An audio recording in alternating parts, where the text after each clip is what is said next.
Well, well, well. Here we are. I hope we're all feeling well. I am very tired. I have been in Montreal since last Sunday. It has been a heck of a week.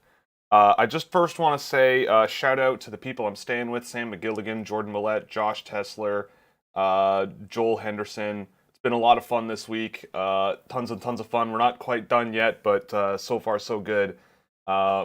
I also want to say thank you to all the people that I've met over the last few days, whether you're fans or other people in hockey or anything. If you're watching, thank you so much.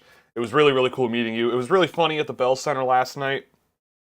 It was really funny at the Bell Center last night that that there were people. There was a couple of people who like introduced themselves to me and everything, but you didn't say your name. So I don't know if you're watching or anything today, but it was very funny because it was like, oh hey Will, how are you doing? I'm like, I'm good.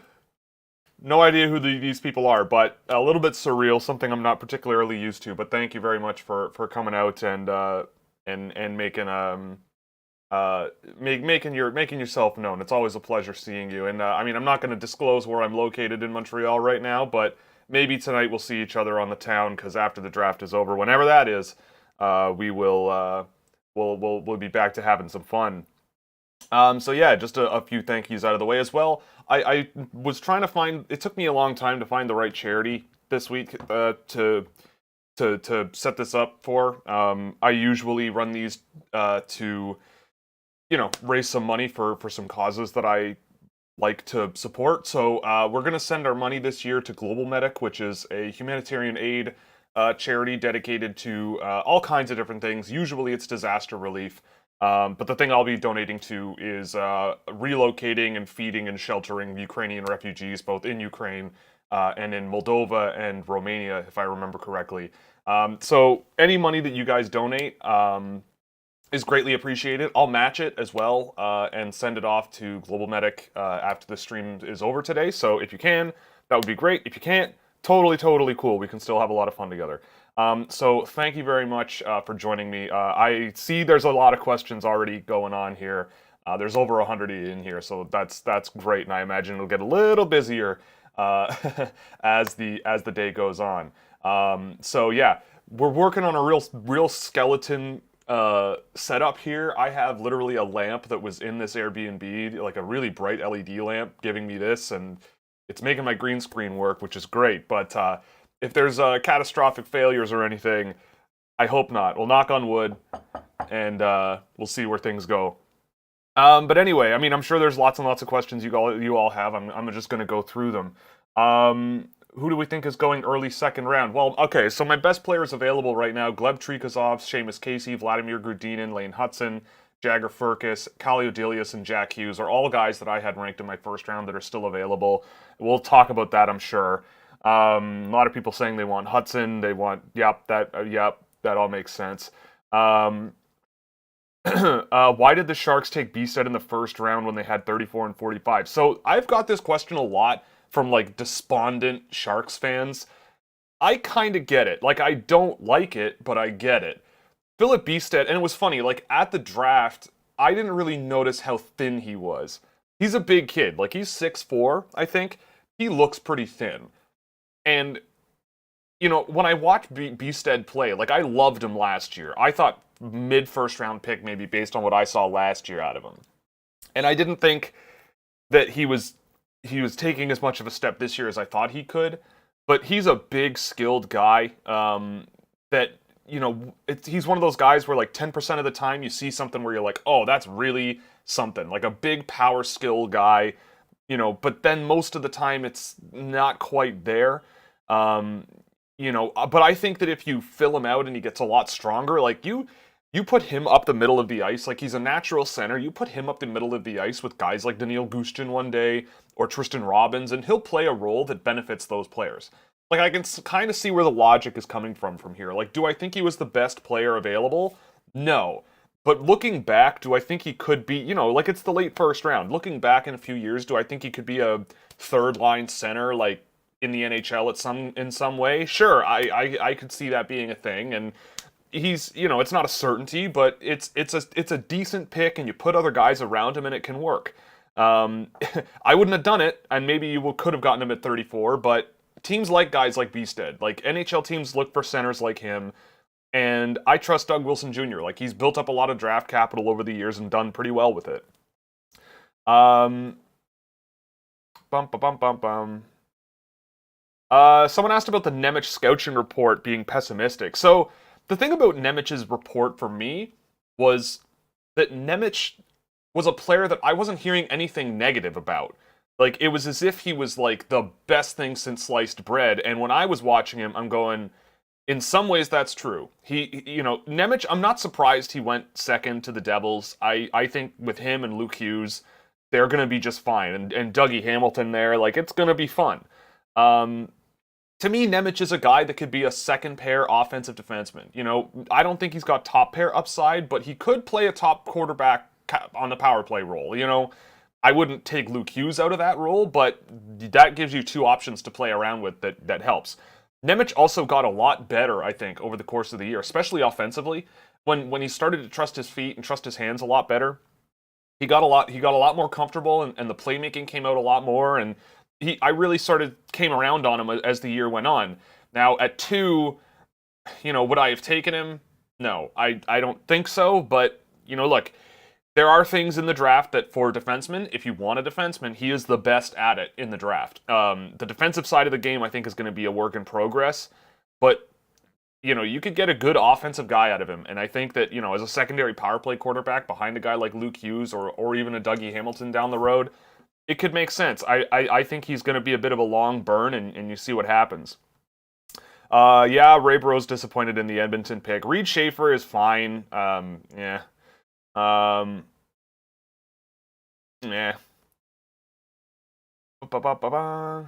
Yeah, I mean, we could take bets on who goes 33rd. I mean, usually the guy that goes 33rd is not who everyone thinks it should be. So I'm going to say, like, Noah Warren or something goes 33rd or something weird. Am I surprised Chesley has fallen into the second round? Me personally, no, but when I think with my NHL cap, the answer to that is yes. I'm kind of surprised. As much as I don't really have much time for Maverick Lamoureux, I did not think he was going to go before Ryan Chesley. Did not think that at all. Oh, thank you, Jared, for the donation. First of the day. I'll update my donation tracker for sure. So we're up to $10. Thank you very much.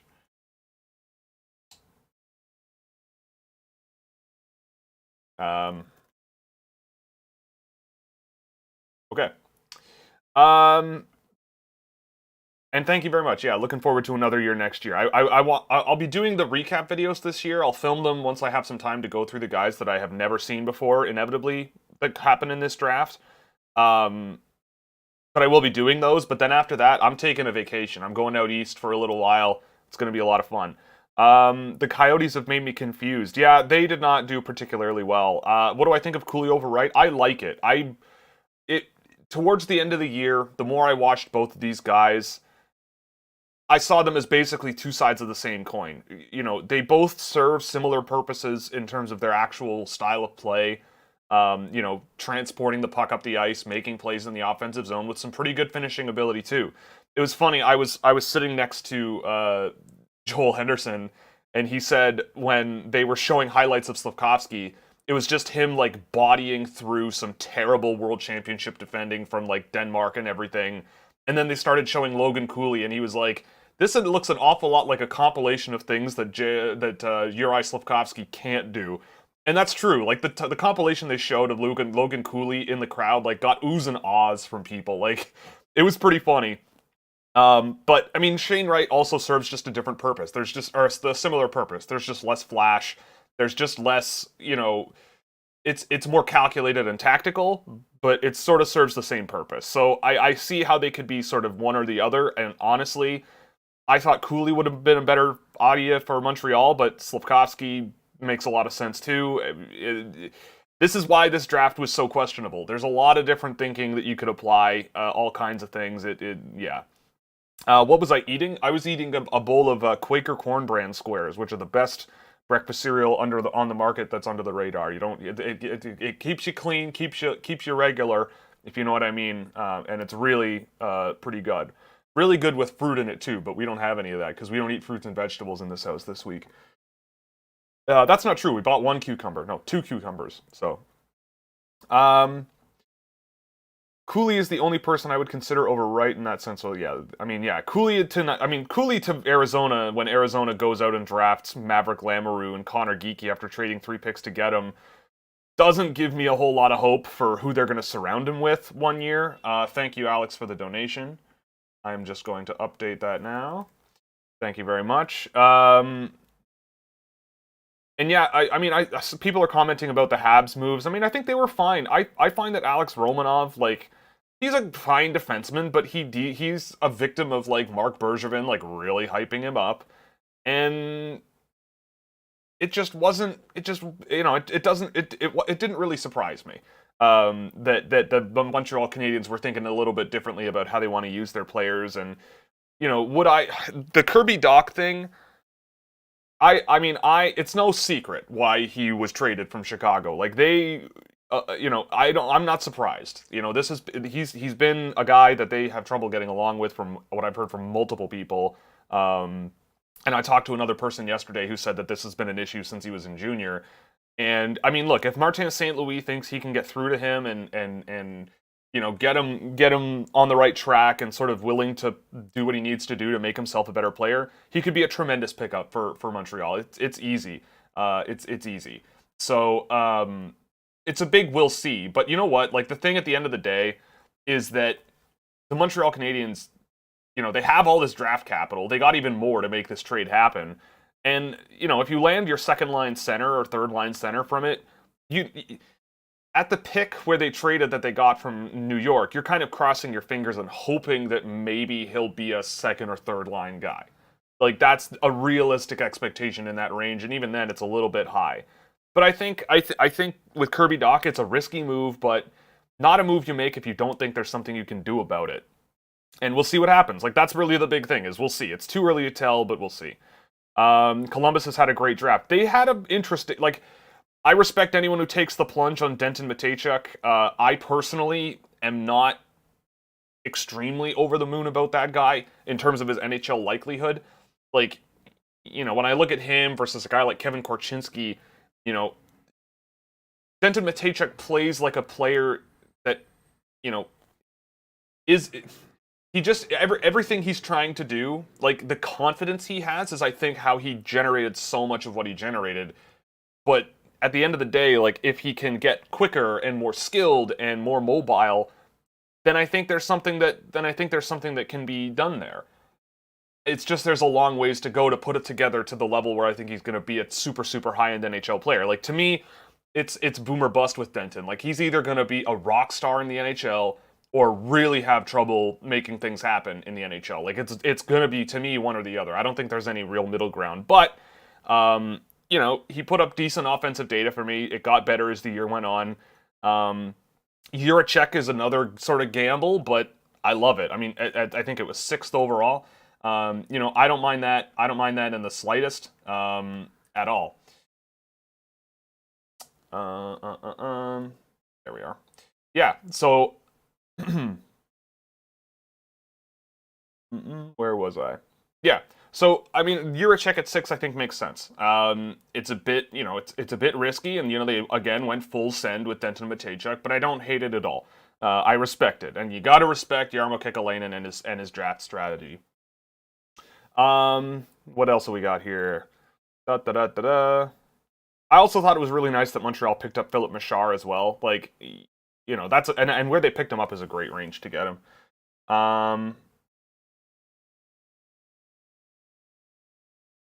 Is Savoy and Kamel similar? Taking them both wouldn't make sense. Why is that? Why Buffalo picked Östlund? Buffalo picked Östlund because he could be an absolute star. He's awesome. Kamel and Savoy aren't similar to me. You know, in retrospect, I'm not surprised Kamel went all the way to 17. You know, in my heart of hearts, I felt like I just was lower on him than I had him ranked. And that's on me. And I always try to avoid just sort of leaving a guy in a range where maybe he's worth it, but I don't like it there.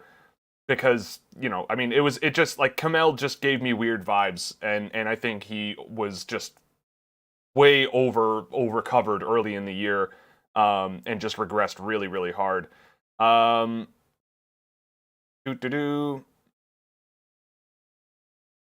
Yeah, and I would say Dark Archon. Yeah, I think Buffalo is the team that kind of nailed that first round as much as you can, with 3 first round picks. It was pretty good. They did pretty well. Um,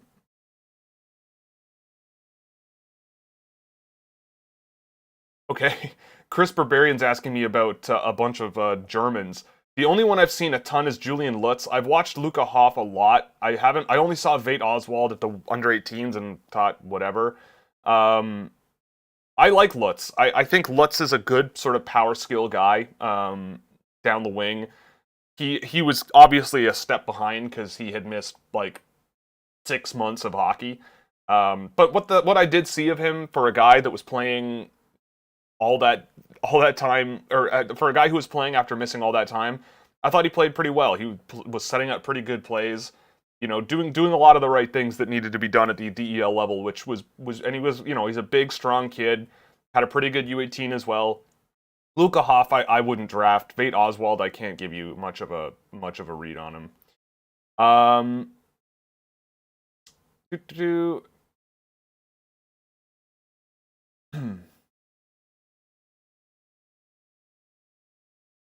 yeah, the donations can be made through a super chat. That's the easiest way to do it.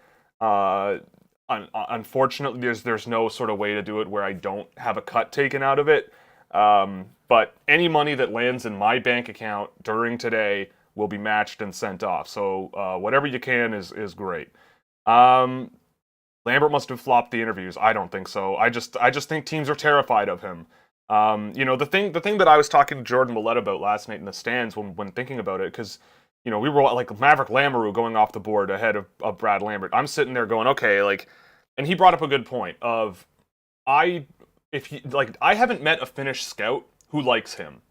I haven't met a single one. I don't think there's a single one out there who says that he's a first round pick or even a top, especially like a top 20. So I look at and so he says, well, look, like, let's say you're at a draft table with like regional scouts. All of the Finnish scouts are like, this guy is not worth drafting. Don't touch him. No hockey sense. Bad parents. Bad attitude. Blah blah blah. And then your Swedish scouts, let's say for example in San Jose, are like, we love Philip Beested. Like, we think he's going to be a rock star, a superstar. He's going to be a powerful guy. He's going to be sick. So you can't if that's the discussion in your draft room, you can't take the Finn. You can't. You're just not. You're just not. Oh, did I put Yurichek to Colorado? Oh, I did. My mistake. I was doing this in the stands on my phone. I could go for hours about what my experience was with a media pass yesterday, but I don't think I should. It was fun. It was a hell of a time. It was fun, hell of a time. But yeah, Yurichek. Yeah, I ended up in the stands in a seat and started updating this on my phone because my laptop was too big for my seat. Anyway, it was a night. So yeah, forgive any mistakes that I made on my phone last night. Where were we though? What were we talking about? Oh yeah. So yeah, in that situation, you can't look at your Swedish scouts and say thanks for your input, but we're going with the guy the Finnish scouts hate. And I get the feeling, oh my god, I clicked the abs.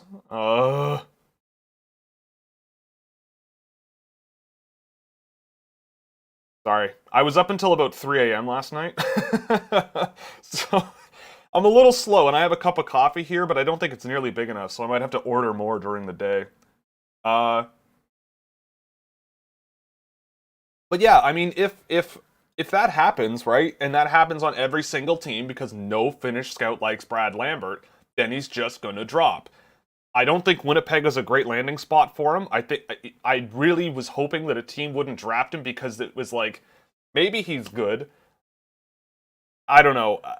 I was really hoping for something else to come down the pipe with him, but you know what? Maybe I'm wrong about Brad Lambert. Maybe I'm insane, out of my mind, whatever. But I don't think I am.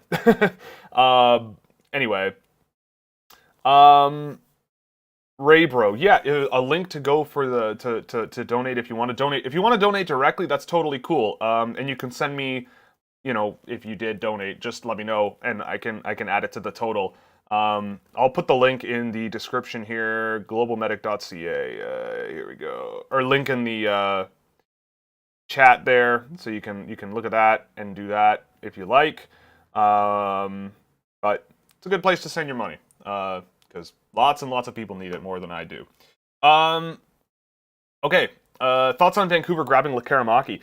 I mean, I think it's a great pickup. I felt he got a lot better as the year went on. Unreal shooter. In that range, there was like, we were sitting there and like running a total of like, okay, how many guys right at this pick am I happy to pick from? Like, it doesn't matter who in this range, who am I happy with? And there was like 7 names at 15, 7 or 8 of them. The ones that realistically could go in that range. And Caramaki, like, I have my hesitations about him. I wouldn't have drafted him like 7 or 8. But at 15, yeah, that's a great pick. If you keep his game relatively simple and effective and surround him with guys that can sort of shore up where he's not as good, then you're laughing. I think that's a great move for Vancouver, and he's a great player to build around. Massar at 26, I really liked it. I really like Massar at 26. I think at that range, I mean, I had him ranked in my top 15. Great skater, a lot to work with there. Plays all forward positions. Just a really versatile guy that plays really smart hockey, and I think you could get a lot out of Massar. Who do I think Dubas has that's a top 15 talent available at 38? Well, I mean, I saw that on Twitter there. I think Mike Stevens posted it. I don't know. I mean, I imagine he did say they traded back because they think they're going to get someone that they really, really like. I don't know. I don't know. I'm not gonna like. This draft is crazy. I'm not gonna question Kyle Dubas or try to get inside his mind. I think I and their team kind of think along the same lines. So if it is like a Seamus Casey or a Lane Hudson or even a Jagger Firkus, I wouldn't be surprised. And I would be very surprised if they were that confident about not picking Jagger Firkus at 25 that they're willing to trade back 13 spots and hope he's still there without knowing that he's there. I mean, I have a hard time believing he's going to get through the next few picks, but that could be one that makes sense. Maybe Kaliodilius, if they're really sort of sticking their neck out a little bit. But I don't know. We'll see. And with that player, like, in my head, it should click as to why that player might be so highly valued by them. I mean, I guess we'll see. It seems like you loved Isaac Howard's vibes as much as Bolts fans. Do you see him as a potential option in the left circle on a second power play in the future? I mean, yeah, I see him as a lot of different things.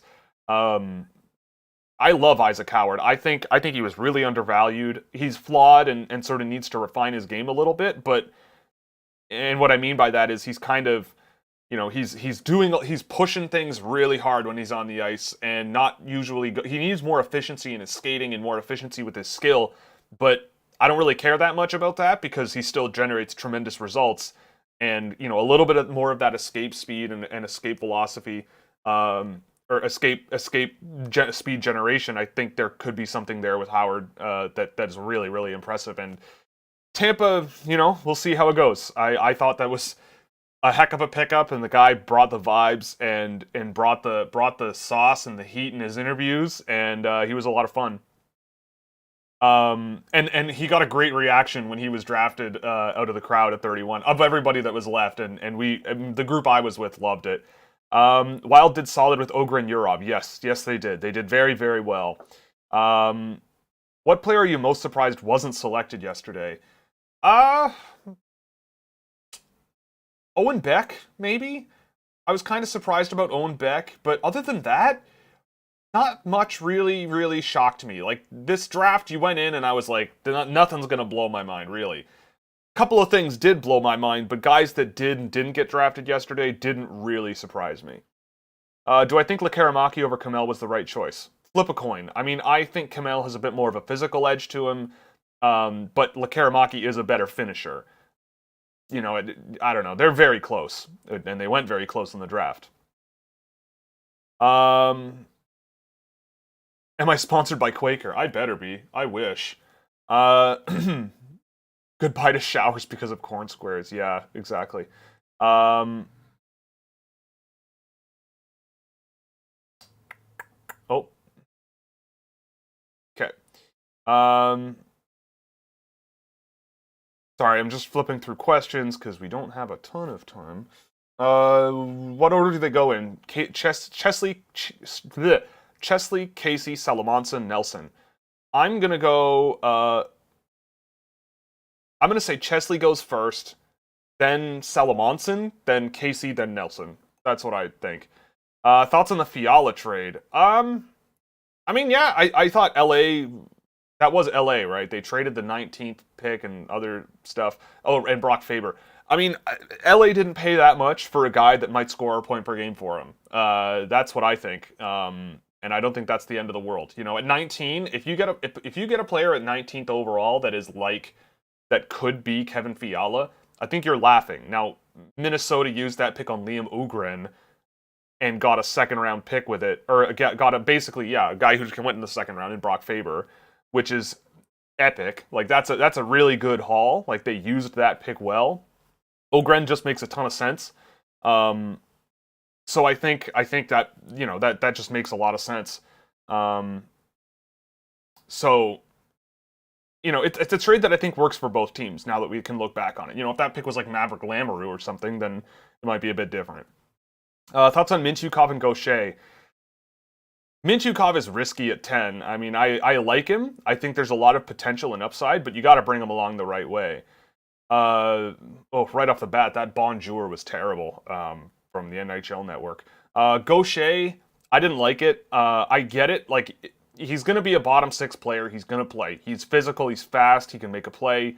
It's just I don't think there's much there. I don't know. So yeah, I think Anaheim could have done a lot better, but it's not the end of the world. Do you dislike the Beasted pick? I don't dislike it, but they could have done better. Like they could have taken less risk. That's it really. But if he works out, he could be something. What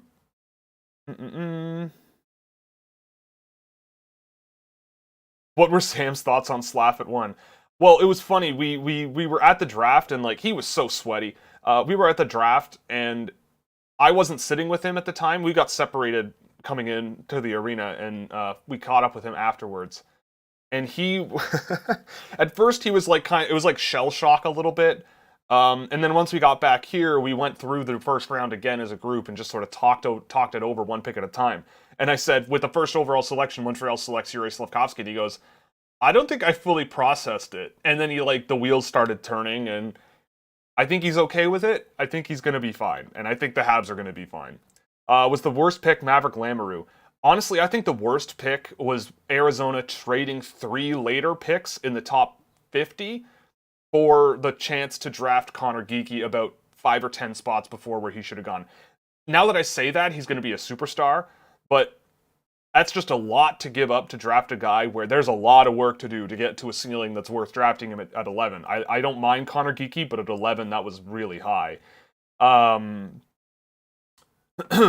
else do we got here? Thoughts on Casper to Detroit? Yeah, I mean, a lot of people, again, that was right around the range where the draft opened up. Like, at first, I was kind of I wasn't surprised because the ties between Detroit and Rugla are huge. Like, Niederbach just went there. Sider went there. They drafted Wallinder and sent him there. So there's ties. It makes sense. Casper, it's easy to say that, well, that's why they drafted him. But I mean, I was kind of surprised when that was the guy they drafted based on who was on the board. Again, Jordan Millette was like, yeah, but this draft is all about the big group, right? Like there's a whole bunch of guys that you could draft and it makes sense. And with Marco Casper, again, he's a pretty limited player as he is now, but there's potential. He's big and he's strong and he gets intense and physical. He can shoot the puck, but he can also tip it and get in front of the net and get rebounds. Like, he plays an NHL brand. And if you get him to be stronger and just get him sort of in the skills training and sort of diversify his agility and footwork, he's a good straight line guy now. Just kind of a bit of a wrecking ball that can finish and play well positionally. But, a couple more years in Sweden, and I think you could have a really, really interesting sort of middle of your lineup guy. How far does Lane Hudson fall due to size? Well, I hope he falls to 38 because it would be nice to add him to my list. I wonder if Lamoureux was Arizona's version of Shakir, where they had 3 firsts and used the first 2. Yeah, I mean, maybe. You could have done a lot better than Lamoureux, though. Does Tiacek get drafted today? No, I don't think so. Any goalie's going to go anytime soon. I think a goalie goes in the second round, like Tyler Brennan or Topias Leinonen, but I wouldn't draft them.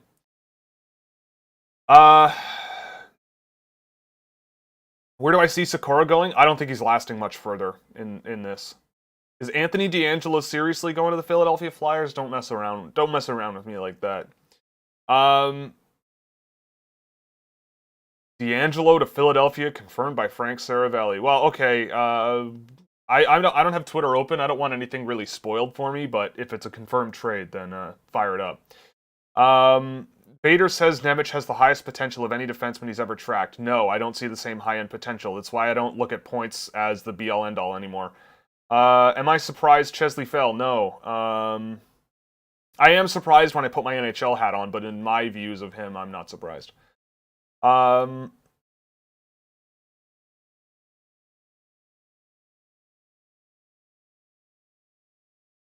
I mean, why I don't like Lambert to the Jets? I mean, look, they take... Look at what happened with Logan Stanley versus Ville Heinola.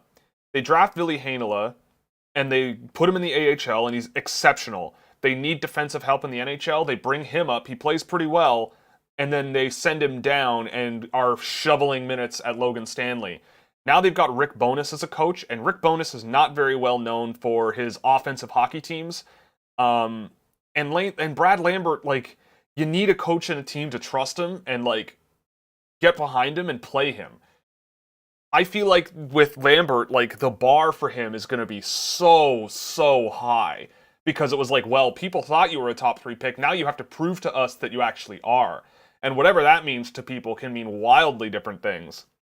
But in reality, like, if Brad Lambert in an ideal world goes to another team and is a second-line center at some point, that's a really good pickup, whether it's 7, 8, 9, 10 overall. At 30, it's a tremendous pick. But in order to get to that point, they're going to need to trust him and play him. And I don't know. It just feels like... I don't know. How excited are the Winnipeg Jets how excited are they about drafting him at 30 when, I don't know. It's a weird one. I don't know. They're an organization where I'm not 100% sold on their direction. But I mean, he could work out and it could be great. And if it does, I'd be very, very happy. I was just hoping he would go somewhere like with a market, like with no offense, but like he's a flashy, skilled, speedy guy, and seeing him in a place like, I know LA didn't have a pick, but seeing him somewhere like that, or like, I don't know, a lot of those big market teams didn't have a draft pick this year, but anyway, you know what I mean? Like, Winnipeg is kind of off to the side a little bit, and the guys that perform really, really well there, you don't really hear all that much about. I love Kyle Connor, but you don't hear Kyle Connor talked about as much as you probably should. Ogren or Yurov a better pick for the Wild? Ogren, I think.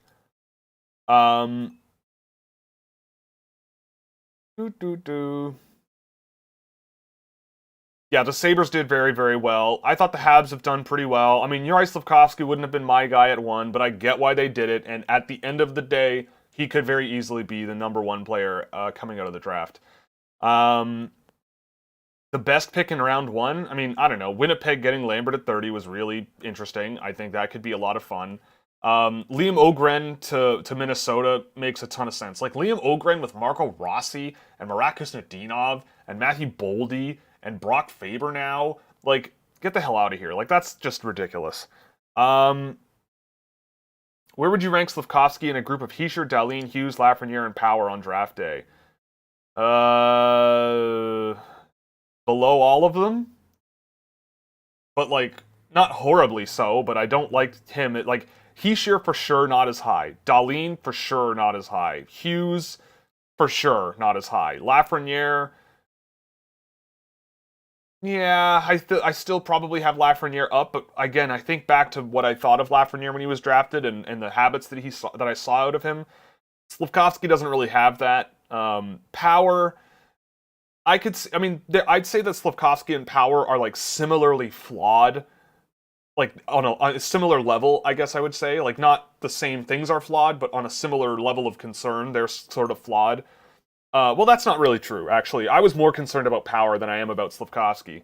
But there is more hope that Slavkovsky gets better at what's already good than with Power, where you could tell that he was already very, very high end at some areas. Whereas Slavkovsky, he's very high end in certain specific things, but he's got work to do to like sort of hit that upside. But I think he can do it. It's entirely possible. He could be a great player. What game is Joe Sakic and the Habs staff playing on their phone while waiting for the 6th round? Super Auto Pets, like you can kill a lot of time playing that. Which team had the best first round? I think Buffalo. I mean, Buffalo went full send, and I love it. Savoy, Ostland, and Kulich. Yeah, that's a win. Buffalo is on a heater right now. 2nd, 3rd, and 4th spread over 3 years for Anthony DeAngelo and a 7th. Wow. The Flyers seem to think they can compete. That's what that means to me. What do you think of the Wild's first round? It was very good. Who is the highest upside of the guys left? I mean, honestly, I think Gleb Trikazov or Seamus Casey. Anyone I have ranked really high, I think about upside more than anything, and how rare it is to have guys like that on your team. Oilers have been drafting skill and scoring more in the last few years, so I'm a bit... well, I wouldn't say that Reed Schaefer isn't skilled. That's the thing about him that I actually like, is that he's a big guy. I saw him toe drag guys and put pucks between his legs in the playoffs, and like... he has some interesting little things going on in his game, but... I don't know. I mean, he's got a good shot, too. He's just a very dependable guy. It's not the worst idea to pick him at 32, but boy, I don't know. I didn't really like much about him when I was looking at him, but at the same time, you never know. He's not done developing yet. What are your thoughts on Habs fans saying Wright was passed on because of attitude? I couldn't care less. I think they're just coping with the fact that they wanted him, and they're saying good riddance, don't let the door hit you on the way out. I mean, I loved that. I mean, that was a death stare, in my view. Like, that you don't hang your eyes in that direction, in that situation, with that look on your face, unless you're sending a death stare. No one else did it. So, I mean, he really wanted to go. I think he really wanted to go to Montreal. And he didn't. I mean, they did meet with him yesterday. They met with him and Slavkovsky last minute yesterday, from what I recall from seeing online. So it's not like he was like the last choice on their list. I think it was between him and Slavkovsky, and it was Slavkovsky. And I don't think he liked it very much. So we'll see what happens when Seattle plays Montreal next year. But yeah, I think Habs fans are just coping and hoping that, and they're telling themselves that good riddance. Bixell at 18 was wild. That was pretty fun. That was not a Dallas Stars pick I saw coming, but I don't know. I don't hate it. We'll see where it goes. I think Bixell is a curious one. We'll see what happens.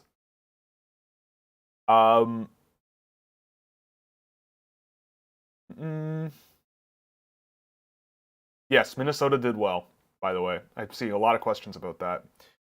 Do you think the SHL agreement had any impact in the Sharks taking Beasted in the first round, or does that not kick in yet? I'm not 100% sure what you're talking about, but I don't know. I think the Sharks just really like him, based on what I know. Okay. Here we go. Oh, they took Owen Beck. There we go. We're off to a start. That's a good pick for Montreal. You know, so Montreal, let's see. Like, Montreal's come away with Slavkovsky, Machar... Oh, what?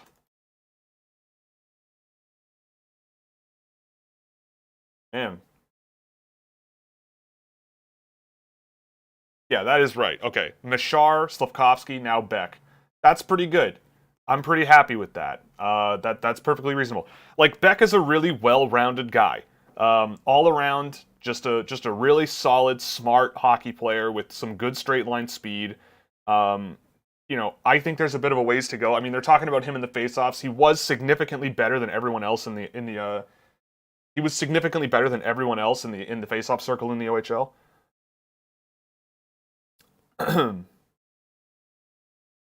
I might have a little trouble following along with all the questions while this goes.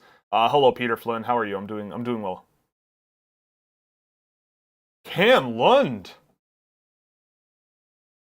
All right, that's an interesting one to San Jose. I had him ranked 76th. I mean, he's a decent player, skilled, slippery guy.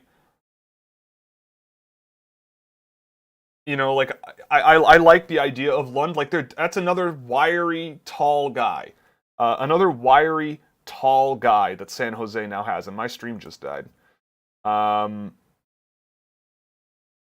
There we go. Yeah, like.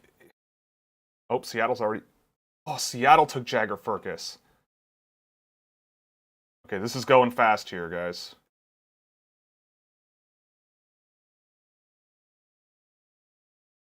Okie dokie. Yeah, Cam Lund is a bit of a reach, but maybe it'll work. He's tall, and if he fills out, you could get something there.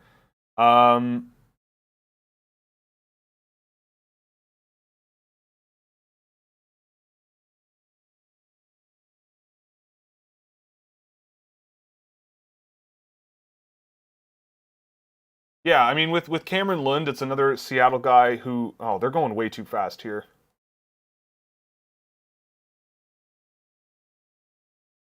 They gotta leave the Chiron.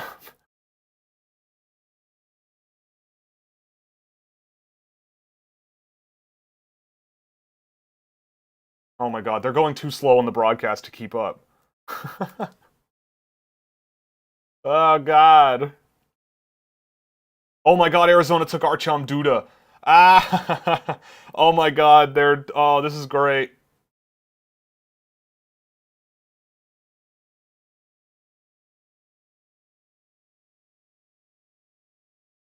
$36, Arizona. This is almost a video game now.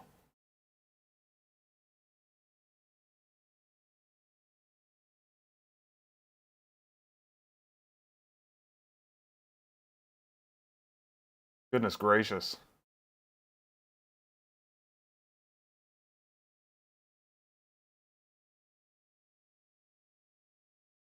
Okay. Can I catch up? Yeah, Arizona. Yikes. I don't really like Artyom Duda, but I mean, I get if Arizona's strategy is listen to Will Scouch and do the opposite, except for Logan Cooley, then I would believe it.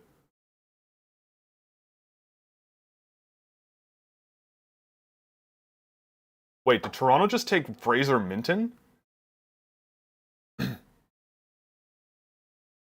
Fraser Minton? Well, okay. I'm never doubting Kyle Dubas.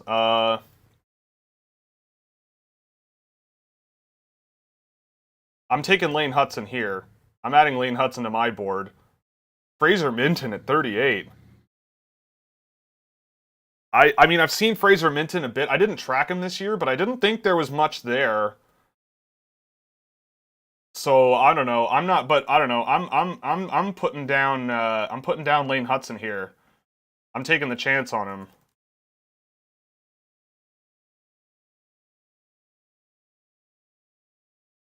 Interesting. So Toronto traded down to get Fraser Minton. Paul Ludwinski to Chicago.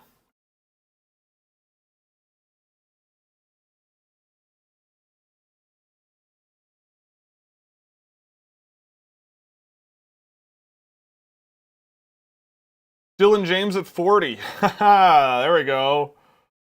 Dylan Galloway, there's your boy. I'm listening for him screaming in the stands there. Whose pick is this? They really got to put the Chiron up on here to like know who's getting picked. Here,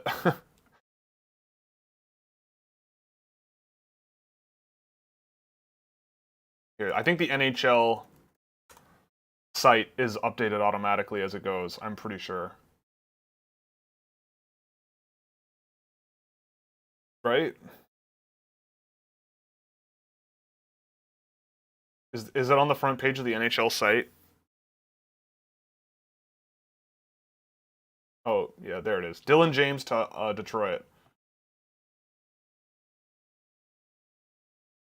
Oh, Buffalo takes the goalie.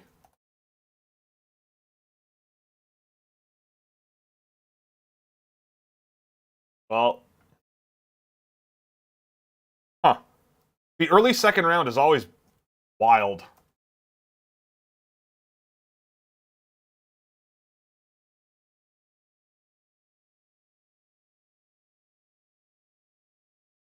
Oh, all right. I got precious seconds. I can look at questions now. Yeah, so the Leafs had Minton in their top 15. I don't know what that's about, but they did this with Matt Nyes last year, and they looked silly. Or they made me look silly almost immediately, so whatever. If they've got magic beans on someone. But again, it's weird. Like, I watch these guys all year, and I look at guys like Hudson and, Casey, and even, well, Casey, I don't know. Throwing me through a loop a little bit here.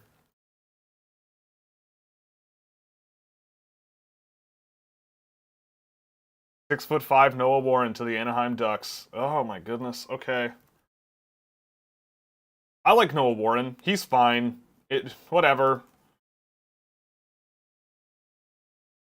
Like the guys I really like are high risk, And Noah Warren, there's also risk, but coaches will throw him on a bottom pair, and we'll see. He can skate pretty well for a big boy. We'll see.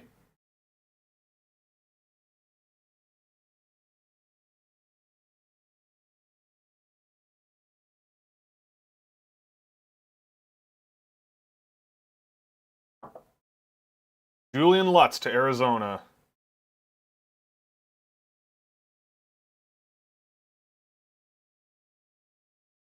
I like that pick for Arizona, Julian Lutz. Um, yeah, I don't know what else to say. Pretty solid pick. He's a power guy, physical, strong, decent playmaker as well, skilled.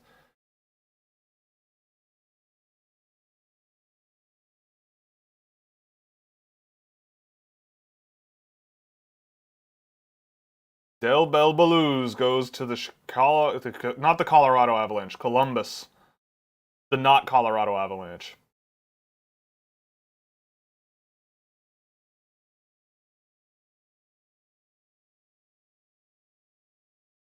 I'll be very, very fascinated to see where we're at with this draft class in 5 years. I'll say that right now.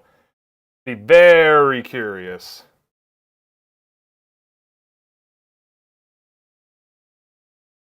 I guess I better tweet out my team scouting pick.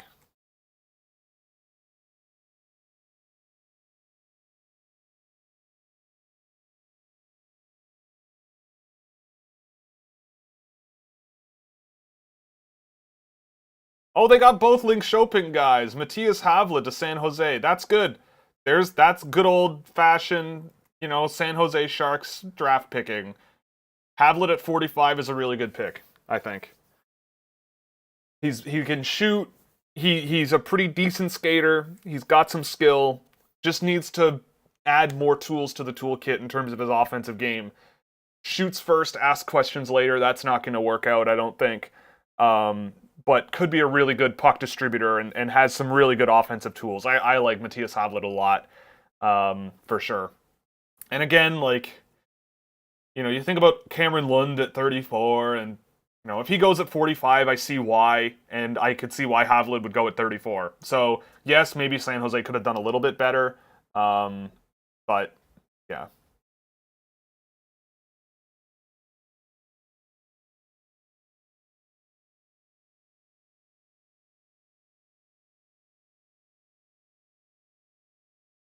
Next.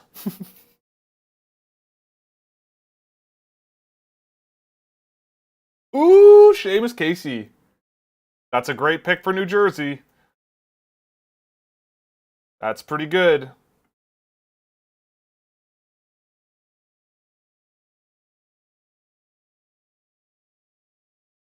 Yeah, Seamus Casey has a lot of upside. Big, big upside. Kind of big risk, but big, big upside. Tons of skill, tons of creativity. tons of potential. I'm a big fan of Seamus Casey. Was in my top 15. Really happy for him. You know, New Jersey, I think, is a pretty good landing spot. I mean, who else is New Jersey drafted? Is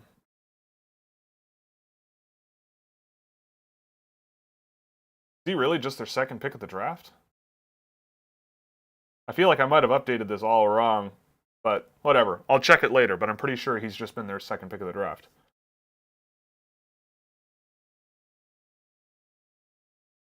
Hunter Haight from Minnesota.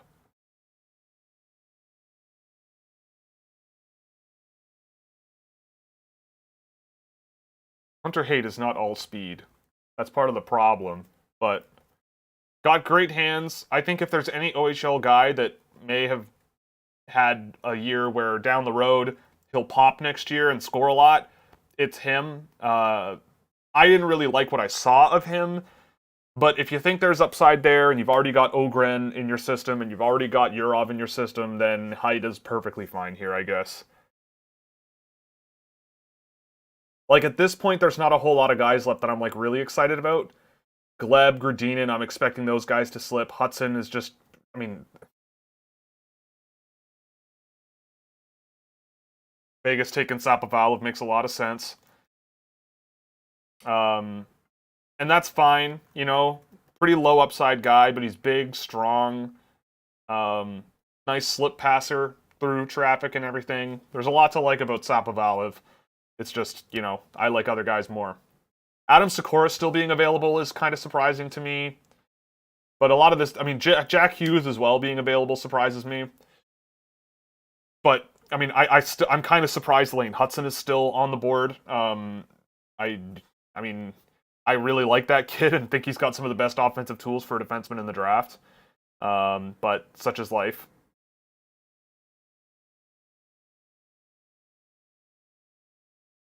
Who? Yanni Neiman. That's an interesting pick. I like Neiman, but yeah.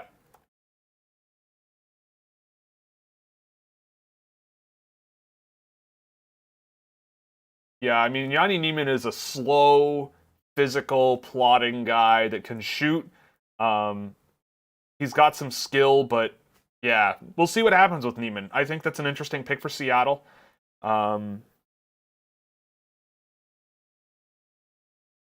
Christian Kairu goes to Dallas. That also makes a lot of sense. I like that pick. I mean, Leon Bixel at 18 and Christian Kairu at 50, like, that's, you know, Christian Kairu is a skilled, confident defender. He put up comparable offensive creation data in my work to guys like Lane Hudson and Seamus Casey and all those guys. So, yeah, I mean, I think at this range, it makes a lot of sense to go with Kairu. Oh, and, yeah, like, I had him ranked 46, and he went 50, so that's not so bad.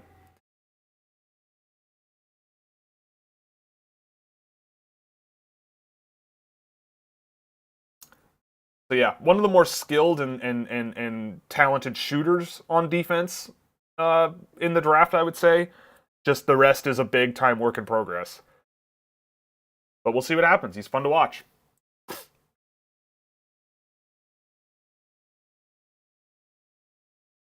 Jack Hughes to the LA Kings. There it is. I like it.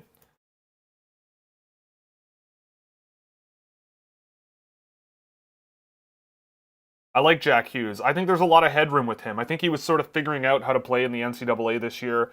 You know, he's a good skill guy. He's got great hands and body positioning in terms of receiving passes and moving pucks around the ice. Just had trouble sort of creating consistently on his own and generating offense on his own.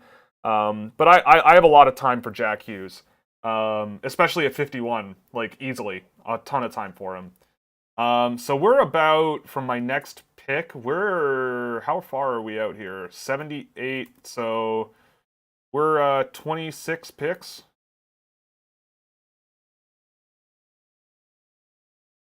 Dmitry Buchelnikov to Detroit. Okie dokie.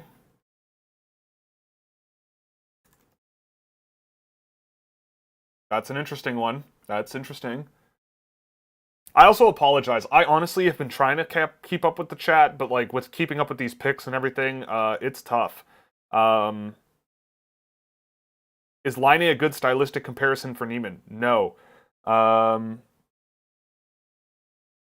yeah, of course. LA now has an Alexis Laferriere and a Jack Hughes. Yeah, they're the best.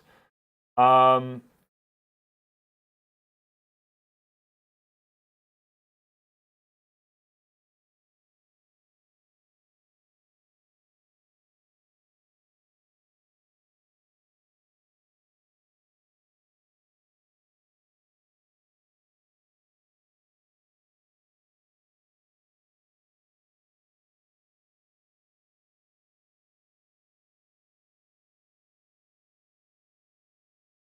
who?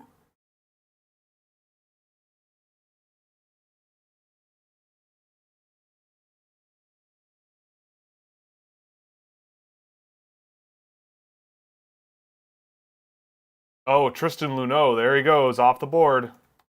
53rd, and I ranked him 53rd. Okay. I feel a little bit better about that now that I see him going where I have him slotted. That's kind of nice. Um,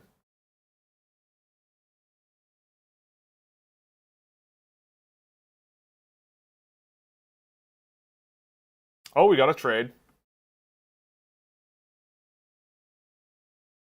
Oh.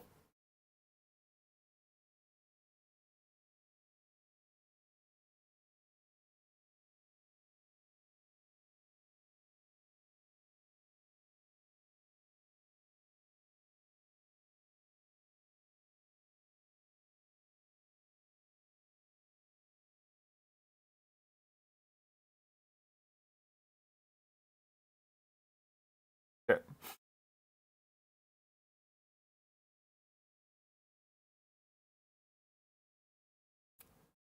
Yeah, I mean, someone mentioned Bachelnikov is a great pick. I did not think Dmitry Bachelnikov would be the first re-entry off the board. I don't know. I mean, I've watched Bachelnikov last year and didn't think much of him. He's small, really thin. I mean, plays on an extremely good team over in Russia in the junior league and scored a ton. Like, he's got a decent shot. He's skilled. There could be something there, but I don't know.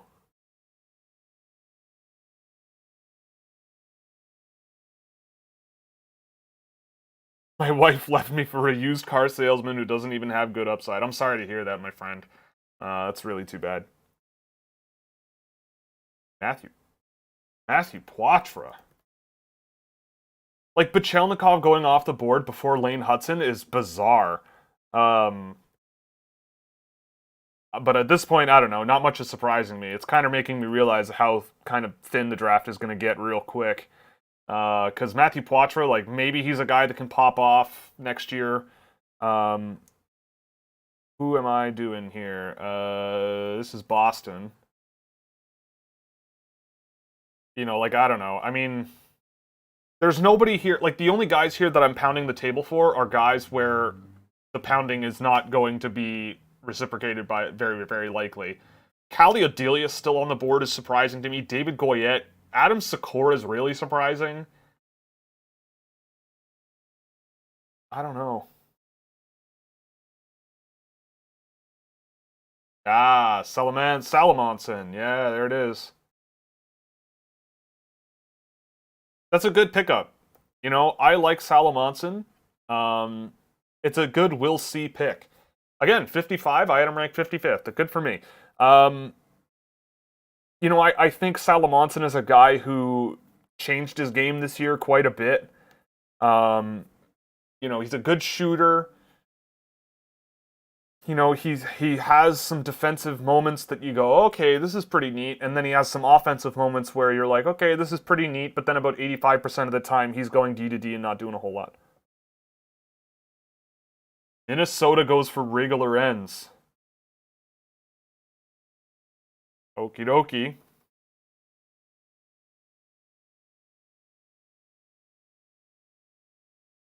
I'm not the biggest Riga Lorenz guy.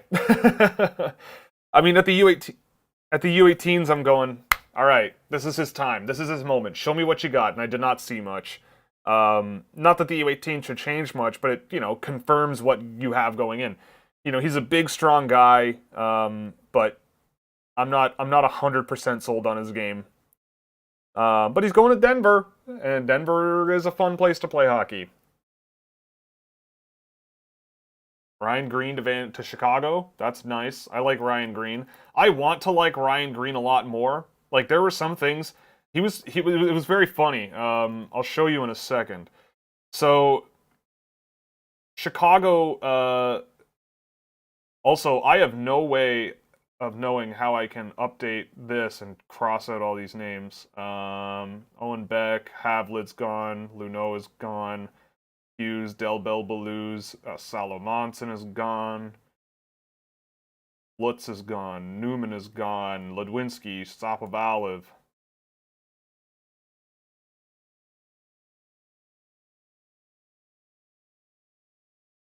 Nicholas Coco, a goalie. Okay.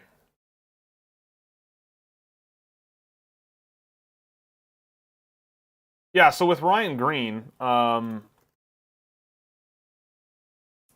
like, there were some things that he does that are, like, really, really interesting. So let me just pull up his data here. Ryan Green, like, he was number 1 in some areas and then, like, not at all close to the top in others. Come on, go. There. So yeah, like, completing passes, number 1 amongst forwards. Didn't take a low-danger shot attempt in my tracking. The most efficient offensive transition guy I tracked, with relatively low usage. But, like, he just needs to be more involved. He has a lot of potential, but just not putting it all together yet, or putting as much in as he needs to. But at the end of the day, there could be something really interesting there. Topi Roni to Calgary, that's so Calgary. Definitely very Calgary. Roni. I like Roni. Nice, low upside, but solid floor kind of guy. Physical, quick in a straight line. Like, between Nathan Gaucher and Topi Roni, I lean Topi Roni. But, I mean, I had Gaucher higher, but, like, Roni is not much of a step down. So let's see what Carolina does here, because they're going to do something. Like, does Lane Hudson go to Carolina? Kaliadilius? Or are they trading down?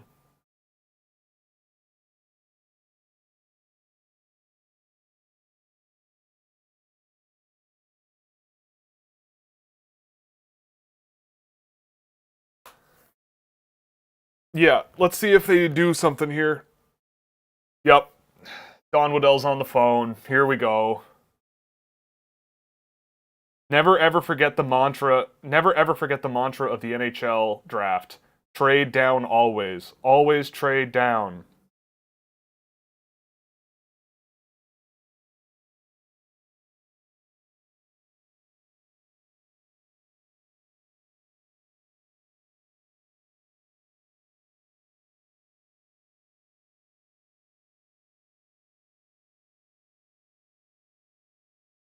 Okay, well, let's see if there's any questions that are, what do I think of Kirill Dolzhenkov? Big, and he's got hands and he can shoot, but I didn't really like him much when I watched him. Oh, yes! Yeah, there it is! Oh my god.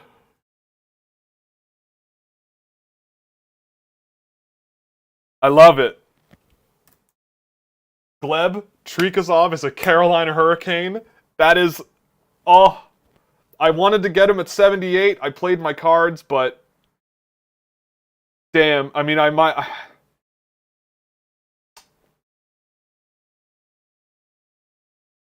Okay, Goya to Seattle.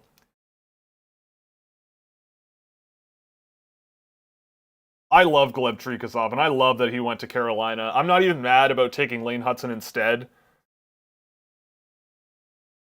I'm already kind of regretting it, but I don't know. Oh. I'm frustrated. But I'm going to put it on the record.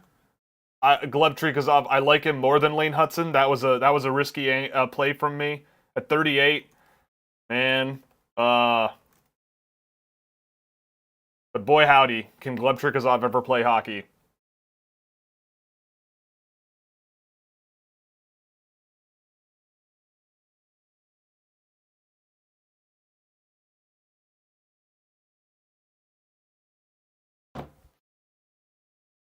Oh my god, Montreal took Lane Hudson. There he goes. Damn.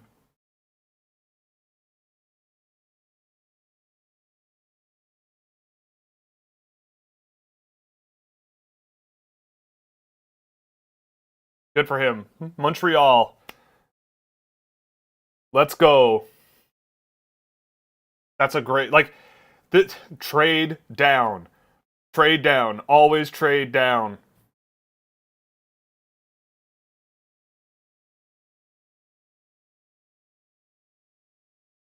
I want Gleb. I'm glad I have Hudson. See, like, this is what blows my mind, right? Like, so many teams had so many picks. And you could have taken a chance on Lane Hudson with one of those picks. Like, him versus, you know, him against, like, Maverick Lamoureux, for Arizona in particular. I don't know. You just must really not think a guy like Lane Hudson could ever play NHL hockey, which, fine, but boy, if he ever does, and the Rangers take Sikora, that's a great fit.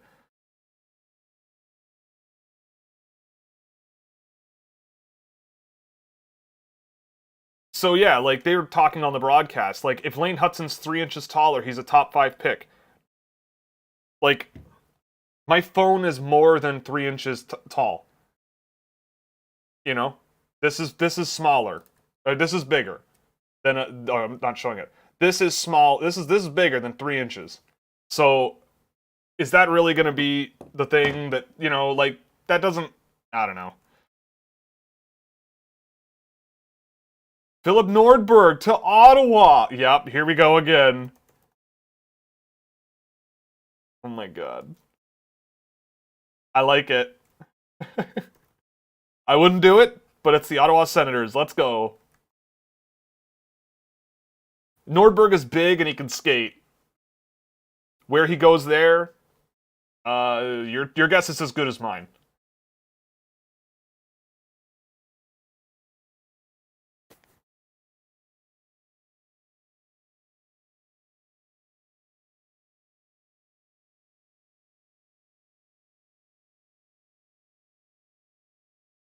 We'll see what happens. Philip Nordberg.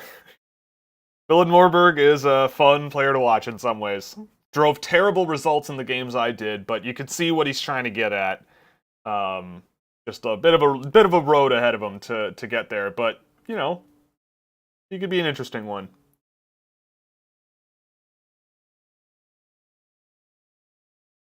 All right.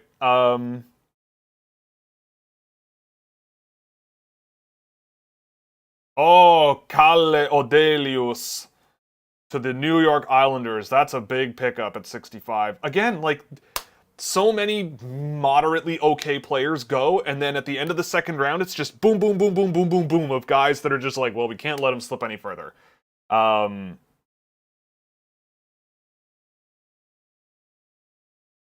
still can't get over Gleb Trikozov going to Carolina. Like, that's so friggin' hilarious to me. All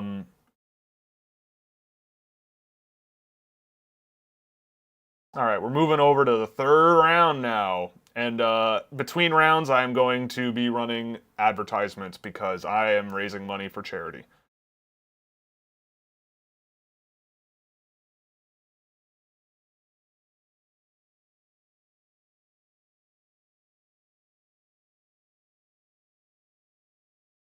What a fun time. What a fun time this is.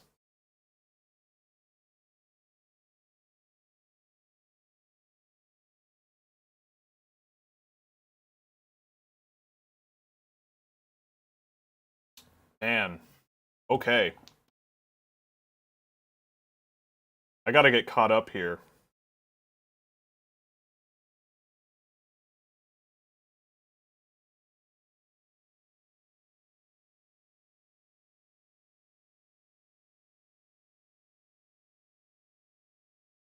Hmm.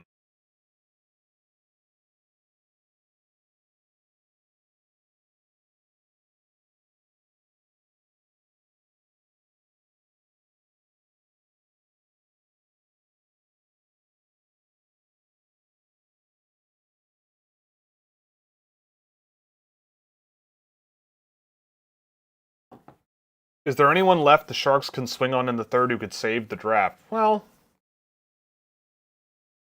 Gradinin is by far the highest rated guy left for me. I want Gradinin. If he's there at 78, I'm taking Vladimir Gradinin. Hudson Gradinin, I'll take it. I'll take Hudson Gradinin. If I don't get Gleb, I'll take Hudson for sure. Or if I don't get Gleb, I'll take Gradinin, and I'm okay with that. In percentages, how would you rate the odds of Hudson to become maybe not as good, but as dynamic in the NHL as Cale Makar? I mean, the skating is the big thing with Hudson for me, getting to that point. What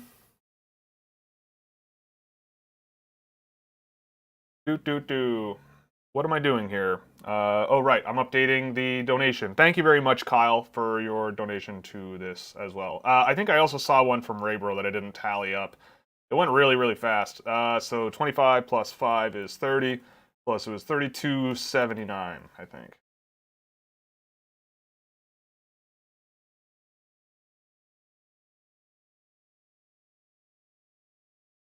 Yeah, I think that's all of them. Oh, another one. Thank you, Austin. How's Seattle doing so far? Yeah, we can take a look at that. 37.79. Seattle. Let's take a look, see.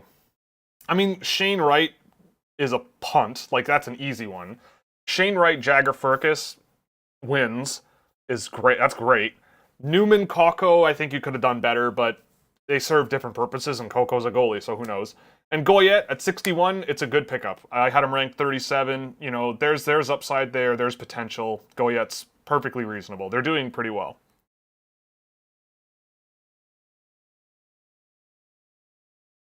Oh, and they took... Okay, so Seattle also took Ty Nelson. Interesting. Gavin Hayes, 66. Don't take Gradinin.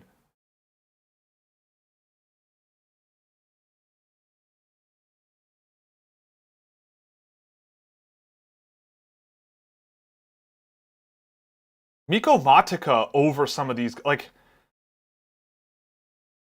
Arizona, ugh.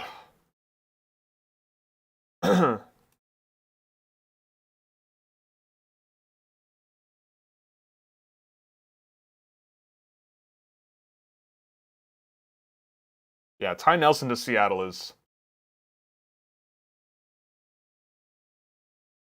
I want the best for him in Seattle, Ty Nelson. We'll see how that goes. Kaplan goes to the Flyers. That makes sense. I can see that.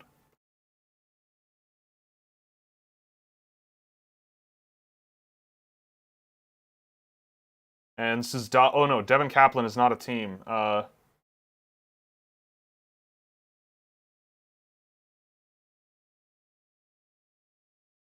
Haravalov. So 2 Russians to Carolina. So they're just sort of capitalizing on that.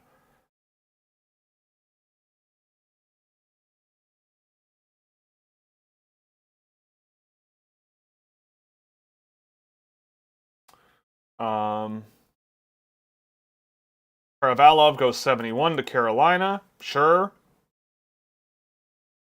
I'm praying for Gradinin at this point. 7 more picks. Give me Gradinin.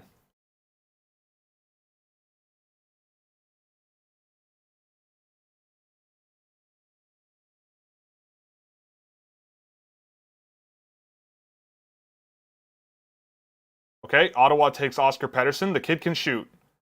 The kid can shoot really, really well. You know, I don't mind Oscar Patterson. Just, you know, I like guys like Gradinin more. Jordan Gustafson would be a good pick around here. Danny Zhilkin. I'm just really hoping. I'm crossing my fingers for Vladimir Gradinin here, because that's what I want. Don't screw me over. Oh, the pick is 79th. Oh.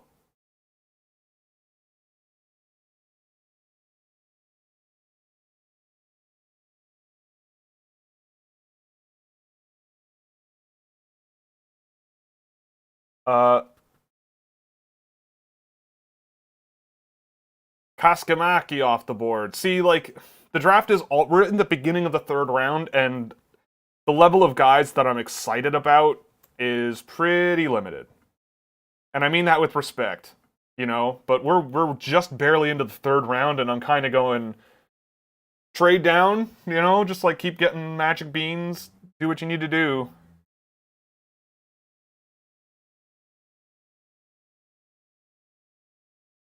So is there any risk? I mean, yeah, so Buffalo and Montreal are a risk to take Gradinin.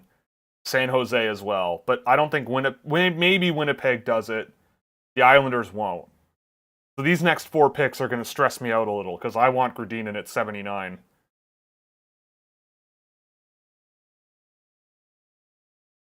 Okay, Victor Nuchev.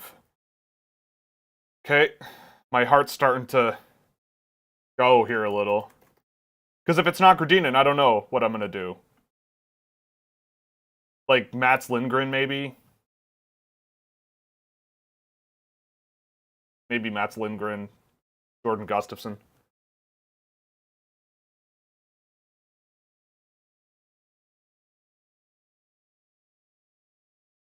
Man, I'm stressing now. I'm stressing now. Yeah, that's the other thing too, is there hasn't been a pick yet that I've never even heard of. Can't wait for that. And yeah, Super Chat you can donate with, for sure.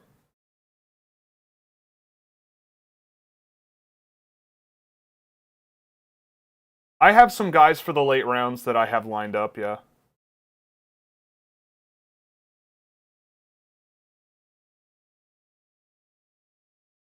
Vinzen's Roarer! Interesting, okay. Okay, let's go.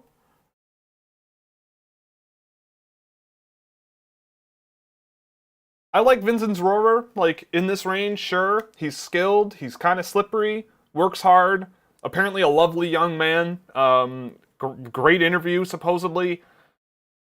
Sure, you know, if you do the whole character thing and trust the hands, and build the rest around him, sure. I don't have huge expectations for him, but I'm okay with Roarer at 75 if I'm a Montreal Canadiens fan.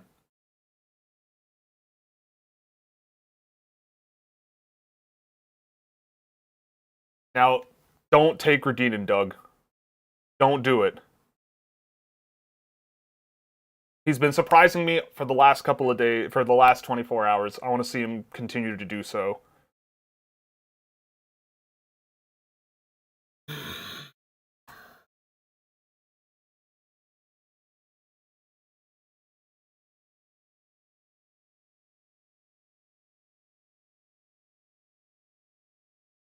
See what we got here.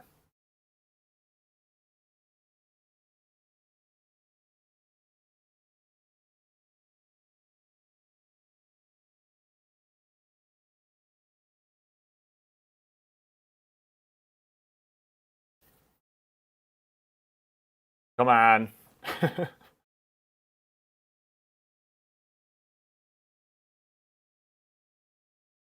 You'll have plenty of chances to draft Jordan Dumais, I think. Again, not surprised a guy like Dumais is still on the board. Just putting that out there.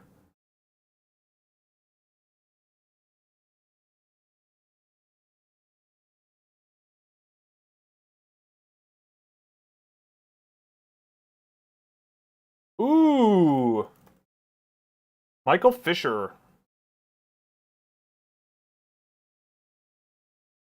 I mean, it's a wild card, but it's a reasonable wild card to take at 76. He's, you know, he's fast in a straight line, he's physical. I don't know. He's an I don't know. I only saw him play a couple of times. Video access was really limited for him. But he had some moments that I liked. I felt like when watching him, like, okay, this guy's bigger and stronger than all these prep school kids, and just, you know, gets the puck, flies up the ice with it, and no one can touch him. And you know, there isn't much else around that I saw. And when I saw him sort of as a puck distributor and passing pucks, it was a lot less impressive to me. But, you know, I think he's going to the USHL next year for a year before college. You got lots of time. Oh, Danny Zhilkin goes to Ottawa. or Minnesota. That's a good pick for Winnipeg. Yep, that's perfectly good. Unrefined and questionable, but there's a lot to like about Denis Jokin. Come on. One more. New York, don't break my heart here.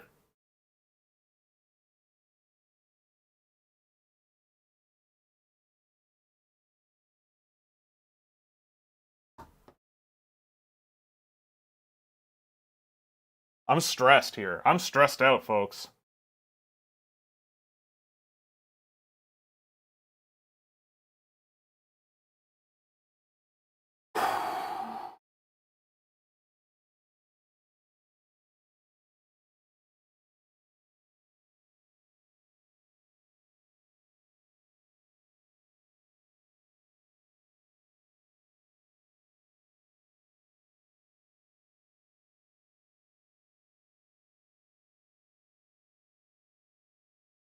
Quinn Finley to... Oh, there it is. Vladimir Grudinin, member of Team Scouching, with Lane Hudson. Welcome aboard, sir.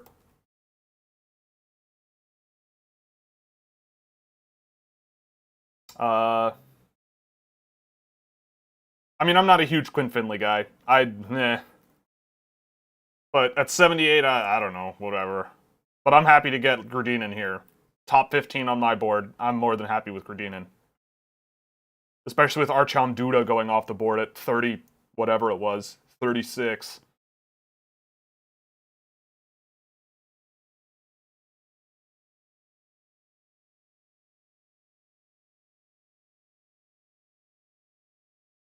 All right, now I get to sit around until the 7th round, so let's see what happens here.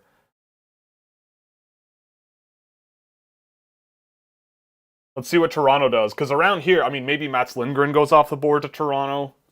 I could see that. Jordan Gustafsson to Toronto would be interesting.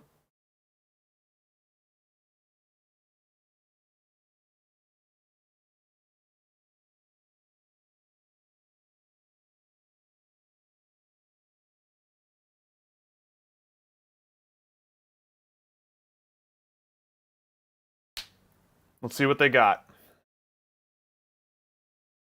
Ludwig Persson.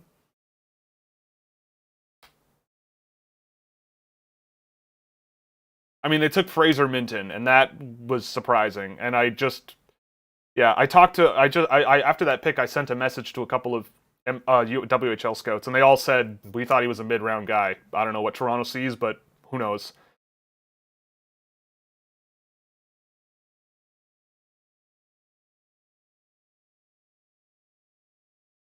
Oh, if they trade this pick, I've already made the pick. Come on. I mean, it would be nice to have more picks, but I'm really stressed. I really want Vladimir Grudinin around here. And I'm being selfish, I know. What is team scouting? If I were king of the world, if I ran my own scouting department and drafted where Toronto drafts, it's the team of guys where I would draft it. You can see it on my website, on scouching.ca. And I don't think it's in the public tracker doc that I'm updating as this goes.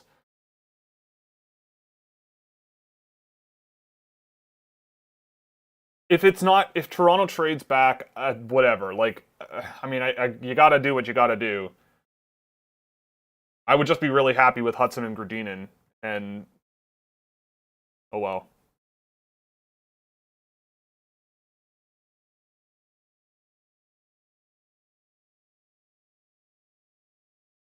Whatever. We'll see what happens.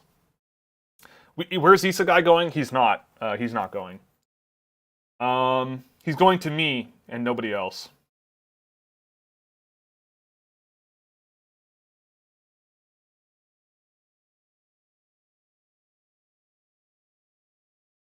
Trading away more bad contracts. Yeah, maybe that's what Toronto's doing. Okay, we got to trade. Okay, never mind.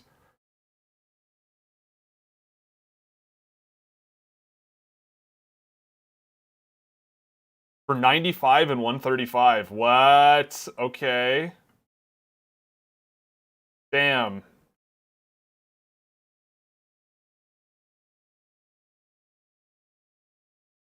Okay. Sure. Sure. I mean, like, that's how many spots? That's from here, 79. That's 15 spots, 16 spots, and they traded it to Vegas. So 16 spots. Who's on my board that I could get 16 spots from here? I've already got Tiacek, so we'll go 17, and Gustafsson, and Suchkov, so we'll go 18, 19. Yeah, I mean, even if it's Marcus Nguyen at 95, sure. Tyler Duke at 95, sure. Mats Lindgren at 95, sure. Jordan Gustafsson at 95, sure. Ludwig Persson, Alex Pelavin, yeah. We'll see. We'll see what's available. We'll see. But, we'll see.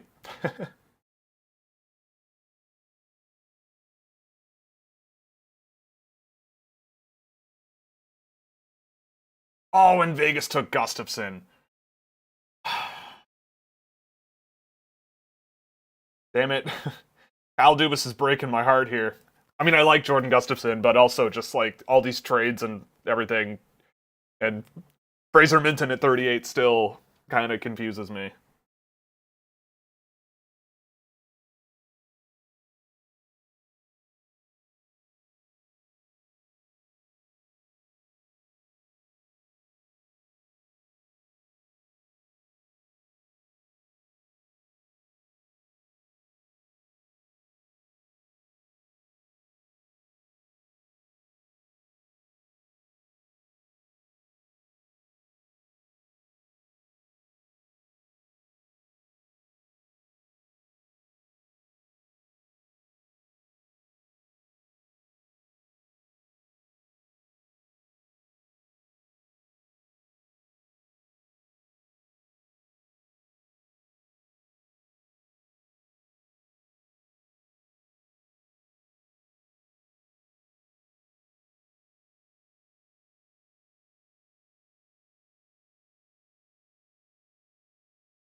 Elias Pettersson. Oh my god, Vancouver has both Elias Petterssons.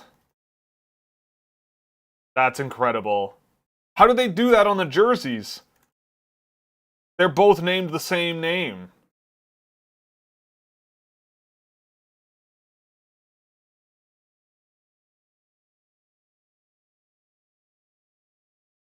Okay, Luke Cunnin going to San Jose. That's fun.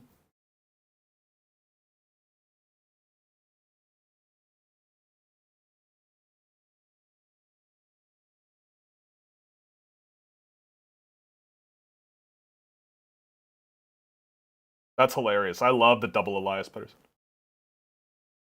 What? Oh, Samuel Savoie. Oh, Sam Savoie. Nice. Interesting from Chicago. Okay. I mean, he's fun to watch. He's certainly fun to watch, and I think there's potential. Nashville takes Ingram.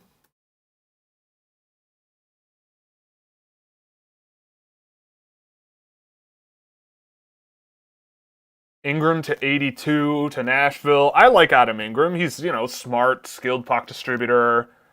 Kind of like Ryan Green, where, like, there's stuff where I'm going, I want to see a bit more. I want to... George Fagaris at 83! Ooh! Oh, baby. I had Fagaris on my list for a little bit, and then I watched more of the OJHL, and I go, yeah, I'm watching the OJHL. I mean, he's skilled. That's a Dallas pick. Like, he's skilled, creative. I mean, I just like Gradinin and even Lindgren and Duke a lot more. Nashville's up again. Does Nashville take, like, a Lindgren here? Isaiah George?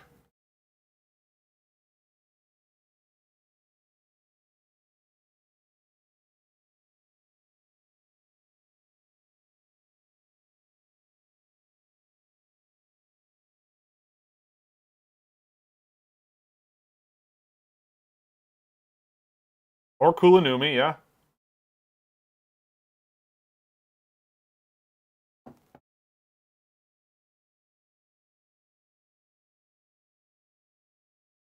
I like Kulanumi. I had him ranked 90. Skilled, really, really good hands. Really evasive. Decent skater. Needs to work on it. But there's things to like about him as sort of a puck mover and a pass first defenseman.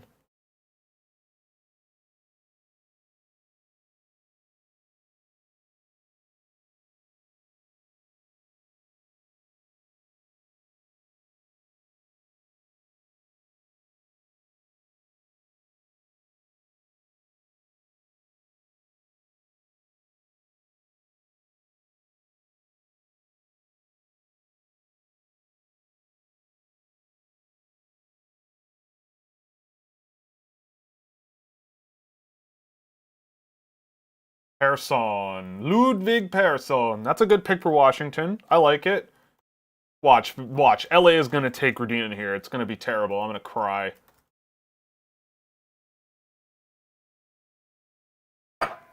Oops.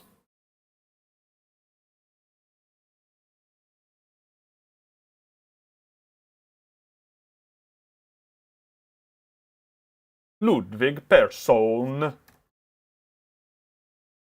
Where does Sakura play next year? Probably back in Slovakia. Oh no, Medicine Hat. I think he's going to Medicine Hat.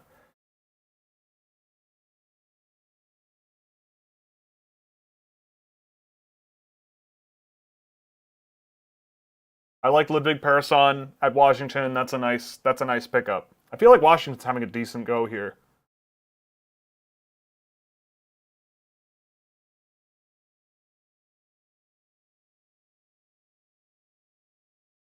Yeah, Miroshnichenko, Chesley, whatever. Suzdalov and Persson, like, that's pretty decent. And if Miroshnichenko hits, that's all fine and gay and dandy with me.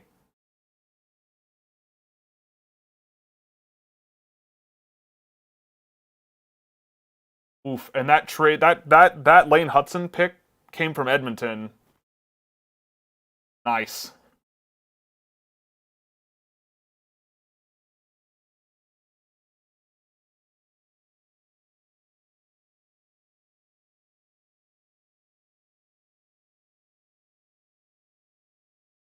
Okay, now I'm stressed again. Because we've got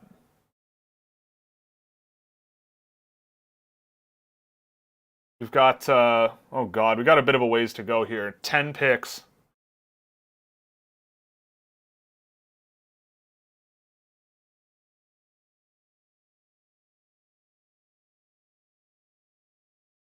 Guess in this lull, we can take a few questions here if there are any. Replacing Brett Kulak with Lane Hudson, baby. Yeah, not bad. Yeah, Montreal. Let's see how Montreal has done. And Seattle has done really well. I think Seattle has done really well this draft. Slavkovsky, Machar, Beck, Hudson, Rohrer. That's pretty good. That's pretty good. Maybe not all the guys that I would have done, but that never happens. Wright, Furcus, Neiman, Coco, Goyette, Nelson. I mean, look, my NHL score metric, all these guys are pinned really high. And I know I don't use it very much anymore, but it's still a pretty good metric of, like, value, generally. And these guys are looking pretty good. So it's a pretty good group. Even if Ty Nelson doesn't work out, Coco and Neiman, like, maybe you could do a bit better than that, but, Shane Wright and Jagger Furcus and David Goyette should all be useful players. Thoughts on Owen Beck? Really well-rounded, smart player. Like, he's just he's one of these guys that when you watch him, it's hard to articulate what it is about him that is, like, really stand out and really impressive, but he's just a really good hockey player. Knows what to do and when, knows where to be on the ice and when collecting pucks that are loose, knows how to get them into open space and move them really effectively. Knows when to make a pass, knows when to take a scoring chance. I just wonder if there's, a whole lot there. Long term. Like, the upside, I think, is relatively limited. Oh, the Bolts are moving up? Oh, the Bolts are going to take Gradinin. I'm stressing about... If the Bolts are trading up to take this pick, if it's Gradinin, I'm going to be upset. Any idea on why Odelius fell so far? I mean, his defensive game is not particularly phenomenal, but he's an upside guy. There's risk, but I like him. Why he fell? I mean, his defensive game, like shutting down rushes and playing along the boards, was not very good. But with the puck, he's one of the more talented guys that were available there. LA's trading with Tampa. God, oh jeez. Oh, and they traded up to take Lucas Edmonds. Wow. Okay. The 49-year-old playing with Shane Wright, Lucas Edmonds. Okay, I wouldn't have traded up to get him, but go nuts, go ham, son. All right, Ottawa's got to be taking like Kirill Dolzhenkov here. They've got her right, like some giant guy.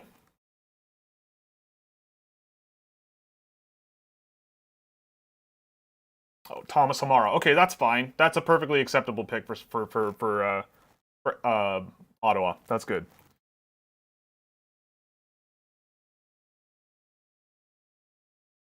Tomasz Hamara.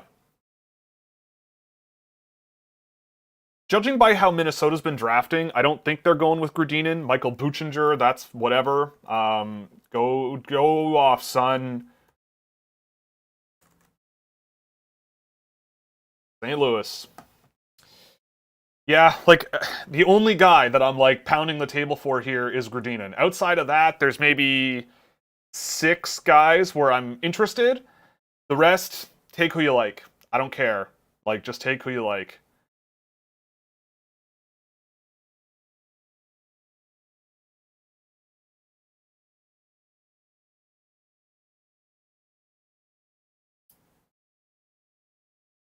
Mikey Milne, that's a great pick.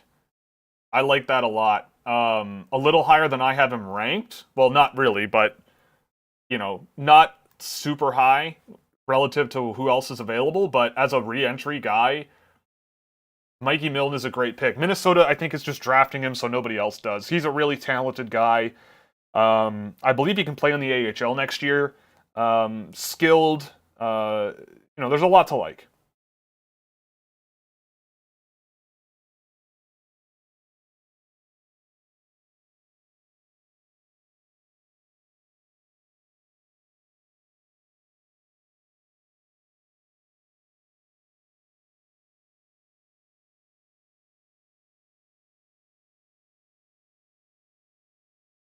Aidan Thompson.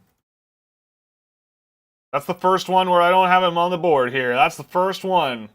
We got to 91 this year. That's pretty interesting. Aidan.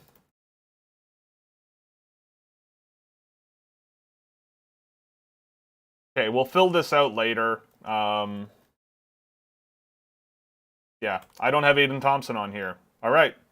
That's the first one. Okay, if Boston takes Gradinin here, I'll be upset. And it's a possibility, but I'll be upset. Unless they're trading down.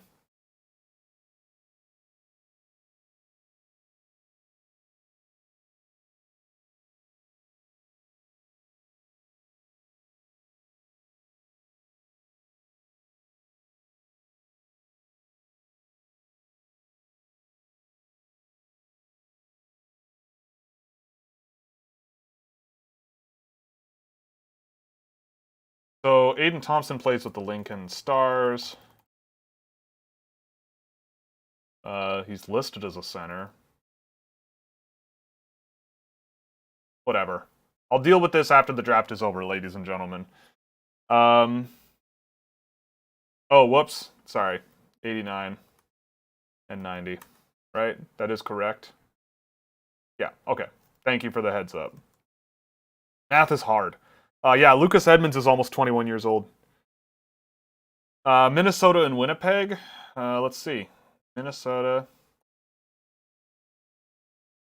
got Ogren, Yurov, Height, Lorenz, Milne. I'm not a huge fan of Height or Lorenz. Height might have a big year next year, so sure. I'll trust Papa Joel or Papa Judd. I'll trust him there, but sure. And then the other one you wanted was Winnipeg. I think Winnipeg's been doing pretty well from what I remember. Yeah, McGroarty, Lambert, Salamonson, Jilkin. I mean, if you flip Lambert and McGroarty, I kind of get it. They could have done better, but that's a good group. I like Salamonson. What do I think about Lane Hudson at the Habs? I adore it. I think it's great.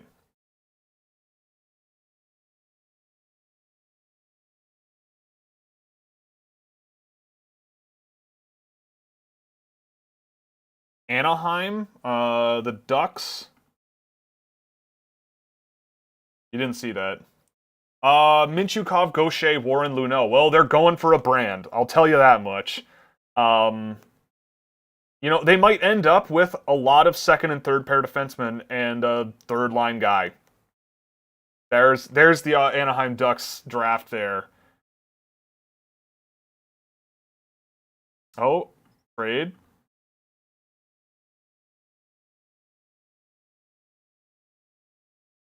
Thoughts on the Sens? The Sens have been decent. Up and down, but decent.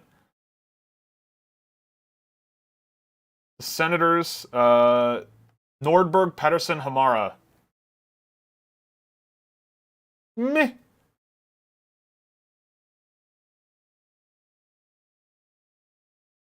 The Sabres rock.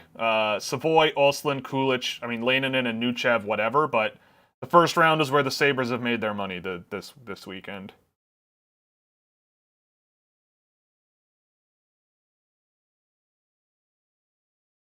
Like, I don't know. I like Noah Warren. You know, like I like Noah Warren. He's raw and defensively pretty good. There's just a lot of work to do. Tristan Luneau, he's fine. Just and in that range, like a perfectly acceptable pick. Okay. Don't do it. You've been smart. I mean, Seattle's been going data heavy, and Vladimir Gradinin is a good data guy. I just need him to make it to 95. 95. I'm putting it out there. I'm casting a spell on the next 4 teams or whatever it is. Seattle, Montreal, Florida, Chicago.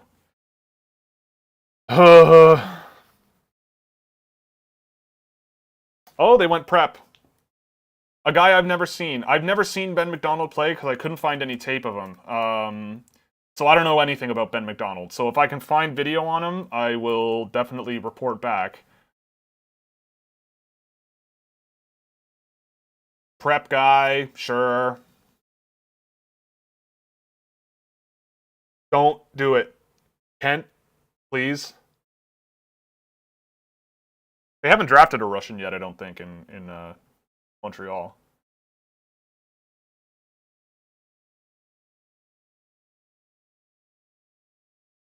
Dude, Detroit. I saw that one pop up. Yeah, so we can take a look at Detroit for now.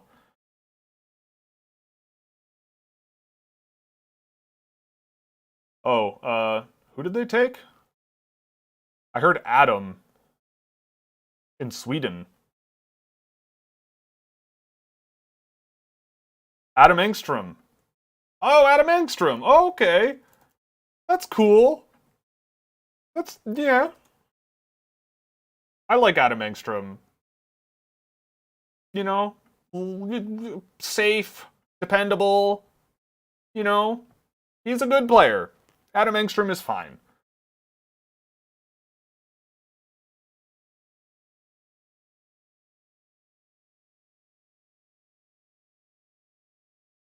Merrick Allshire to the Florida Panthers.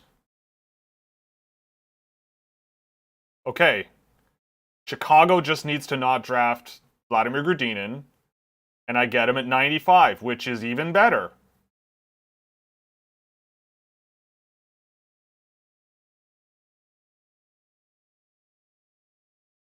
No.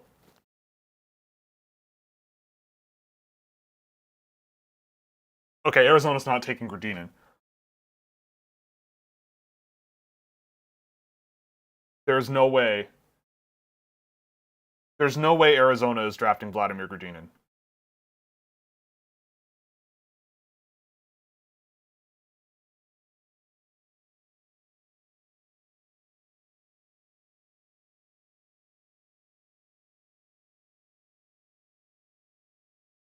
Let's see.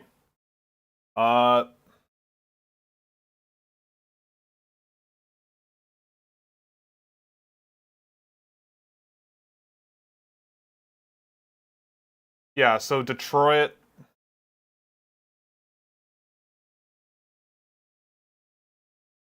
Weird. Stop doing that. Detroit's done okay. Well, Marco Casper's a fine pickup. Dylan James at 40 is a bit of a reach for me. Jeremy Langlois. Arizona just keeps banging him out. What is it? 94? Goodness gracious. I mean, Langlois is basically like the QMJHL's version of Denton Matejchuk, like just all out offense and skill and not much else. Like he can shoot, he can, he's got skill, he's fun to watch. You know.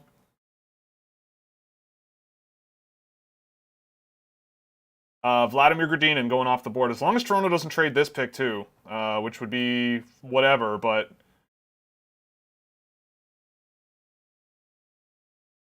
I'm going for it. Vladimir Gradinin.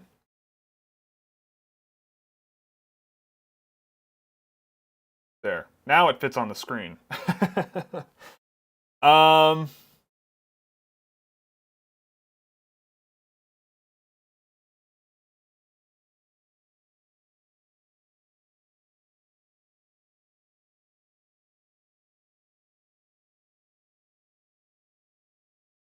Please assess the Coyotes draft. It has not been good. I do not think the Coyotes have done very well. The only player I look at them and I go, wow, great pickup with how they did it is Cooley. I'm not a fan of Lamoureux at all. Not a fan of Duda at all. Not really a fan of Matika, but if you can get him skating to a good level.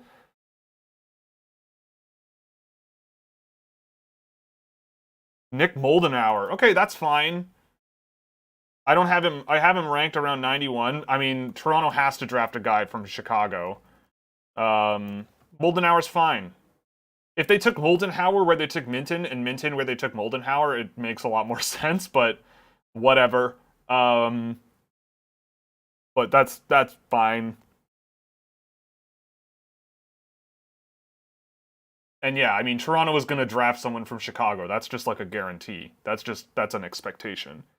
If Gradinin said he wants to pursue an officer's career, yeah, then that would color things a little bit differently. But I don't know. I don't really care. I'm taking the chance.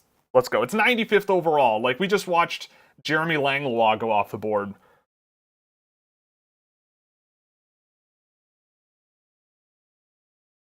When do you think we see a team pick Lucas Gustafsson? We don't, I don't think. Do you think teams are avoiding him to sign as a free agent? Well, that would be a silly reason not to draft a player. It's like, maybe we can get him later. Oh, Columbus took Jordan Dumais. Okie dokie. 96. So so far I'm pretty happy, right? Like, I've got 95, Lane Hudson and Vladimir Gradinin at 38, 95. I'm cool with that. I'm cool with that. And Dumais, like, whatever. If you want to take a chance on Dumais here, then go nuts. Have fun. It's a high upside swing, but I don't think he'll get there. But you never know. I'm not gonna poo-poo a kid on the day they're drafted.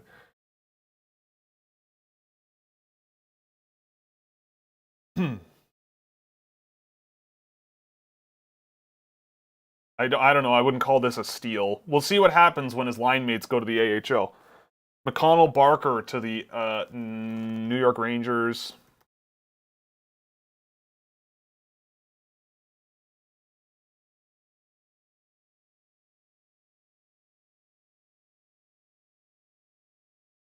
Cool. Interesting swing at 97.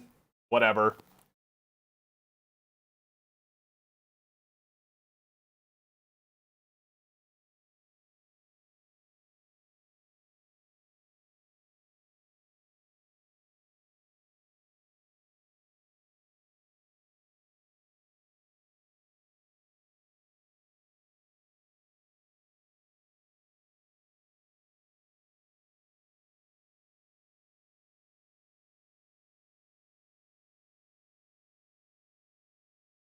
Do.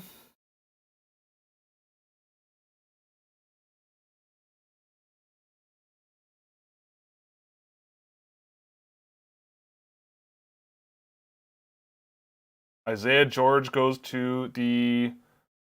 Oh, we're already in the 4th round? Oh, no. What? Yeah, no, we're still in the 4th round, right? I don't know, whatever.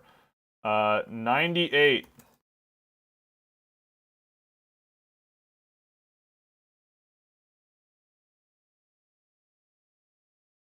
Man, okay. I mean, I'm glad this is moving along. Has Fabian Wagner been selected? No, he has not.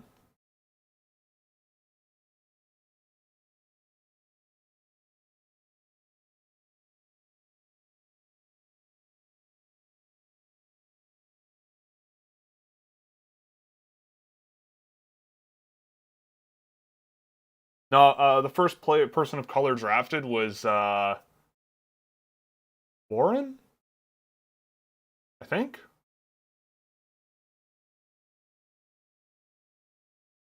Yeah, I think it was Warren.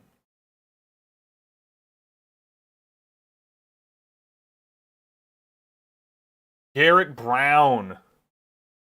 Garrett Brown off the board before Vladimir Grudinin. Let's go. I mean, Dmitry Buchelnikov off the board before him, like by 40 picks.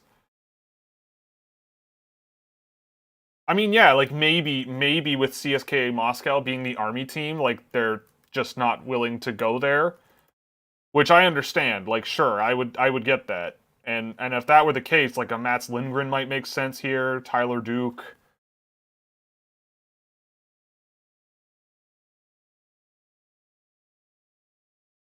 Hey, they said it. They said the word. Everybody take a drink. He said bloodlines. He said the word. Tyson Jugnoth to Seattle. Well, there goes Joel Henderson's brain. I don't mind Jugnoth. He's fine.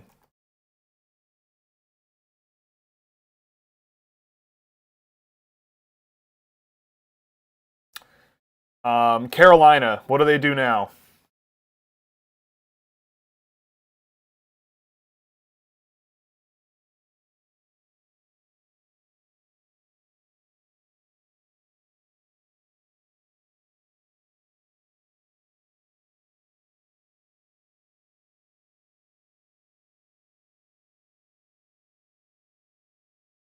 I could use another cup of coffee. If anyone wants to Uber Eats me, oh,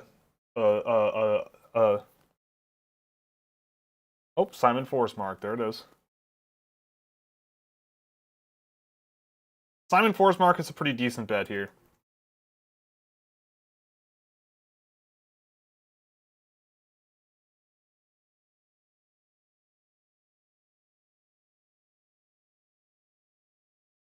Yeah, I mean, so with that pick for Gradinin, I mean, if I was at a draft table and they were saying, "Hey, we want Moldenauer," I would not be that upset about it. I'd go, "Okay, sure, whatever. He's smart, can move a puck pretty well, and a nice foundation to build off of."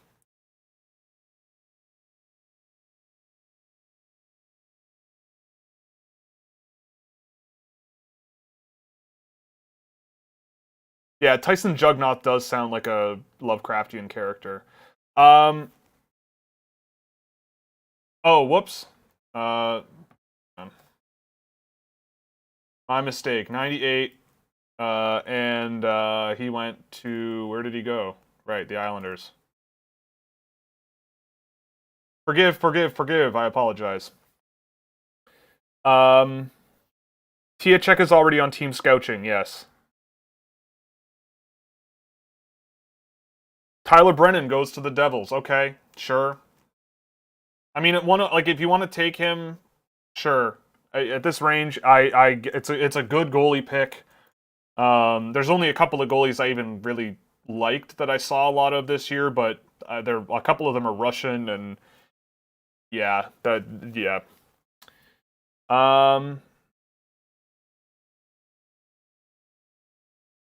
Yeah, so Tyson Jugnoth, there's a lot of questions about who he is. Like he's a really smart puck distributor.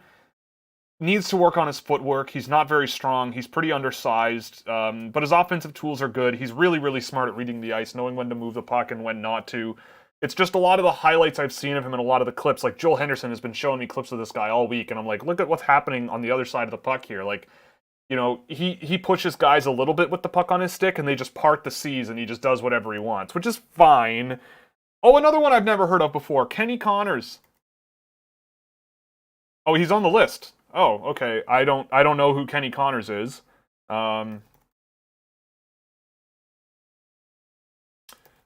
Stephen Halliday. Okie dokie. To the Ottawa Senators. Again, going with the overagers. I like Stephen Halliday. I mean, obviously he's a D+2. He's big, he's physical, and produced a lot in the USHL. There's, you know, but you could end up with a bottom six guy here. He could be a good college player. You know, he could be fun. Yeah, Duda at 36 was a little wild. That was a little crazy.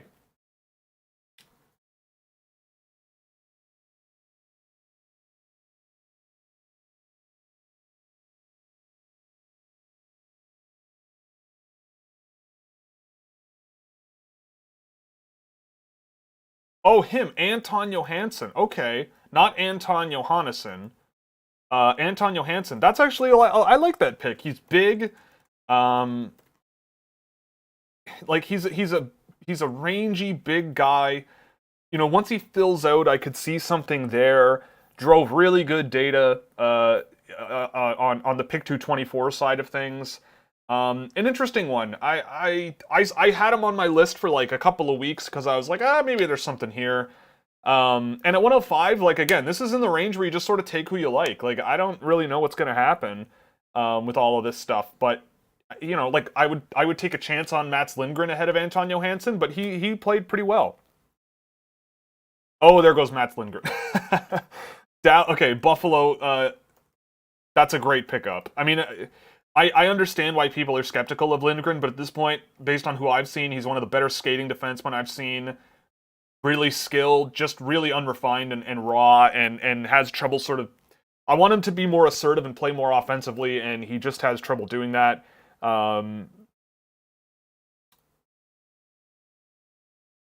Yeah, so that's a really good pick for Buffalo. I think they've done really well today and yesterday. Yesterday they did really, really well. Today was meh, but so far so good. Ben King. Okay. His name is Ben... No. Yeah, there he is. Benjamin King goes 107.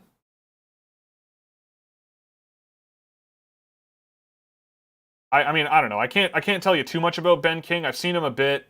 You know, if you want a re-entry guy who's 20 years old and you want him in the AHL right away, you could do a lot worse at 107, and Ben King's fine.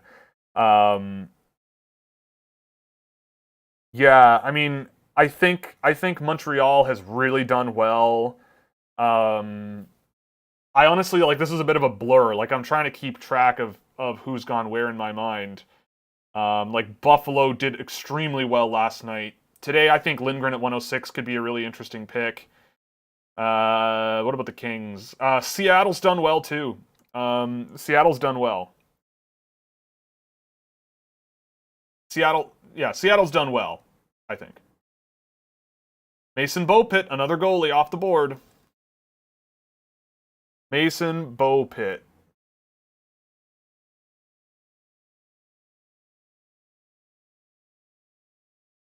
I mean, I don't know. He's a goalie. Whatever. Strap in. We'll see what happens. All right, Columbus. Yeah, who scores a lot of points at this point? Otto Saline. Jeremy Wilmer. If they get Jeremy Wilmer and Jordan Dumais, that would be hilarious. Hudson Thornton. Oh, they took Dolzhenkov. They took the big boy. Dolzhenkov. Very cool. I mean, at this pick, I get it. If he was picked at like 32, I'd go, what the hell is happening? But 110 or whatever it is, 109, nice. I mean, Dolzhenkov is raw as heck. I watched him a bit, but he is huge. I mean, I would take Gradinin ahead of him, and they play on the same team. So the CSKA thing, I don't know what's going on there. I guess teams are scared of Gradinin's size and the fact that he didn't score a ton. But again, I've said this a few times.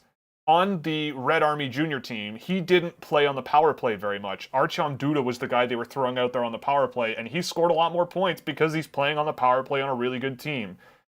Gradinin, I tracked a lot of him in the KHL. I liked him watching him in the KHL. I liked him more than Danil Yurov. Like, I watched both of those guys back-to-back in the KHL a lot, and I felt there was more to like about him in the KHL at this time in the world than Danil Yurov brought. I mean, I like Yurov, though. I don't dislike Danil Yurov. It's just, I don't know. Maybe Gradinin was like, I'm never coming over. I'm going to go join the Russian military, and, you know, I would love to commit war crimes. That would be great. And maybe teams were like, no, that's not a good answer. I don't know, but who knows?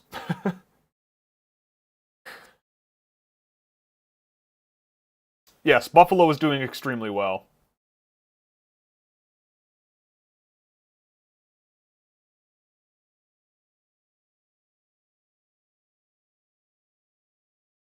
Daniil Orlov.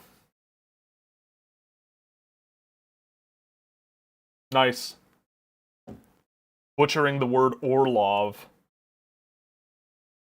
Daniil Orlov is a guy. He's big. He plays on a terrible team on Sakhalin Island. But he's a guy. He's a guy. That's going to be my answer for a lot of these picks from here on out. I hope you know that. I don't know what else I can tell you. He's a guy. But I'll tell you who isn't a guy is Kenta Isogai. Huh? I mean, I hope that, like, in the 7th round, like, Tyler Duke, Gendron, Kenta Isogai, and Adam Barras are all not available, because I don't want to have to pick between, like, one of them. I just want to take flyers on all of them. There is one name that I heard might be a late swing in the 7th round that would be very, very, very fun. We'll see if it happens, but yeah. Oh, there's one that I don't think I know. Noah Laba.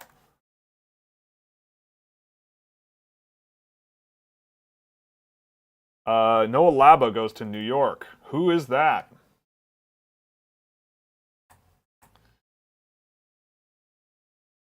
Noah Laba. Lincoln Stars. Okay. A re-entry center, had 39 points this year. Oh, he's a big boy. 115 penalty minutes in 50 games. All right. Let's go.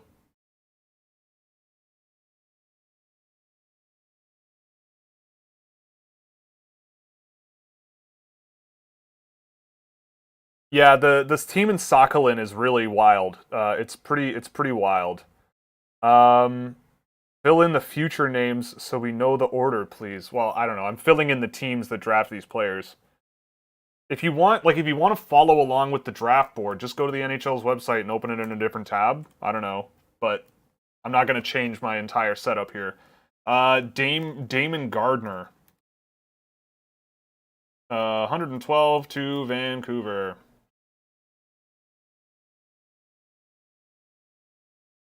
Whatever. I mean, I've seen Damon Gardner a bit. His points are misleading. I'm like 99% sure Warroad is a Class A school, which is the level below Double A in Minnesota hockey. But you know, it's 112. Like, who cares?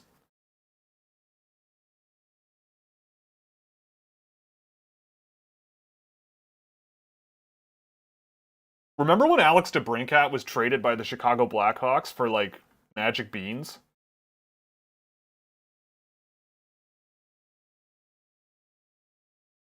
Amadeus Lombardi. Flint Firebirds. I saw a little bit of Amadeus Lombardi towards the end of the year, and sure, I don't know.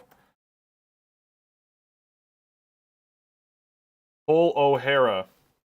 That's another one I don't have on the sheet. 114th to Nashville. Who is Cole O'Hara?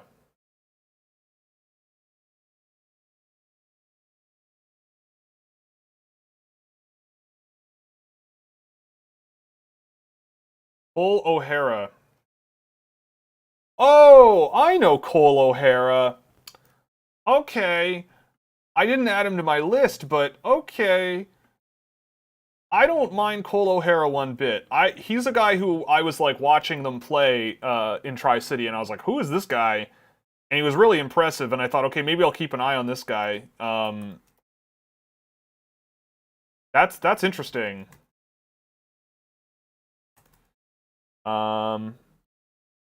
Yeah, like that's an oh no, his name is Cole O'Hara.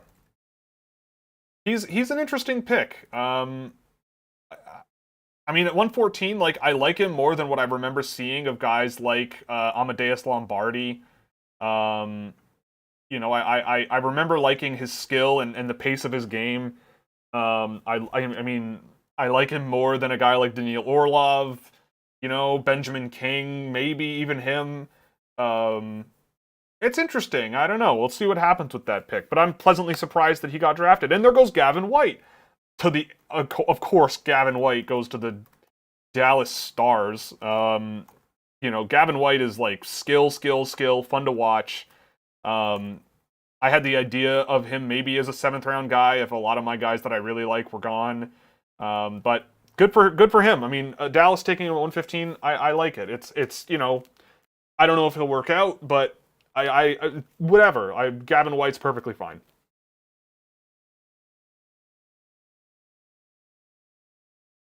The LA Kings are up next.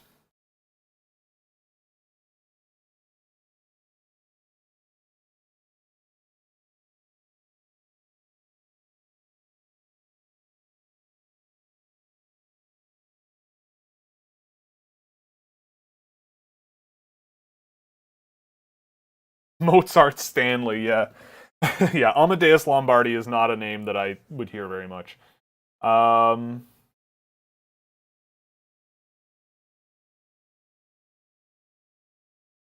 Thoughts on Patrick Thomas? I don't know much about him at all.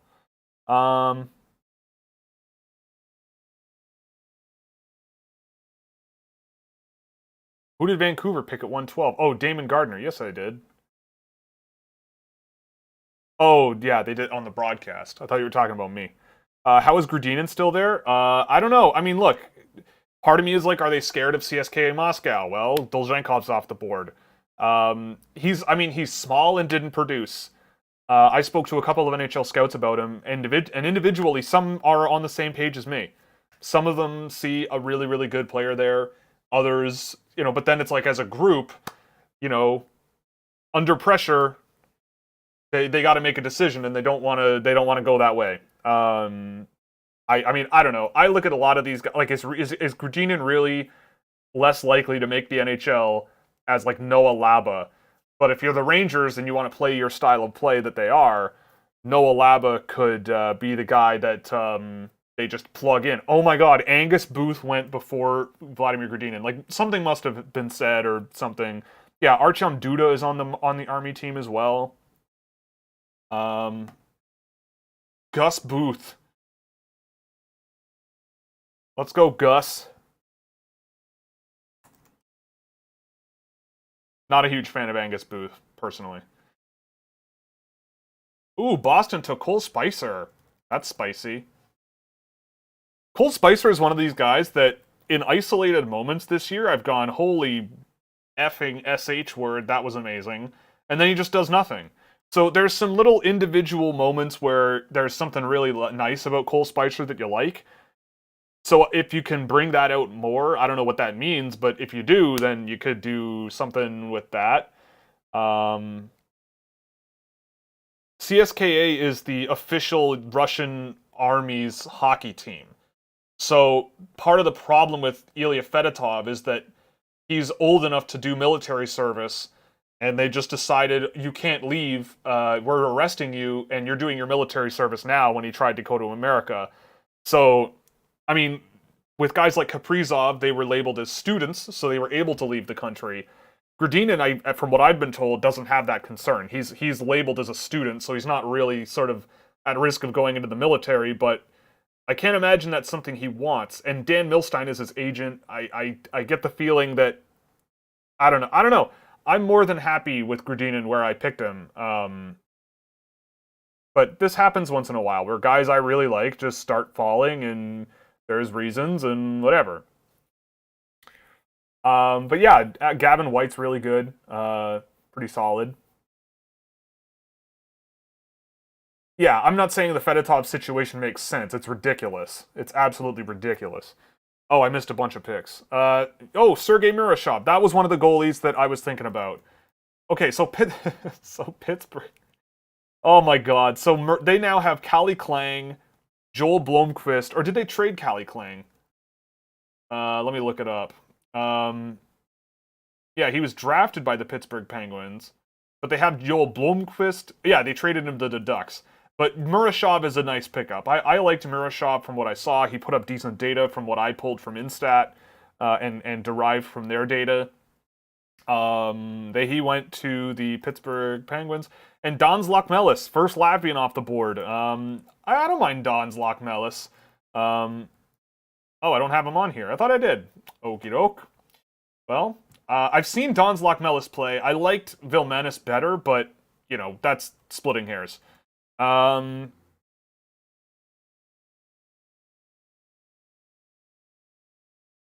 goes Karoma Slav.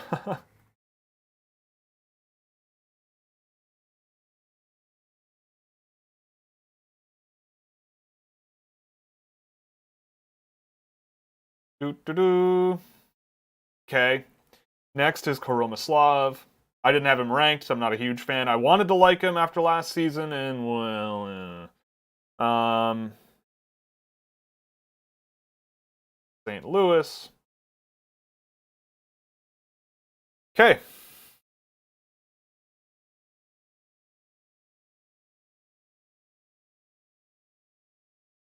Ooh, okay. I like Ryan Healy there. That's a nice pickup. I like Ryan Healy a lot. I think that's a really smart move from Minnesota. They've done really well. Ryan Healy's really interesting. I'm surprised he's not scoring more than he is.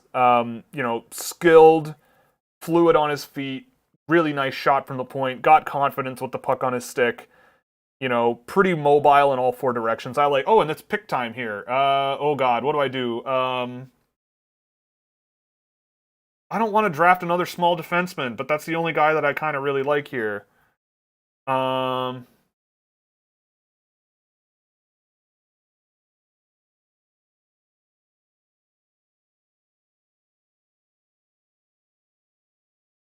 Screw it, I'm doing it. Tyler Duke, let's go. I don't know. I'm okay with that.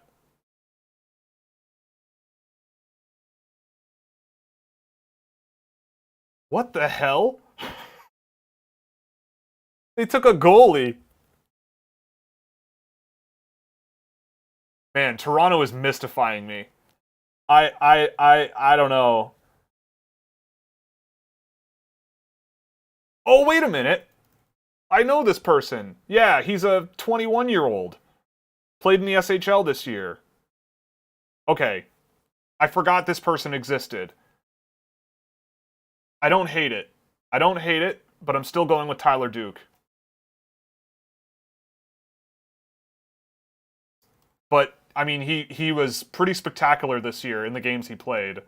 If Toronto got their goalie, we'll see what happens.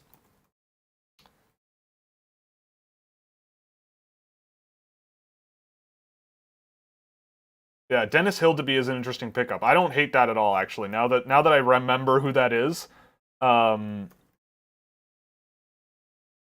yeah. My phone is telling me it's time to stand up, but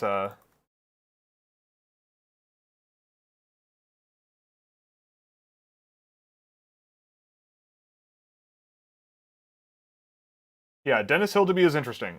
Wow, okay. Didn't expect that. 95, 135.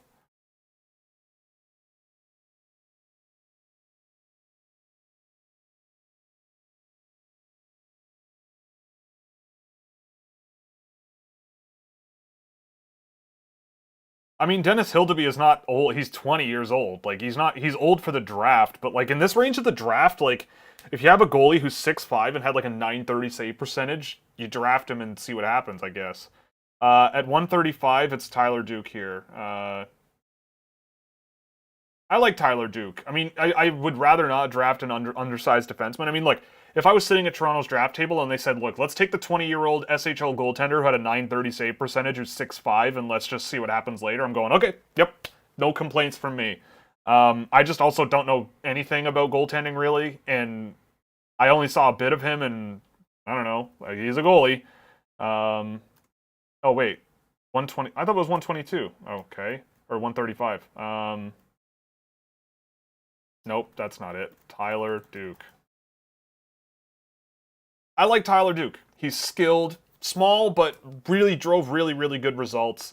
Really good results. Lots to like. Just really unrefined and needs to work on his footwork, just like Lane Hudson does. But getting Hudson and Duke together, I'm thrilled. I mean, at 217, I'm expecting someone like Isagai, Adam Barras, that kind of thing, maybe.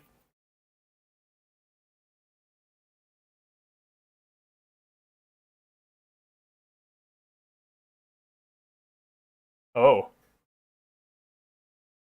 Oh, Duncan Keith is retiring. There it is. Ludwig Jansson. Okay, Ludwig Jansson.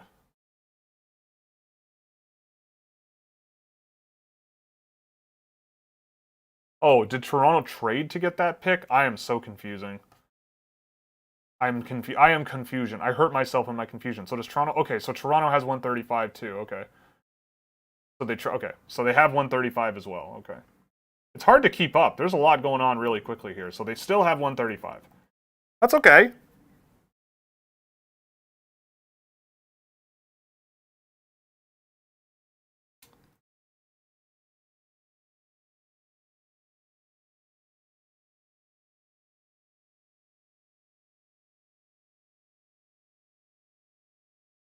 Okay, Cruz, Tucker Robinson. 123 to Seattle. Who else? Cruz. Lucius. Chaz's brother, 124. To Carolina.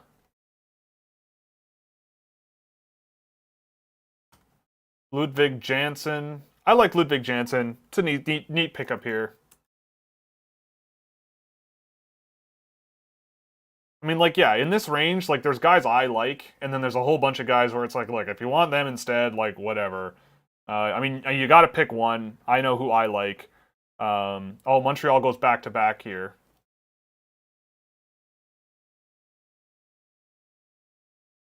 I like Charlie Letty, too. He's neat. Shout out Greg Revac for yelling about him for too long. But you convinced me a little bit on him. He's worth it.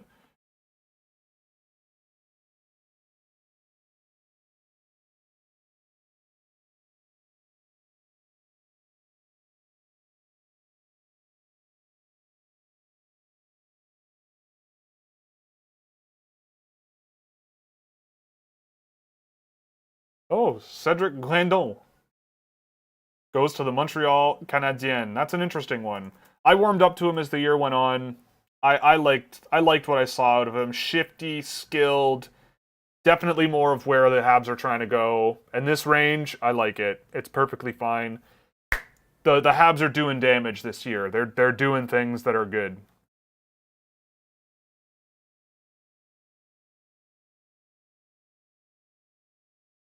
Let's see.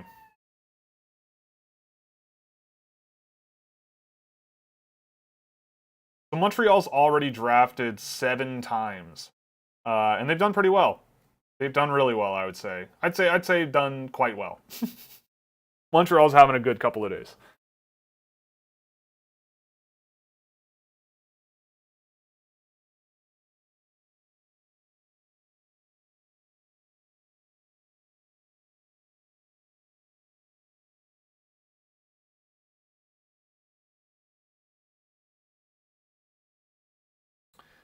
Yeah, I'm very curious about Hildeby.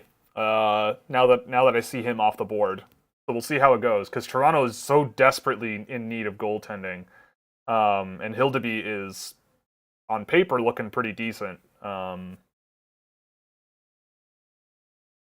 If your goalie guys like him, you take him, especially in this range.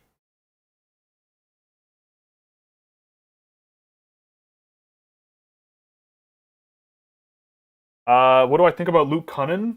Well, look, you're trading a third-round pick for a guy who can play in the NHL. It doesn't matter what he's doing. If you trade a mid-round pick for a guy that plays in the NHL now, it's a wash at worst, right? Like if that third-round pick, who was it that they sent that was drafted instead? I'll have to check cap friendly. I forget what pick it was, but they traded him from Nashville.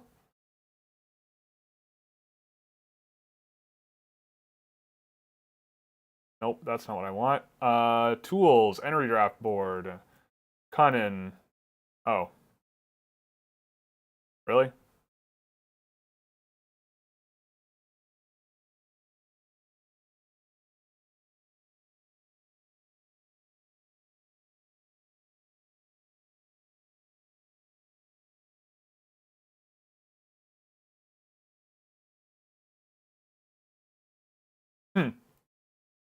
Can't find it. Anyway, maybe by the time you see me struggling, though, someone's answered it. How hard are you going to grill the Bruins in the reviews? Well, I mean, I try not to grill teams too hard, like day one post-draft. The big thing to me is always, what are you leaving on the board to take who you want? I mean, Poitras, Spicer, and Locke Mellis, like... I mean, I don't mind Locke Mellis at all, especially at 119. Cole Spicer, I think, has some really impressive individual moments that if you can bring out more, then you could do well with that pick. Poitras is a wild card. Poitras is a wild card. Oh, it was next year's third. Yeah, like, so you basically paid a third to upgrade on John Leonard and get a you basically paid to get an upgrade on your bottom six, and like, whatever, it's fine. It's fine. It's okay. It's not an epic fail. It's a perfectly reasonable trade. They're taking a TV timeout. I'm putting down an ad.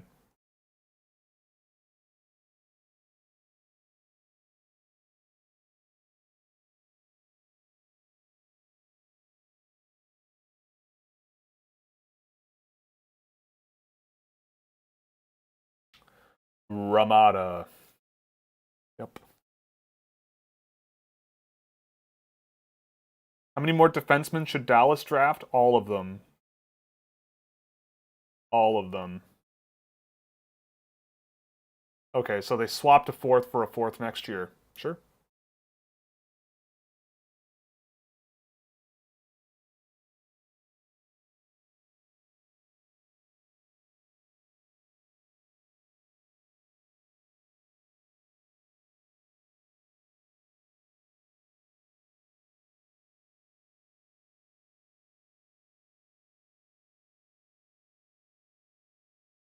Oh, we've had picks since then. Okay, Cameron Whitehead. Don't have him on the list. He's a goaltender. Okay. A lot of Lincoln Stars going.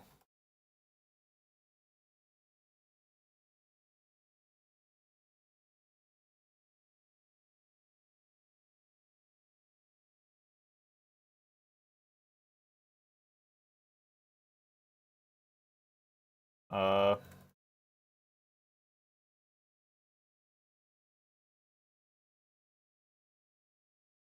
okay. Maximilian Kilpinin.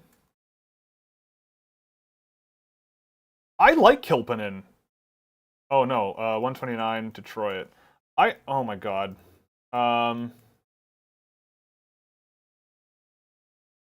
Yeah, I like Max Kilpinin. Like another one of those guys, he's kind of like Cole Spicer, where once in a while I'm going, oh, okay, like that's pretty nice, that's pretty neat, and then he kind of disappears. But if you can bring that out, Detroit's kind of doing some interesting stuff under the table here. Little quiet little moves that are, pretty neat.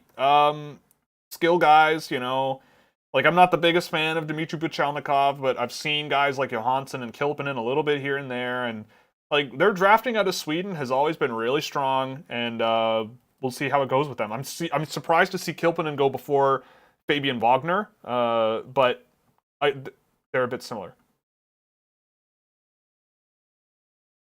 Of course, of course, of course, the Arizona Coyotes continue the party and take Matthew Morden. I was watching him a bit at the U18s, and mm, mm,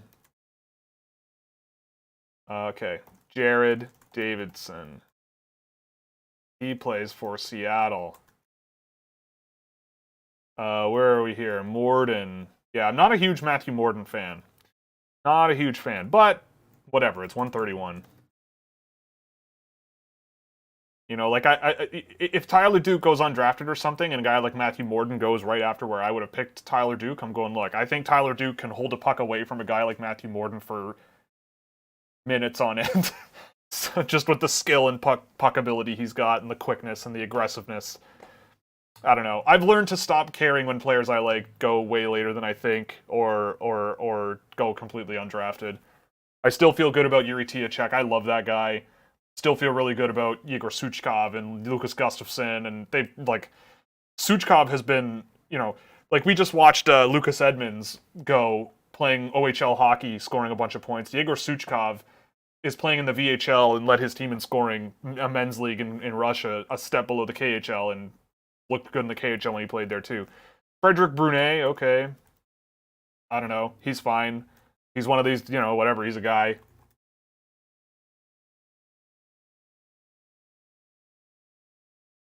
Brunet's skilled. He can work off the blue line pretty well. Sure. I need water.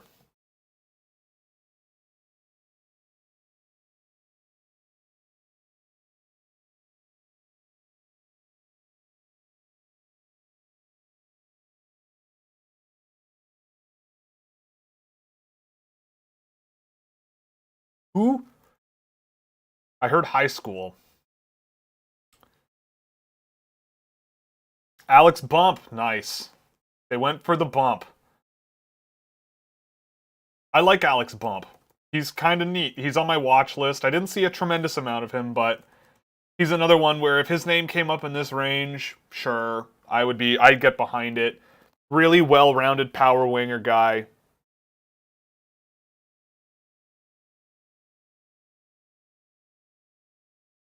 Yeah. And you know what? Alex Bump, going out to Once in a Lifetime by Talking Heads. I like it. I mean, I love the song. I love the song. The story of the song is kind of like the opposite of what he's going through right now. He's got his whole life ahead of him. But it's a good song. Good song.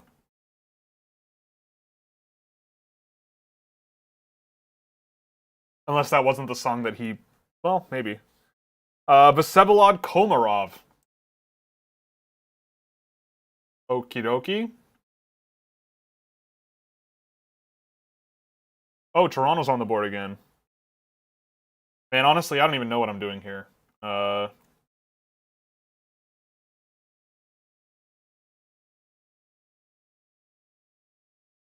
Like Brandon Lazowski, maybe?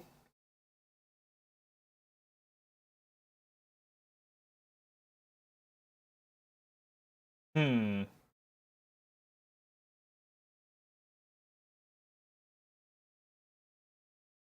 I want to say Issa guy, but I feel like you could get him way later.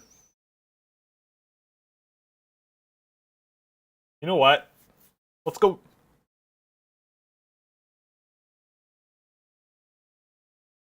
Let's go with Let's go with Joel Jonsson. Oh, whoops. Oh, I know that person. Yeah, Grebionkin. I like him. I like Grebionkin as a re-entry. I was watching him late in the year. He was on my watch list for a little while. I like that pick.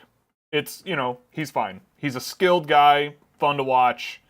Played on a really good team, but drove the bus pretty well. My pick is going to be Julian Lutz.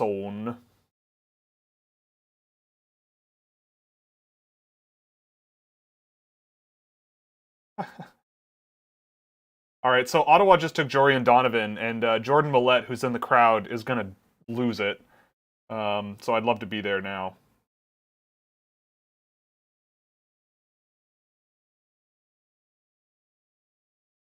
I'm going Joel Jonsson.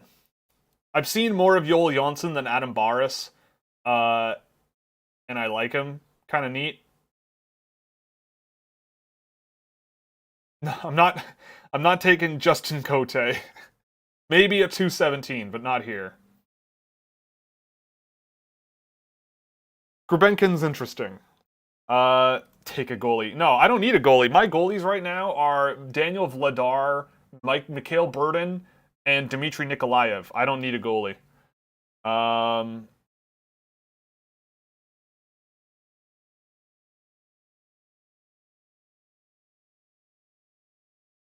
Not a huge fan of Jorian Donovan, but at 136, whatever.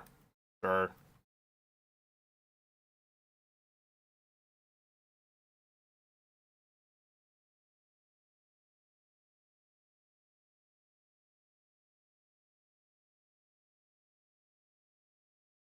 The Ottawa Senators are still Ottawa. They're still doing Ottawa things.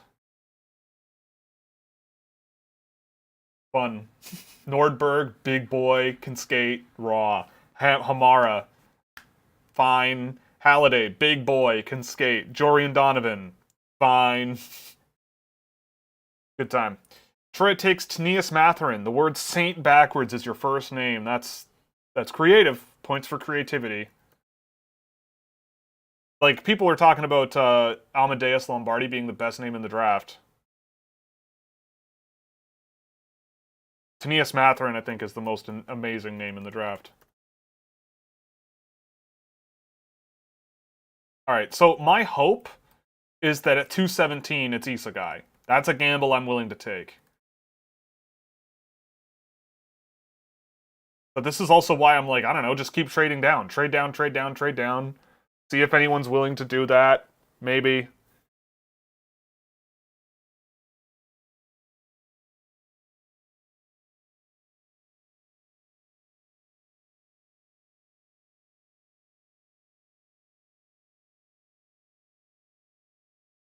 Oh.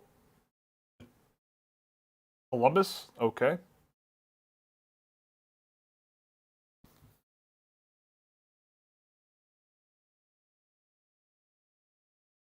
Everybody wants to get to the airport. Boy.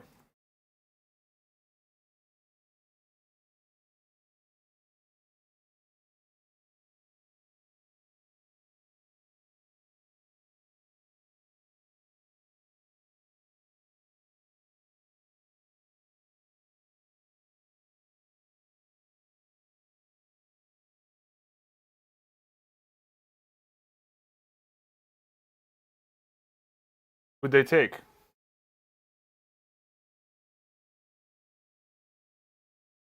Who did they take? Sergei Ivanov. Okay, they got a goalie. That's another one I would have drafted.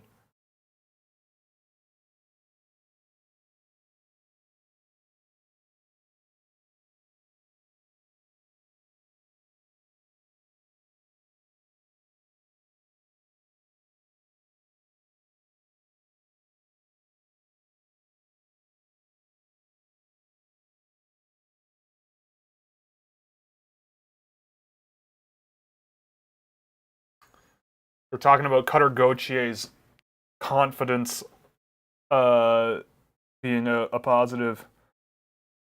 Connor Fidston? Sure. Okay. Whatever. Yeah, Sergei Ivanov is pretty good. He's a pretty good goalie. Murashov or Ivanov were the guys that I would have probably drafted. And if someone was more confident on Hildeby than me, maybe him.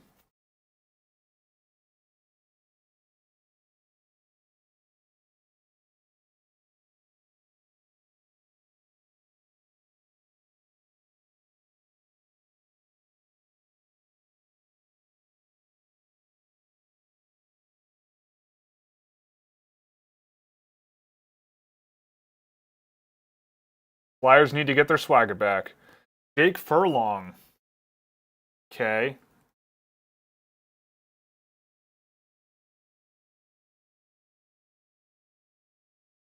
Whatever. Furlong scored. He scored points. Wasn't a huge fan of him, but he scored points. New Jersey. Oh boy. I hope this is over soon. I want to go for a nap. It's been a long few days, to be perfectly honest with you.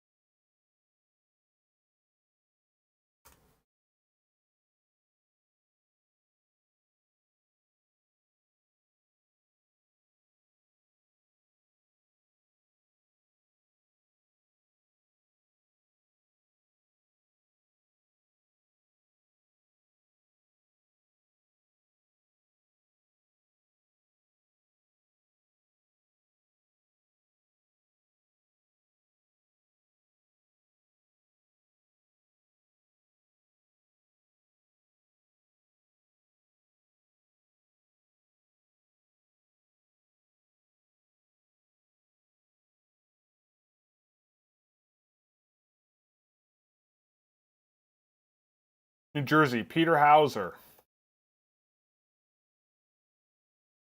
Interesting. A guy. A guy. What is it? 141?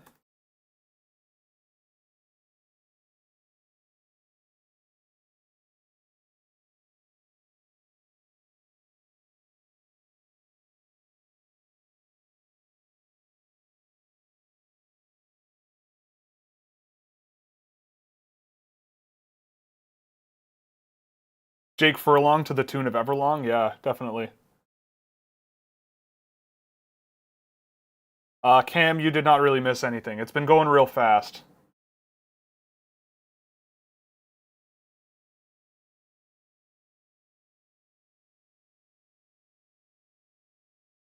Matt Maggio. That's an interesting one. He's kind of neat. But that's kind of where we're at in the draft. Oh, he's kind of neat. I am also going to say that at the end of the fifth round, I am going to run an ad, and then I'm going to run to the bathroom, because I really should go.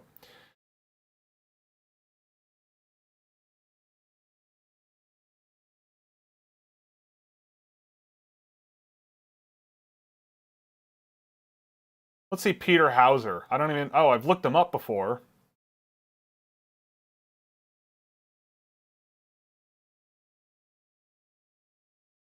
Yes, I remember why I was looking him up earlier. He's fine. Fabian Wagner is still available, too. Interesting. Did not expect that. Thought he'd be gone by now. Am I surprised Tyler Duke is still on the board? No. He's 5'9" and doesn't score a ton of points. But I ain't scared. Smash the puck pinata. That puck pinata is a few hundred kilometers away from me right now, and it's already smashed. I don't have another one, unfortunately. Yeah, the bathroom does have number 1 or number 2 potential. Once in a while, number 3. But we don't talk about that. I don't think I'm at risk of that. That much of a fall on the draft table. I don't think that's going to happen. Keep it clean. If I have to go to the bathroom, I'll go. I'll go when I damn please. I'll go when I please. This is far more important than relieving my body of waste products.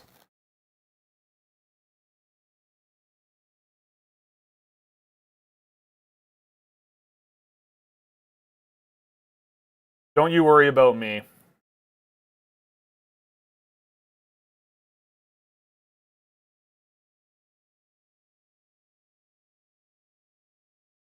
Who's your top 3 winners of the draft so far? Well, Buffalo's first round slaps. Buffalo's first round is really good.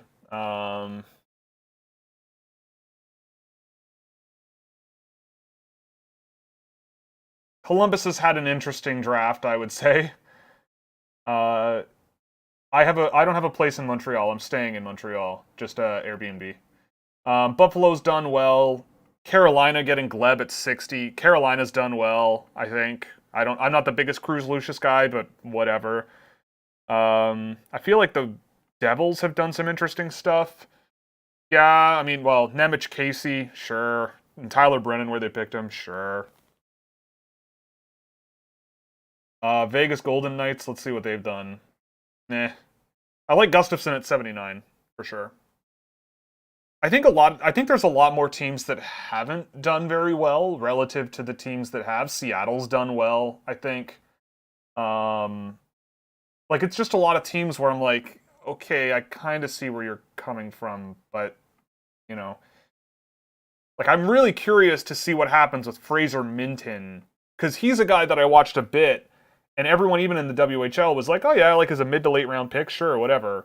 But I look at Minton and at 38, like, ahead of some of the guys that went after him, and like the WHL guys Toronto was drafted over the Kyle Dubas era have often been Like, it's a weird thing, right? Like, this is why when people ask me about this, I say I'm not a fan of regional scouting as a strategy, because if you need, like, you need a strong backbone of people who have seen maybe not 20 games of a small group of players because they travel around, but 8 games of hundreds of players, and really sort of dig in and see what's going on there, because you end up with sort of like, well, we want our guy in 30 to 50. Like, we think that's how good he is. And then there isn't really a check on that.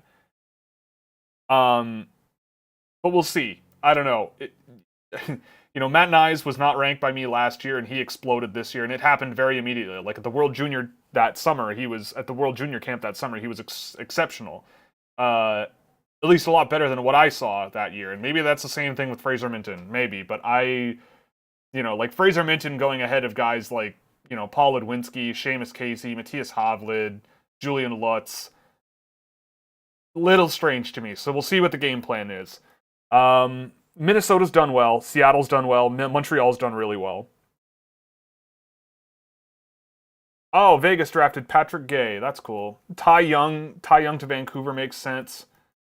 I like Ty Young as a goalie. Sure.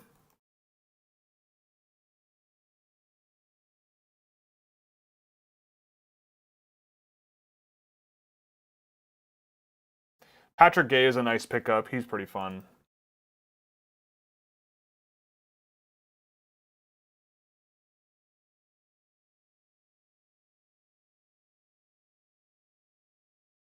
Graham Sword to Nashville, of course. High-producing, overage guy. I mean, I don't know. I saw Sword a bit this year. I didn't really buy the production, but at 146, whatever. Most of these guys aren't going to play. Mayorov. Oh, I thought I had him on here.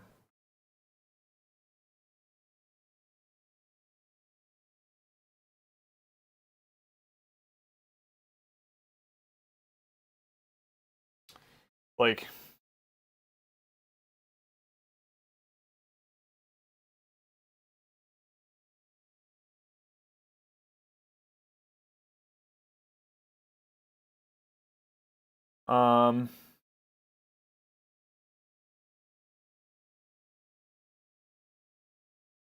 Otto Celine goes to LA. That also makes sense.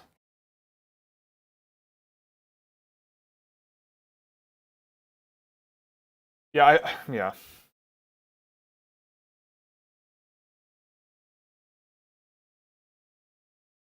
What else do we got here? Washington, Jake Carabella. Okay. I know I just yawned during my Christmas day, but I did not sleep much last night. And usually I'm the kind of guy who can get away with not sleeping as much, and I went to bed too late. It was too late. But last night was pretty wild. Being at the arena was really something. If the draft ever comes to town, highly recommend you pick up some tickets. Highly, highly recommend it.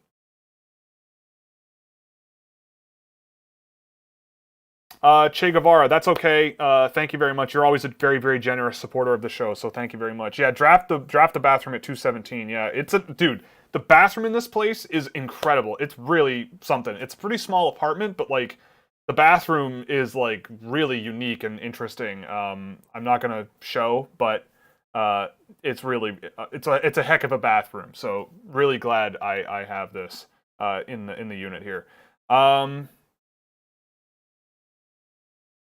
What else?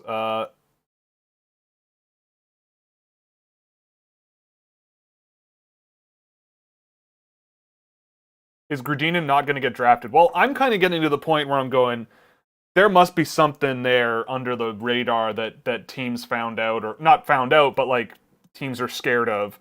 Um, I don't know. I mean, maybe he is more committed to CSKA. Maybe. Uh,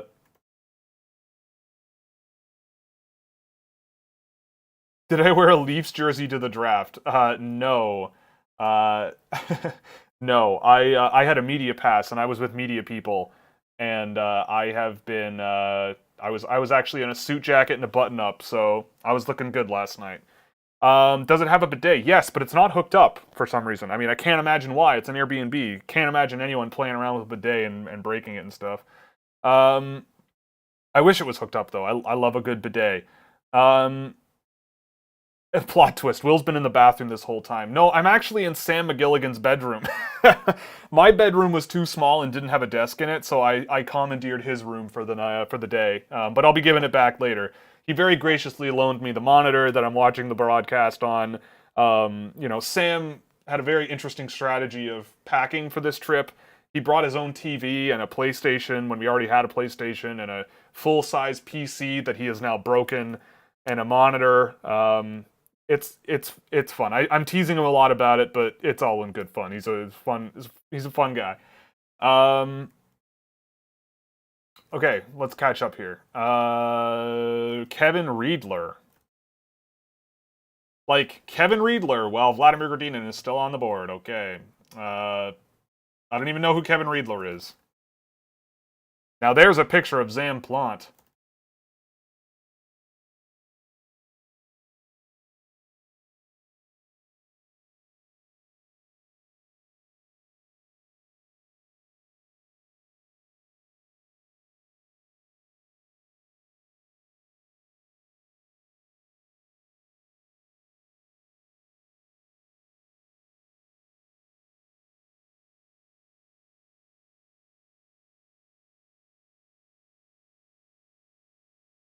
Oh, whoops.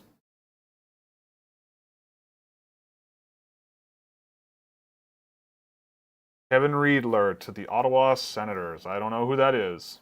Mikhail Holm, help me out. Gaudette. I'm going to guess that Kevin Riedler is very big. Oh, he is. He's 6'5". There you go. I swear to God I didn't see that on the draft board before I said that.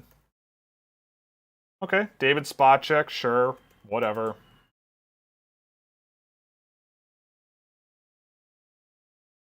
Extreme hockey IQ. I love when you use, like, super high-end talking points about players in the 5th round, especially when it's not Vladimir Gordinin, who is legitimately high-end in a lot of areas.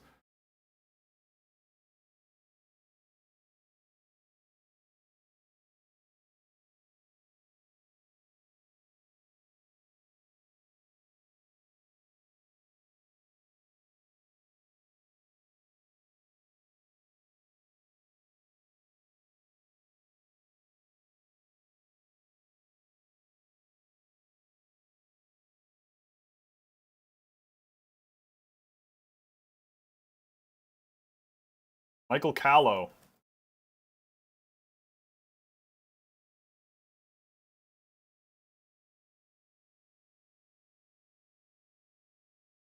He's got a Bobby Orr connection, everyone.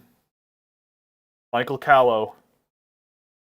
Parker Bell to Calgary. I think I know who that is. Yeah, he's fine. I'll have to go watch him a bit more, because I only saw him very briefly, but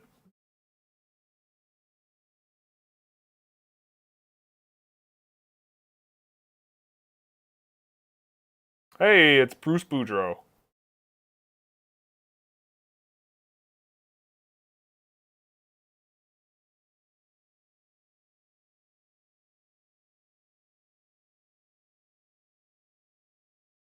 What's been Bruce Boudreau doing at the draft?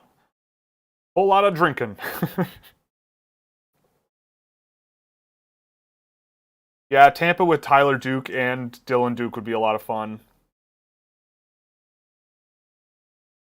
Oh, Kevin Riedler's a goalie. Okie doke.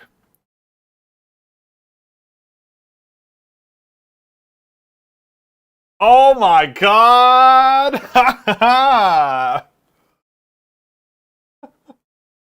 Yo, Carolina, baby! Let's go! Oh my god, what am I doing? Like, my phone, Carolina hasn't called me yet to be like, hey, can you stop talking about our guys? Although it doesn't seem to work, like, it doesn't seem to matter. Gardinen at 156 is hilarious. That's hilarious.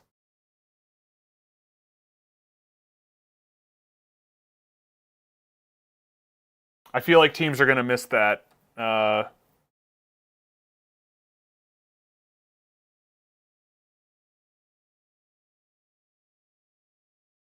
Sandusville Manis goes to Florida.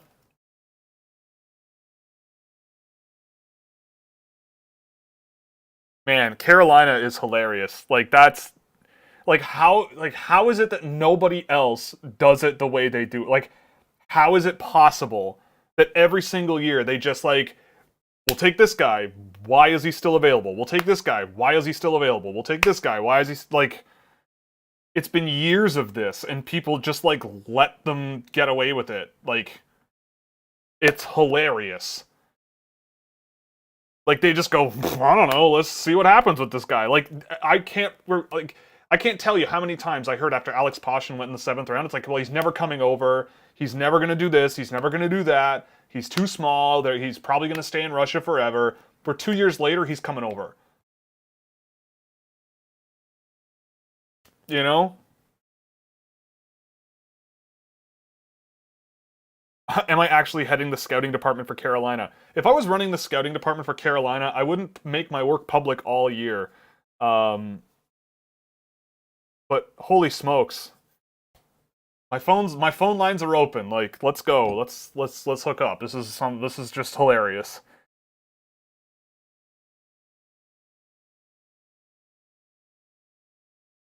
Yeah, we can start working on Jakob Norien getting drafted. I won't be drafting him because I've already got 3 undersized guys. I've got 3 undersized guys down there already on the board. I'm hoping for a Kenta Isagai or Alexis Gendron pick at 217.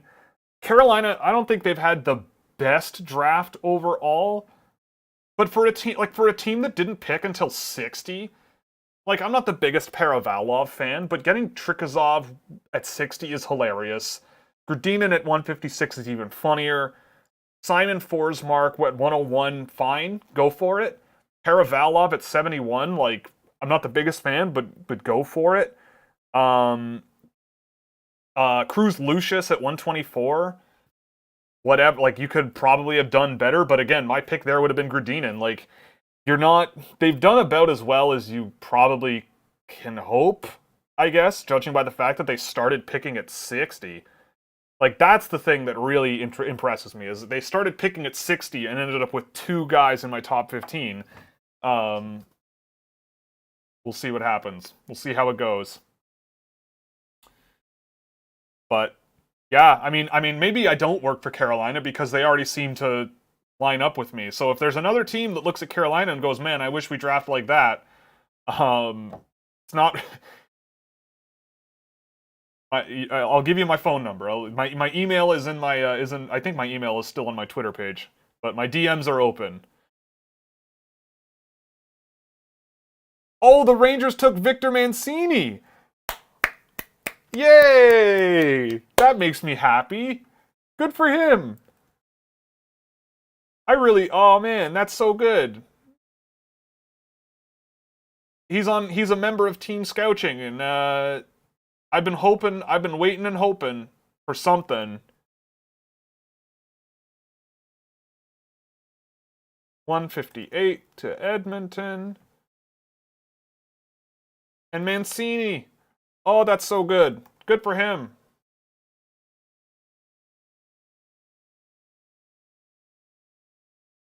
New York Rangers. I mean, for a team that is the New York Rangers, they've drafted pretty much in line with what they try to be.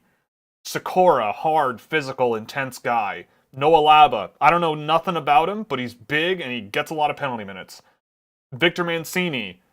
Big, rangy, can be physical, really good defense first guy that I think, you know, you could see the wheels turning at Omaha this year as a freshman, but it just wasn't all put together. I still think there's a lot to like with Mancini.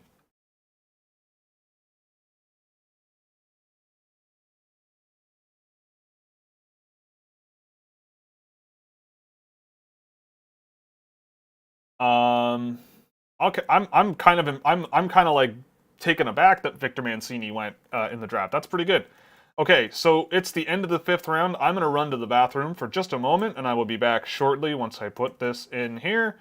That goes there, that goes there, that goes there, and I will be right back, and I'll leave this there.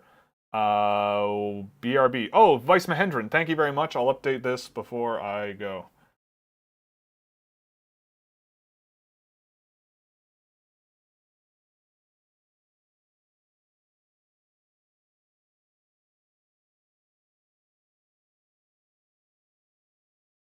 Okay.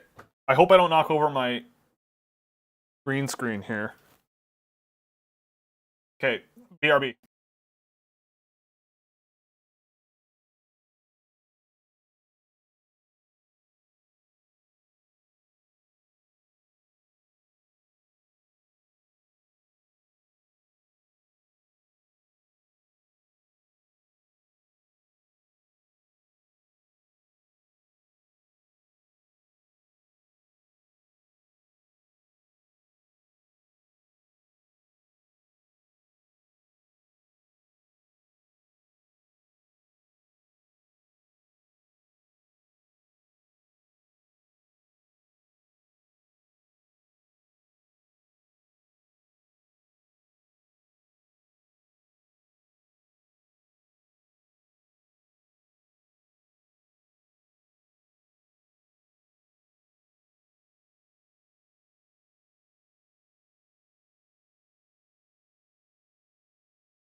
And we're back.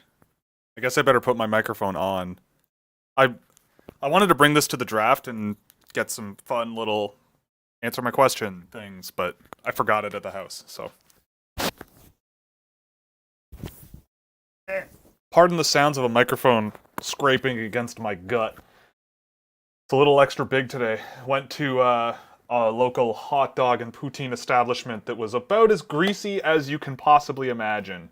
But it was really, really good at 1 in the morning last night. Tasted real good. Moving on to the 6th round. Round numéro 6 en Montréal. Okay.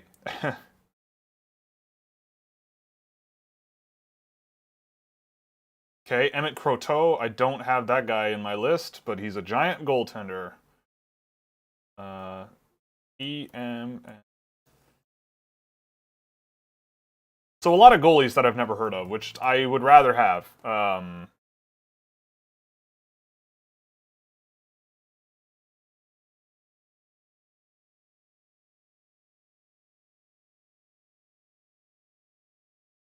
Suber. Oh, I thought I had Suber in my list too.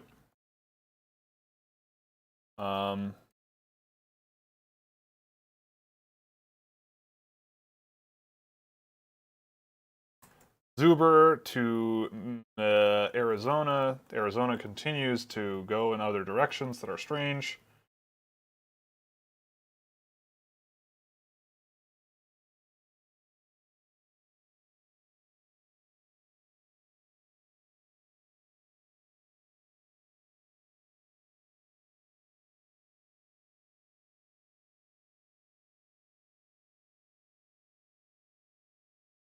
Barrett Hall.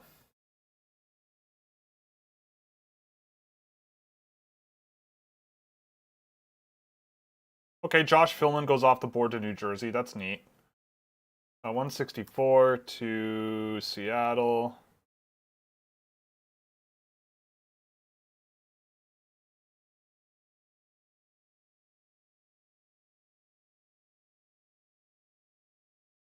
The other Hunter Mick that I didn't think would get drafted. Okay, Hunter McDonald. I like Hunter McCowan. He should maybe get a flyer. He's been pretty good. But he doesn't play for a pretty major NCAA team, so who knows?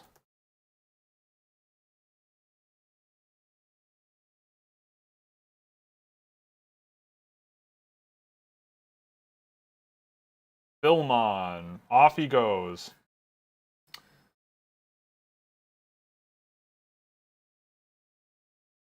There's a lot of guys that I didn't even have ranked that I thought maybe should go by now, like Spencer Sova, Oscar Asplund, Ilya Kvochko maybe.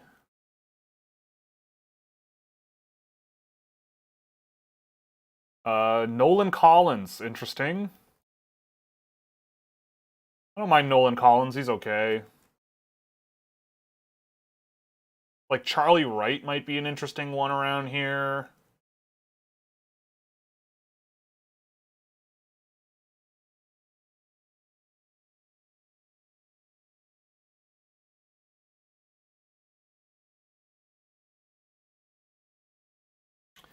So,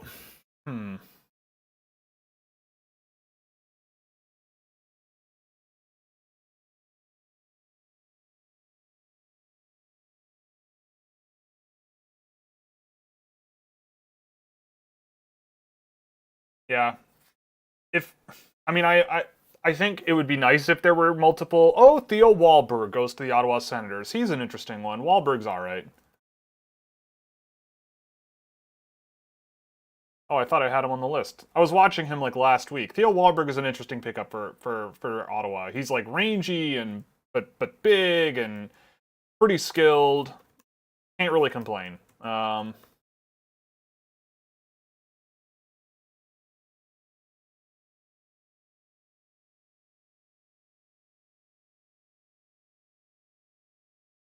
Jared Wright. Yeah, like there's also like re-entry USHL guys that I feel like would be getting attention. Like a couple of guys on what team? Waterloo. Garrett Shifsky, I think is his name. John Waldron. I liked those guys over the year. I don't know. But it never ends here, right? Like, you can go to college, you can whatever, and be a free agent or work your way up from other levels or whatever. Like, it's not the end of the world if you don't get drafted for the second or third time.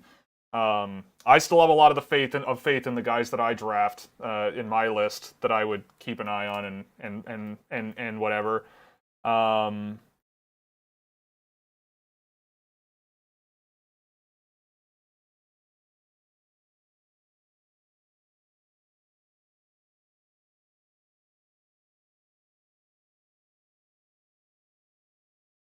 Oh, hey, I crossed 8,000 Twitter followers. That's fun.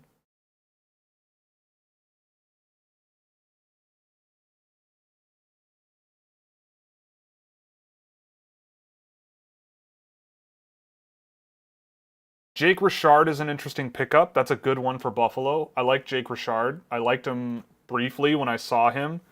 Ooh. Ew. You ever scratch your skin and you have a scab you didn't know you had there? It was weird. Jake Richard. Ooh. I'm a hungry boy. Jake Richard to Buffalo. Might have to make a sandwich once this is done. I'm still alone here. They haven't come. The group I'm with hasn't come back from the draft, so that must mean that that must mean that they're having a good time. But we're almost done. Like, we've got a round and like a round and a half left ish. So Jakob Voldras. Whatever.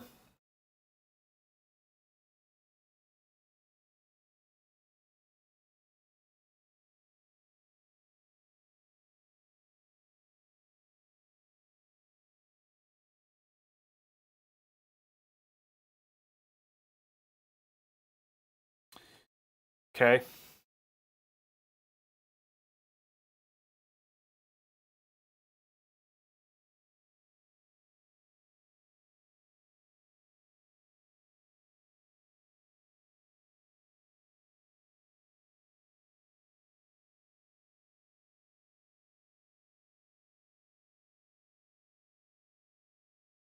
Yeah, how are things slowing down? We're in the 6th round. Like,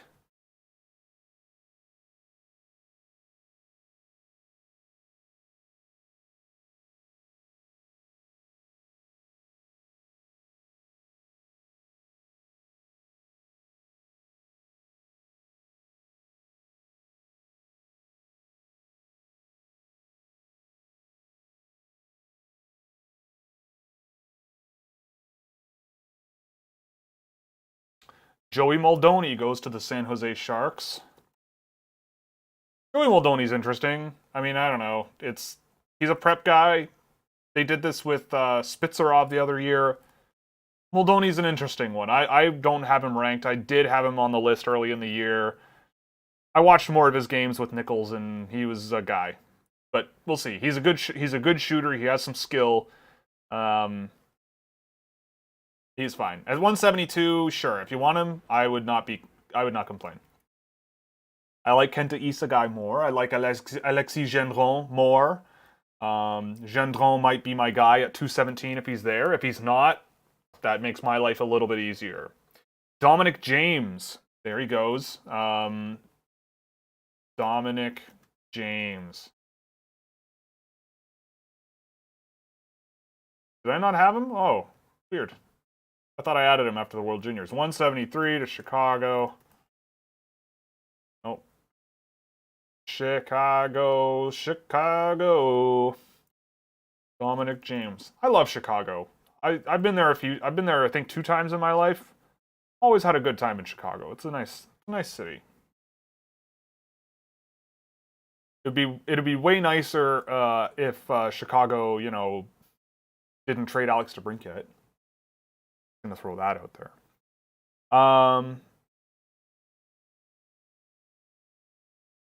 What's my position? What's my personal top 5 remaining?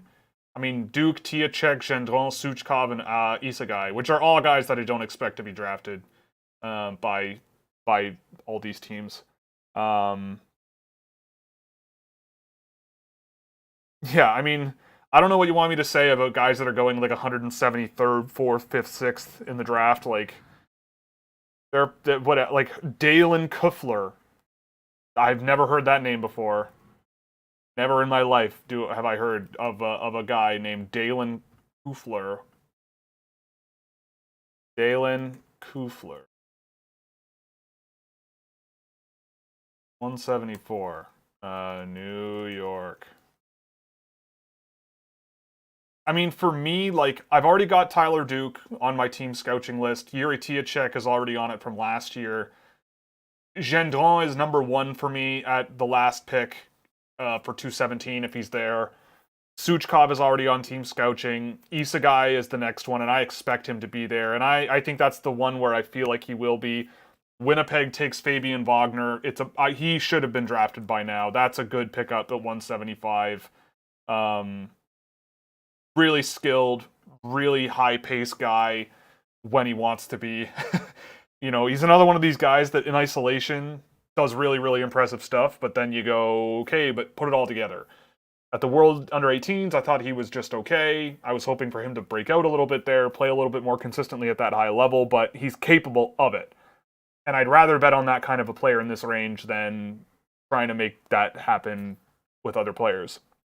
So Vancouver's on the board. Vancouver, maybe, I don't know, Norien, maybe Joel Jonsson at 176. Who else?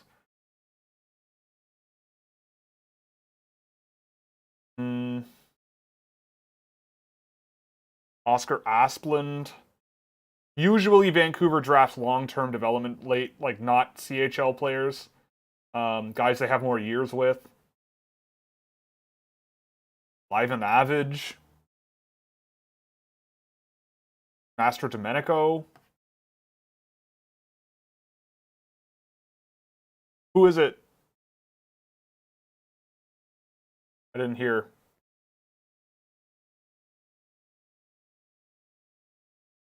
I'm personally not surprised that Servac Petrovsky is still here, personally. Like, I don't know. I don't know.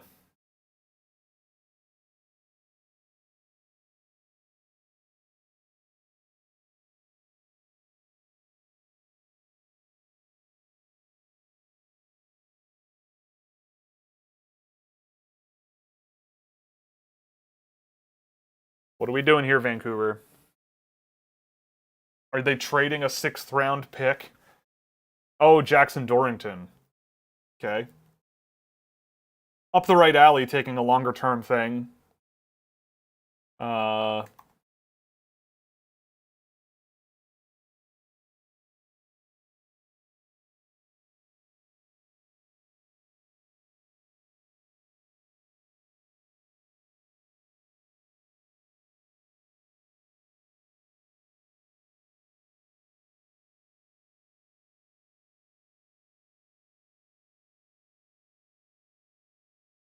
All right, over to the Vegas Golden Knights. Take us home, even though we're not.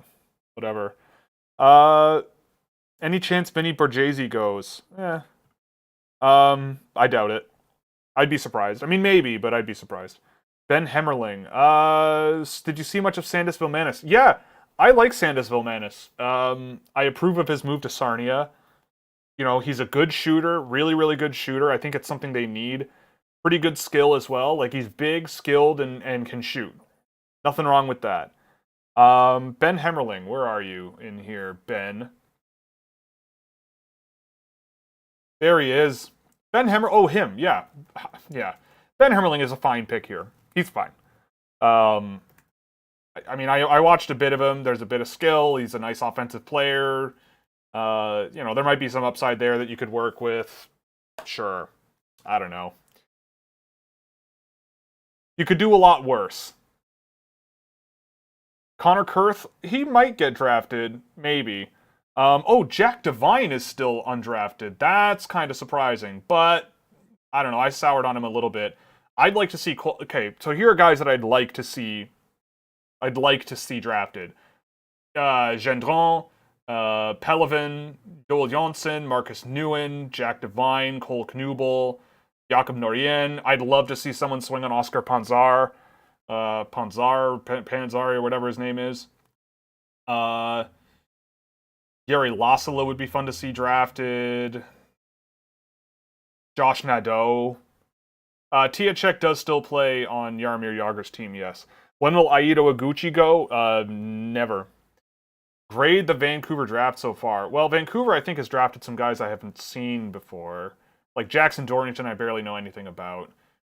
They've done okay. I don't mind Elias Pettersson. He's a good skilled defenseman. Damon Gardner. I don't know. I didn't see much when I watched him. Ty Young, big goaltender, faced a ton of shots this year. There might be something there. Jackson Dorrington, I'll have to check out.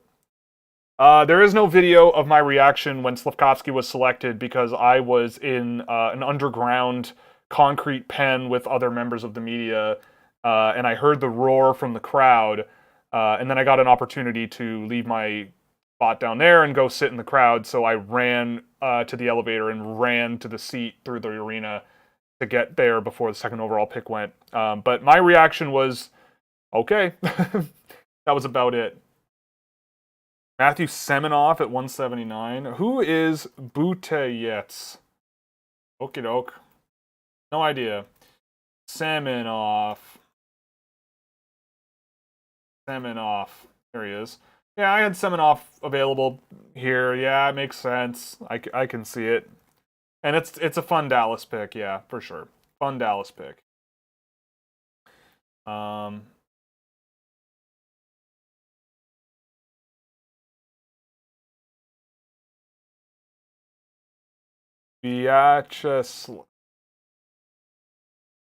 Vyacheslav Buteyets.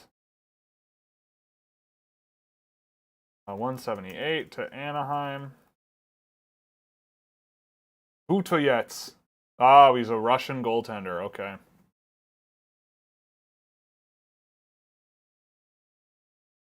Jack Sparks to the LA Kings. They took the big boy. Jack Sparks, the OJHL 6'8" monster, 180. Los Angeles Kings.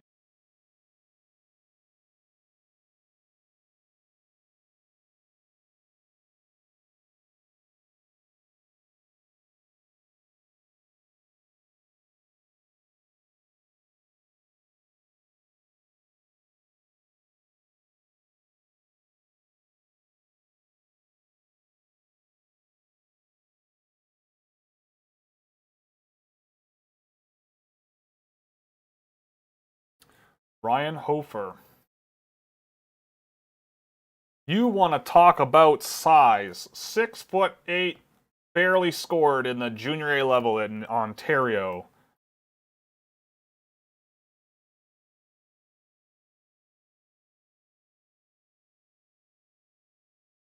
That's a big boy. Luke Devlin.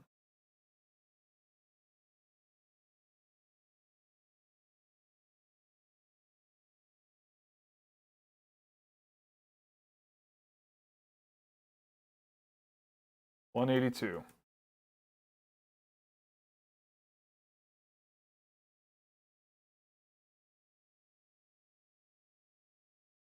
I mean, I'm kind of sort of hoping that someone drafts Alexis Gendron so that I get to draft Kenta Isagai.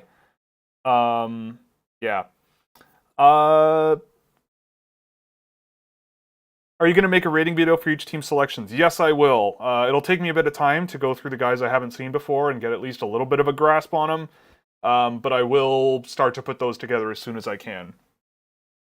What do you think of the trades Chicago has done with Doc and Alex DeBrincat? Well, the DeBrincat one is inexplicable to me. I don't know what you're doing over there. But Doc, it seemed like the time was up for him there. They were kind of fed up and wanted to move on, so they did. I think what they got for him, sure, wasn't bad. Montreal, I mean, really good. Like, Montreal's one of the best teams this year. Like, just from a glance, I would say Montreal looks like a... Because when I do team stuff, I usually give them, like, a letter and a number like I do with a video. Like, I'd say 2A for them all around, like, which is pretty good. They didn't, like, knock it out of the park, but they'll end up with some solid NHL players and they have some high upside options. So, nice, well-rounded, nothing spectacular, but, like, solid. Yeah, it's almost time for the Avalanche to pick. That's kind of funny. Yeah, no one's drafted Hugo Havlid yet. Can't explain that. I don't know. Reed Dick. 183. I'm surprised Reed Dick lasted this long, honestly. Landon Sim. Isn't that John Sim's brother or son? 184. Can't forget about the bloodlines.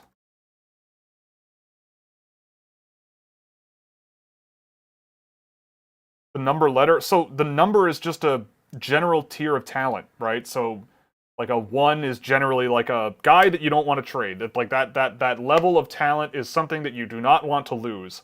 And the letter is like the chance of either them getting to that point at some point, or the inconsistency within it, right? So like, you know, someone like a Cole Spicer in the move categories, like a 2F, because sometimes I'm like, holy crap, look at what he can do with his hands and everything, and maybe not with his feet, but his hands are pretty incredible, but it never really comes out. Like, once in a while, he'll hit the highlight reel and then disappear. So that's the general idea. With teams, it's more like, where do they go, you know, like, when you look at their draft class as a whole, you know, how much really potential high-end talent did they bring versus the well-rounded versus the guys with a long way to go. And the letter basically would be more like the distribution within the team's crop, right? So if you drafted all super high upside swings or anything, you know, they'll keep it moving.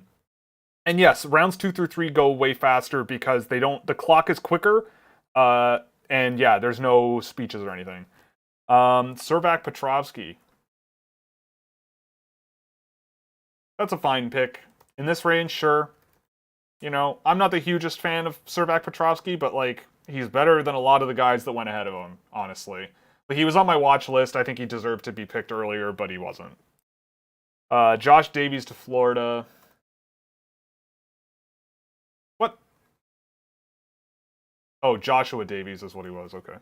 186 to Florida. All right, what's Buffalo going to do here?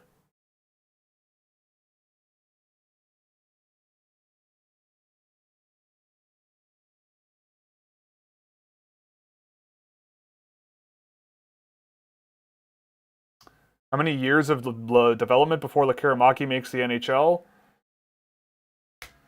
At least 2. Gustav Karlsson? Cool. That's an interesting pickup. I like Gustav Karlsson. He's a big boy, right? If I'm remembering the right person. He's a pretty big boy, but yeah, I like Gustav Karlsson. He's a fun player, nice late round swing.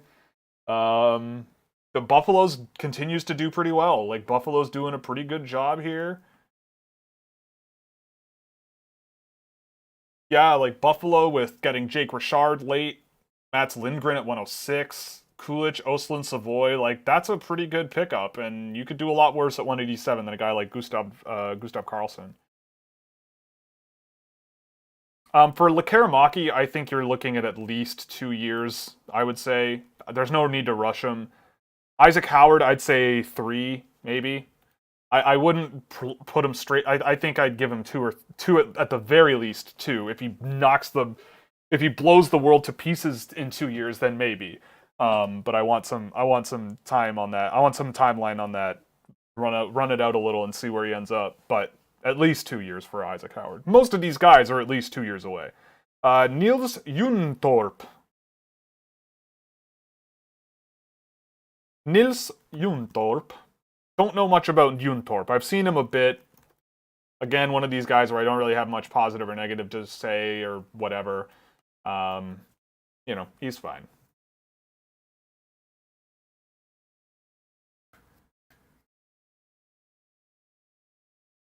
I just want, like, I want one of Gendron or Isagai off the board when I pick.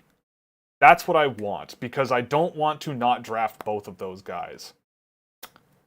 I mean, I would pick up the phone if I were a GM and be like, hey, can I flip you a 7th in 2 years for a 7th? Or future considerations, or like some guy. I don't know. I would try to make something happen to just take both of them. I get the feeling that Isagai could have a big USHL season next year if he goes back. He's very, very young, very skilled, really tenacious and hardworking, just needs to get stronger. And Gendron is a pretty good goal scorer, and I'm surprised he hasn't gone yet. Like, he was, I think, the 3rd best goal scorer amongst draft eligibles in the queue. I think he had 30 goals. Yeah, Reed Schaefer, I think is probably a little bit of a ways out. Like he's gonna take some time to fill out and get his pace going a little bit better. I would say like 3 years before Reed Schaefer sort of pushes for an NHL job.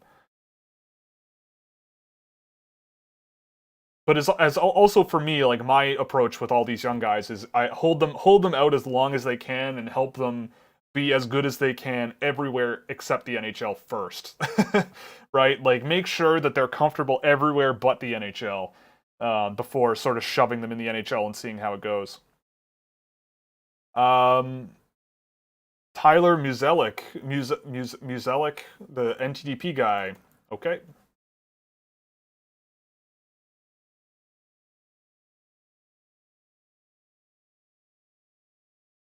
Tyler Muzelik. Nope, that's his name. That's not his team.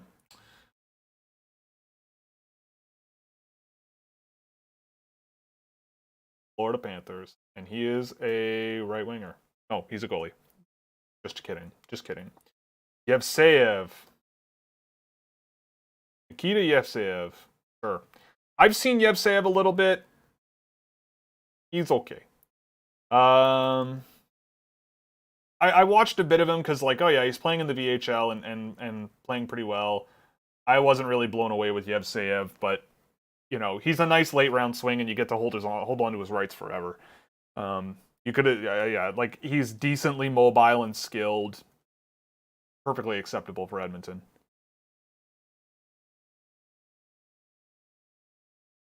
Bo Jelsma still being on the board surprises me as well. I like Bo Jelsma.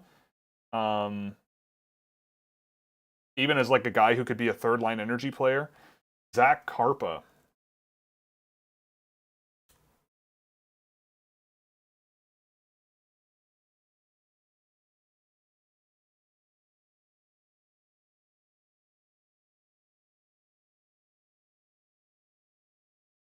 New York Rangers.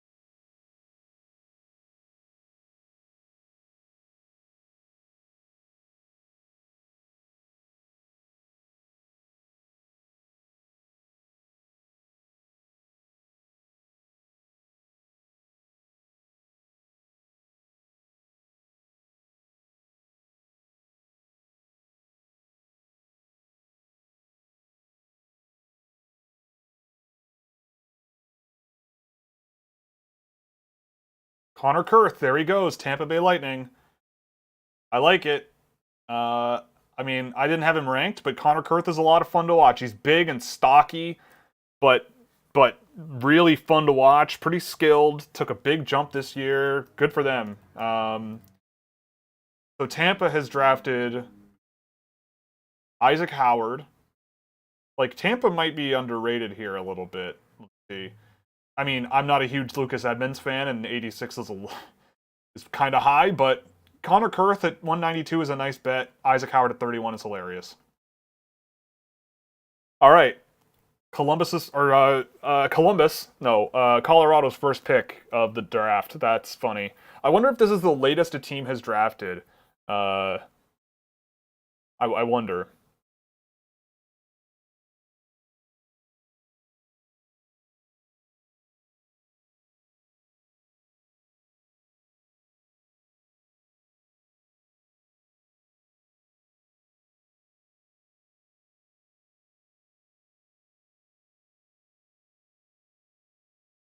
Chris Romaine.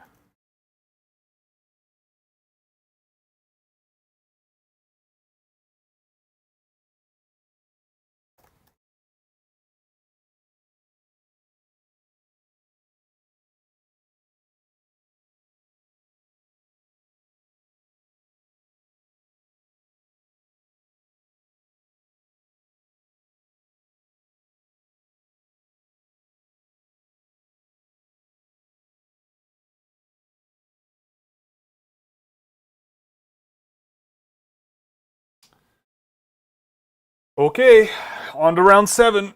The last one. We're almost there, folks. This has been a real fun time.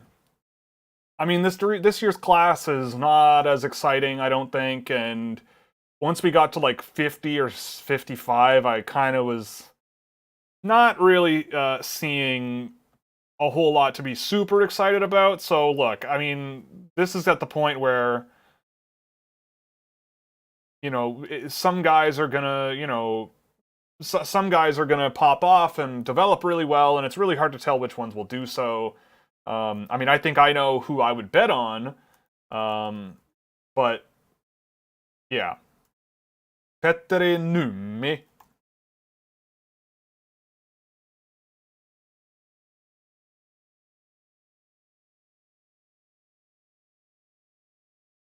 Okay, San Jose.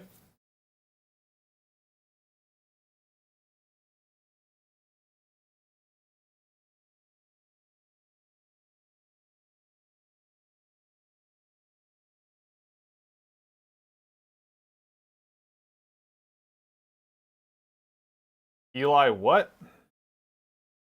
A player I've never heard of. Here we go. They're going back to Victoria.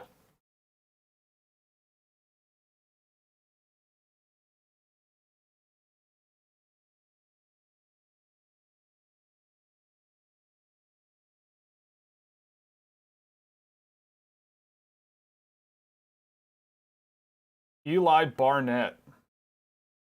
One of the oldest first-time eligibles. Oh, he was with the Victoria Grizzlies. Didn't score a ton. Okay. I'll check him out. I won't poop it before I check him out. Kyle Jackson. Seattle. Again, the data. The data, babies. They're going Byron Bader style here. Just draft the guys that score points. I think that's what they've done a lot. Let's see.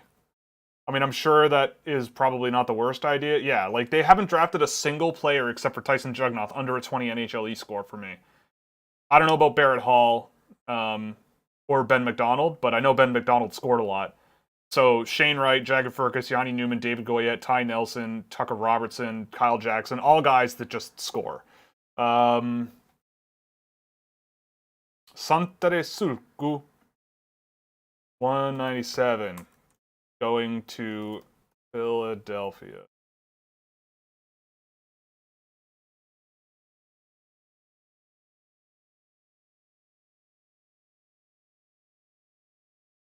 Yeah, the data babies. That's what they are. How's the energy level starting round 7? Moderate. Moderate.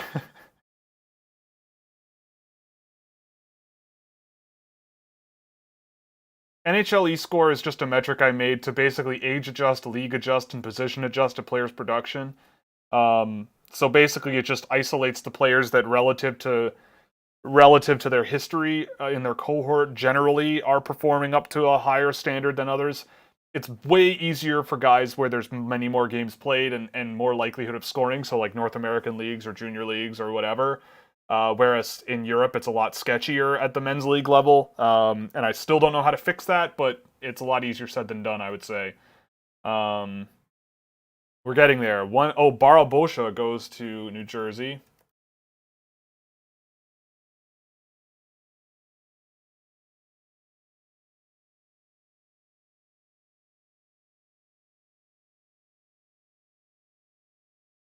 Yeah, day 2, 2020 was 7 hours, and my power went out during that draft. It was the first time my power ever went out in my new house, and it happened the day of the draft, which was really, really frustrating. That's the kiss of death there.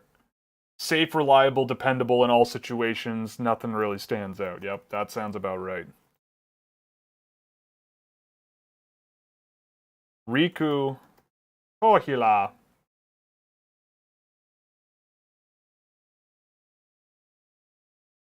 Gendron or Isegai? Gendron or Isegai? We've got 17 more picks. Yeah, I mean, Mikhail Holm brings up a good point, too. Joel Jansson's still on the board. Jakob Nurien's still on the board. Like, guys that are worth taking a swing on more than these guys, but they're just small. They're small. They're not big, so they don't, like... Tale as old as time, right? Like, Tale... Washington Capitals. Their first pick of Miroshnichenko. If it works, it'll work out really, really, really well. I like Miroshnichenko. I think people were down on him a little too much, but really, really good. I mean, if he's healthy, sure. Kamel, Caramaki, Lambert, highest ceiling, lowest floor. I mean, I think Caramaki has the lowest floor. Kamel might be a little higher, and Lambert, I think.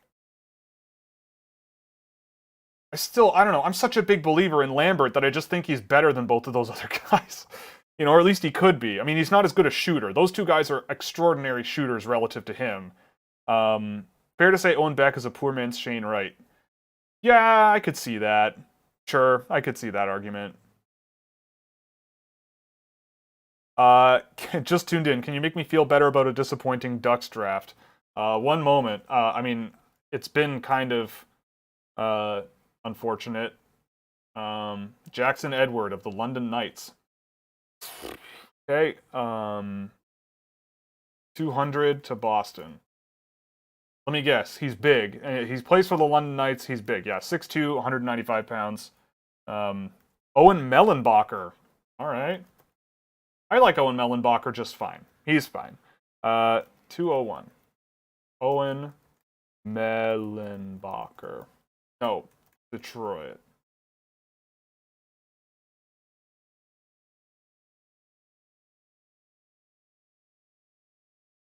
Yeah, so the Ducks, Mintyukov,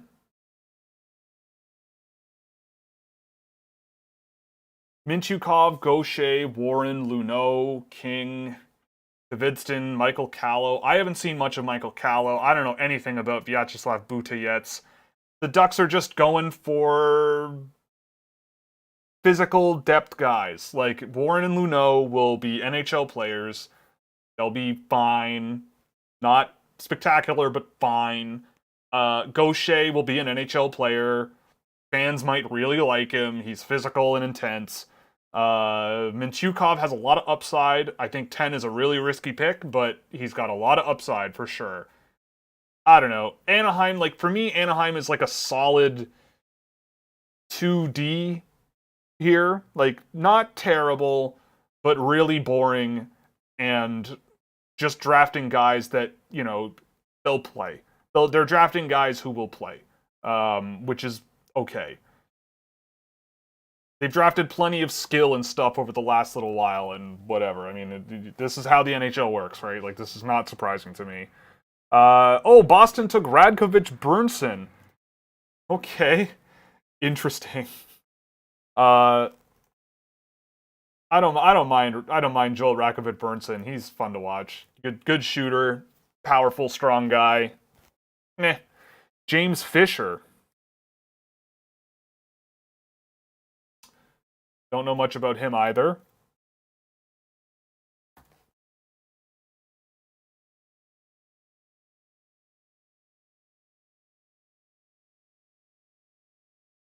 Okay, Arizona. Oh, Arizona took him! No! Oh! As soon as they give the keys... as soon as they give the keys in the late round to some guy at the table who's like, I don't care who you draft, just draft someone. And they take probably one of the most interesting high upside swings you can imagine. Zlinka was on my list all year until the end. He spent way too much of the season hurt, was just getting going before he got hurt. I really like Adam Zlinka. He was in my back pocket this whole time. I wouldn't have drafted him ahead of anyone that I had on my list, but I love that guy. Super, super skilled. Like, they drafted Sam Lipkin last year with a late round pick and said, screw it, who knows? And he turned out to be one of the best picks they made last year. Oh my god, and Carolina takes Alexander Pelovin. Oh my god. Like, I had him ranked in my early third round. I like Pelovin a lot. I mean, look. Carolina Hurricanes, they don't think too much about this stuff, and they just take good players. Yeah. They are just taking good hockey players.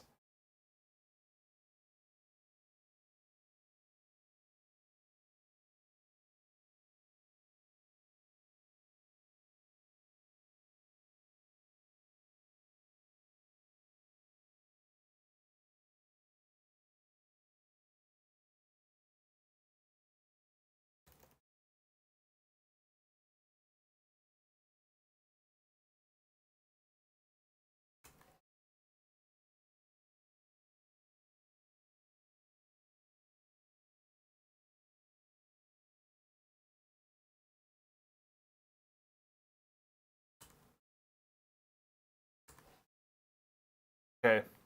Yeah, the Canes. Do it again.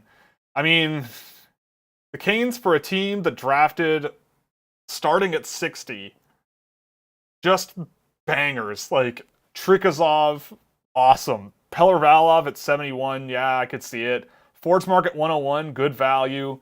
Gradinin at 156 is tremendous. Vondras, whatever. Pelavin at 205, like... I mean, again, Pelavin, when I spoke to some people, they're like, he's never coming over, he's staying in Russia. That's what they said about Pelavin, or about Pashin. Pelavin is really mobile, really good defensive player. Right up Carolina's alley. Radkovic Benson is it's a solid pickup for Buffalo. I wouldn't have drafted him, but I see the appeal. He's a big, strong kid, produced pretty well, attacked the net really well. We'll see how it goes. I'm not expecting him to be an NHL player, but it's nice to see him get drafted. Tyler Duke's still on the board. Unfortunately, like, again, small defensemen. I am a fan of them. I don't really care that much. I want mobile, skilled guys who can play with the puck. And you worry about the defensive side of things when it's physical. Like, it's a very small area of the game. Duke does have problems, but he's really young. Really, really skilled. I'm happy to draft him. I don't really care. Tiacek, I'm happy to have. Gendron should be drafted if a guy like Adam Zlinka or Owen Mellenbacher or whoever, Gustav Karlsson can get drafted. Like, Alexis Gendron should be drafted by now. In my view. Marc-Andre Gaudet, David Spacek, Patrick Gay, like, the guy scored 30 goals without very much of a supporting cast. Like, his center was Alexei Mikluka. I don't know. I'm a big fan of Gendron. Ottawa, of course, taking Tyson Dick, who scored a lot of points, and I didn't think was particularly good. Smart. Good positional guy. Scored a lot of points because of that. Steven Sentis goes to Winnipeg at 207.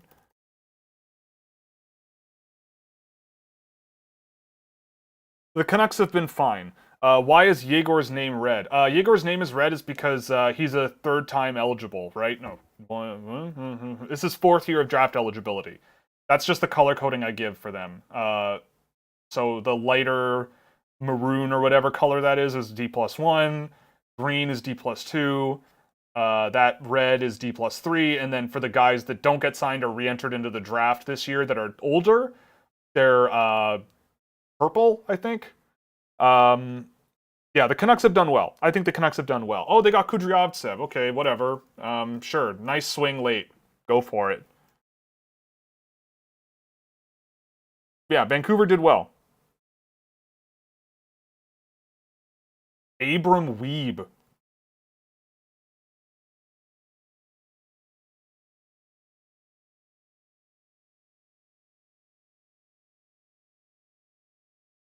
Vegas Golden Knights, Abram Wiebe. I don't know who that is.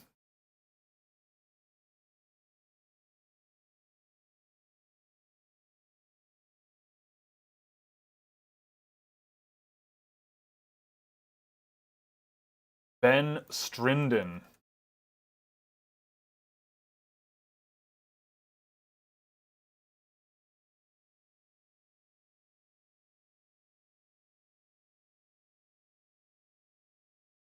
Nope, that's not right. Ben Strinden.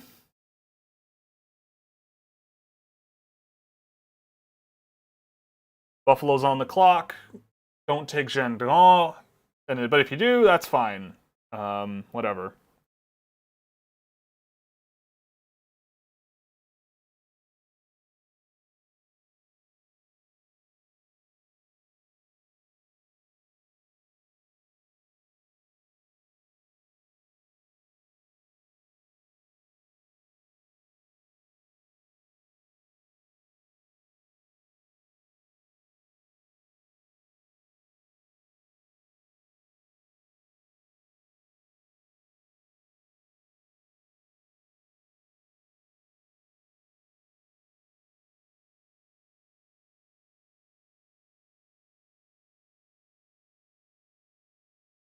Linus Shodin. 211 to Buffalo.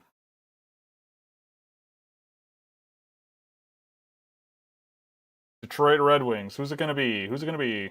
I mean, okay, so now I'm starting to struggle here because I probably will have a choice between Alexis Gendron, who is much older than Kenta Isegai, but but he's much older than well, not much older, but quite a bit older than Isegai. But Isegai, if he goes to college, he's probably going back to the USHL for a year. You get a longer runway with him. I don't know. Like, Gendron is better now, but Isegai, man, Oh,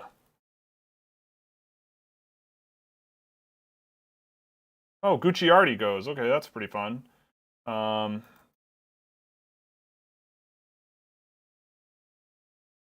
Brennan Ali, okay. I liked him at the Holinka. Did not see much else of him, honestly, this season, but I've heard good things. Nice swing for Detroit, I guess. 2-1-2. Detroit.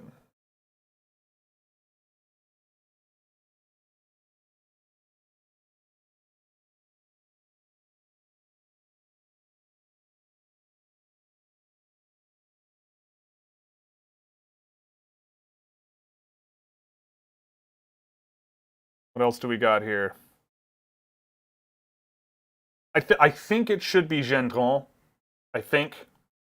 Because Isegai probably won't get drafted. If he I'm saying it now, like if he pops off next year with Youngstown and he goes in like the 4th round, I'm just gonna be insufferable, but I don't think he will. He's a bit of a longer term project. And Gendron, I think, is a little more refined. He's a little bit. He brings a little bit more to the table in terms of production and shooting ability and scoring diversity. But man, Kenta Isegai can play if he just works out right. Adam Baras would also be nice. I'm surprised Brandon Lazowski is still available. Marcus Nguyen would be a good pick too. Like, this is so sad for me. Like, there's a lot of guys that I watched this year that I really think should be drafted, and a lot of them are just 2 inches too short, right? Like, Nguyen, Knubel. Knubel needs to skate better, but I don't really care that much about that. Jelsma, Naren, Jonsson, Lazowski. Like, Lazowski is also kind of flawed, but still, like, it's like I want to draft all of these guys. Like, I want to bring all of these guys to my camp and bring them all on board. Because I think they're all worth doing that for. But here we are, Like, teams will always grab... When was the last player that was under 6 feet drafted? Tyson Dick, and he was 5'11". Everyone else is 6 feet or taller in this round. Round 6... Ben Hemmerling is 5'10", Landon Sim 5'10", Serbak Petrovsky 5'10", Josh Davies 5'9". So there was a couple in the 6th round. I don't know, like, whatever. Who's it going to be here? Oh, Pittsburgh traded. Okay, so Philadelphia, or Florida, has the pick. Liam Arnsby.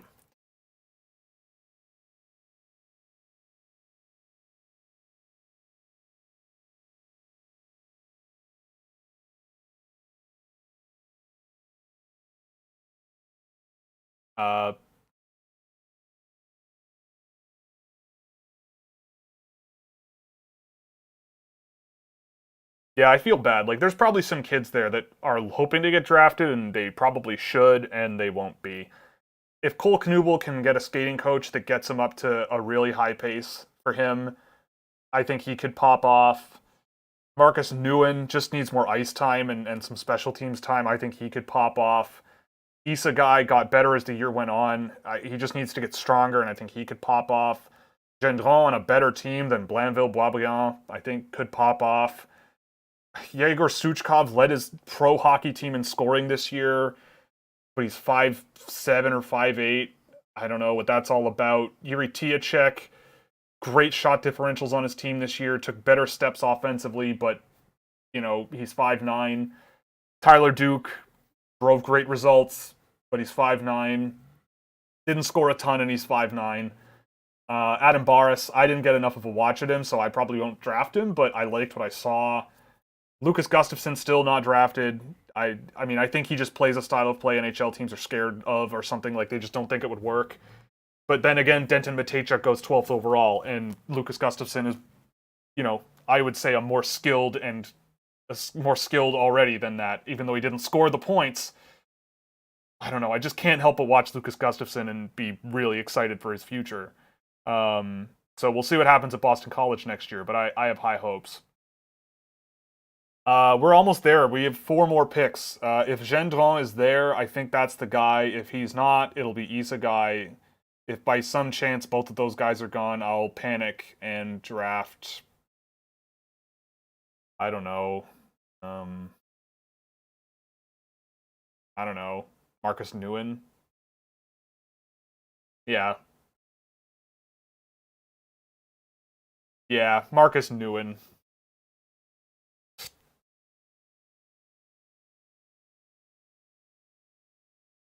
Unfortunate. Oh well.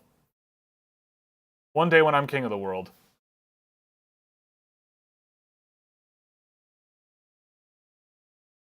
But I mean, I'm personally pretty happy. Lane Hudson at 38, happy.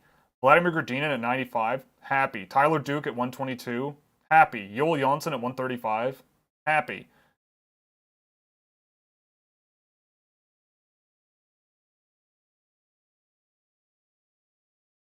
Okay.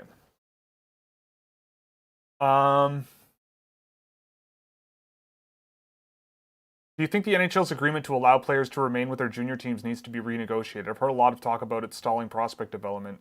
I mean, yeah, I think the CHL NHL agreement is a bit silly and needs to be dealt with. Yeah, but that's not news. Thoughts on the Caps? They were fine. Mirosnyshenko could work out really well for them, but I think the Caps did okay. How did the Kings do? Let's look. I think the Kings have done okay. A lot of teams have done okay. Yeah, like Jack Hughes at 51, sure, that's a good pick. Kenny Connors, I don't know enough about. Angus Booth, I do not like. Otto Celine is a project, but could be a thing. Jared Wright, I don't think I've seen. Jack Sparks, I don't like. Okay, maybe the Kings didn't do particularly. Jack Devine still not taken, yes.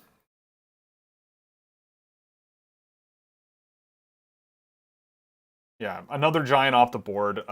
Caleb Lawrence. Yeah, like teams don't swing on small skill late, it seems. Like some do, but it seems like everyone's going to draft guys that can't score and are giant, and that's just always going to be the case. Gigantic kids that have real problems and can't score points, and maybe it'll work. I don't know. I'd have to go back and look and see how many gigantic players that are drafted in the back half of the draft actually develop into really good NHL players. Oh my god, Montreal took Miguel Tourigny. Ah, that's so funny. Oh, that's a good time. Full send. I mean, you got Lane Hudson and Miguel Tourigny. That's awesome. Tourigny's a lot of fun. I don't think he's an NHL player, but if he is, he'll be a lot of fun. Reese Lawback, whoever that is, 217 to San Jose. So yeah, I mean, for me, this is going to be Alexis Gendron. We'll call it a day and do that, assuming Toronto keeps the pick. But I'm going on record now. It's going to be Gendron. I'm taking the 30-goal scorer. Like, he scored 30 goals. And, he needs work and he whatever, but so does literally everybody else in this draft. But I'm taking the guy that can skate really fast and shoot the puck and score and do all the fun stuff.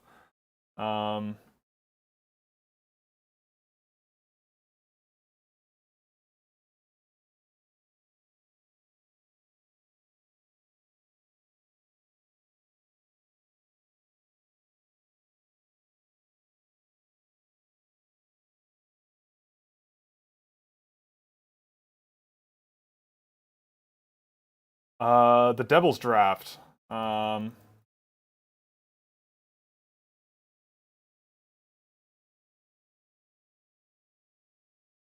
Devils draft. They've been pretty good, I think.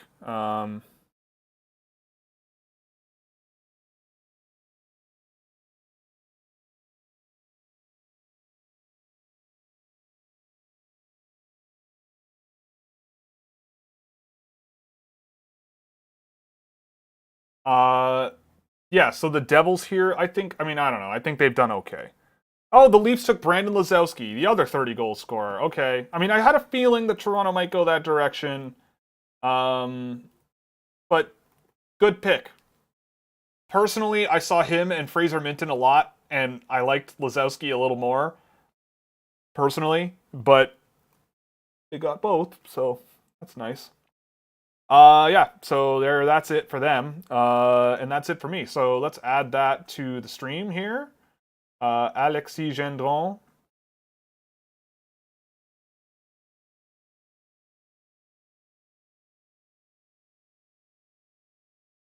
Okay. Cool. Well, that's it, I think, for me. In terms of players I would add to my list. I'm happy. I like that list. That group is pretty good. I'll take Gendron. I'll let Isegai go undrafted. Yeah, like, I don't think he'll get drafted, but I will be a fan of his going into next year.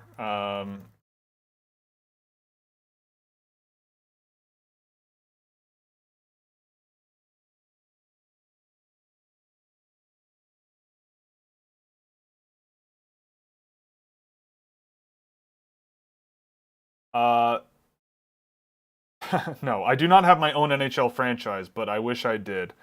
I wish I did. Oh, and the Flyers took Gendron. There it is. Okay. Let's go. Let's go, Philadelphia. Okay. Good thing. Good thing I drafted him. Team scouting is just a way to test myself. So the reason I started doing it, it's one thing to go into a draft and be like, oh, I've watched all these guys and here's the order here's my ranking. Like, here it is. This is what I would do. Cool, thanks, bye, and then you leave. It's a lot easier to do that than to say, I have to pick these players. Like, I have to say to myself, this is who I'm putting my name beside or putting my stamp on. And it gives you a good idea of saying, okay, here's how I would actually handle it if I were running a table or if I was at the table. And so I look at that and I go, okay, well, Toronto, I grew up in Toronto. Florida took Jack Devine. Wow, he slipped real hard. I'm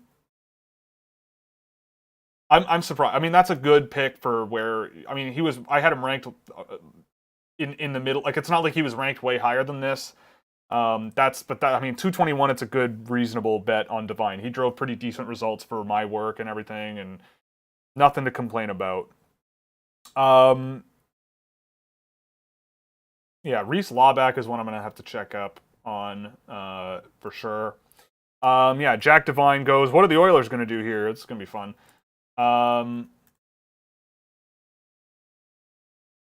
But yeah, so basically team scouting. I grew up in Toronto. Obviously grew up watching the Toronto Maple Leafs. You kind of have to. Well, you don't have to, but most people do. Oh my goodness, Joel Mata. Okay, cool. Once again, Edmonton goes to the overage or re-entry NCAA pool. That's fine.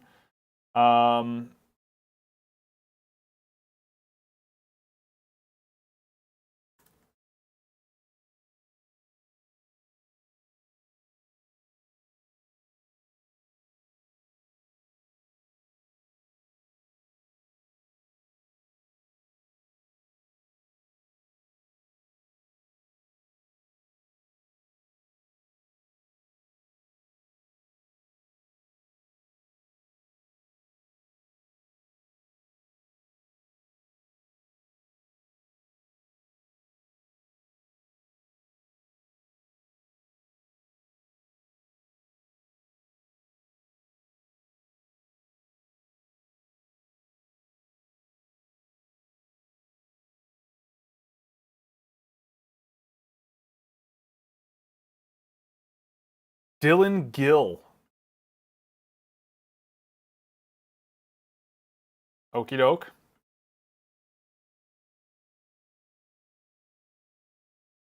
Now, Tampa sometimes likes to go fun and off the board here. If they take Kenta Isegai, I'll be very upset. Did they take Cole Knuble? Tyler Duke? Tyler Duke at 224? Bring him home with his brother? Like, what else can you do here? They're not going to draft him because he's small. But come on. Come on.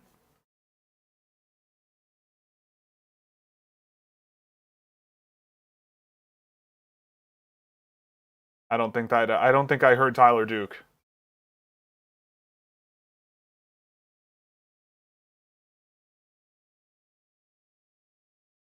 Klobs Weinbergs.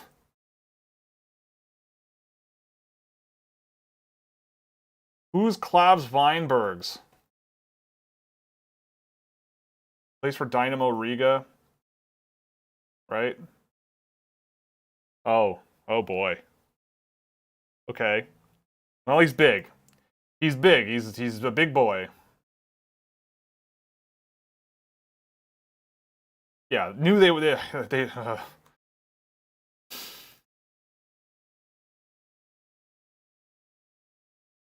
And the Mr. Irrelevant of the draft.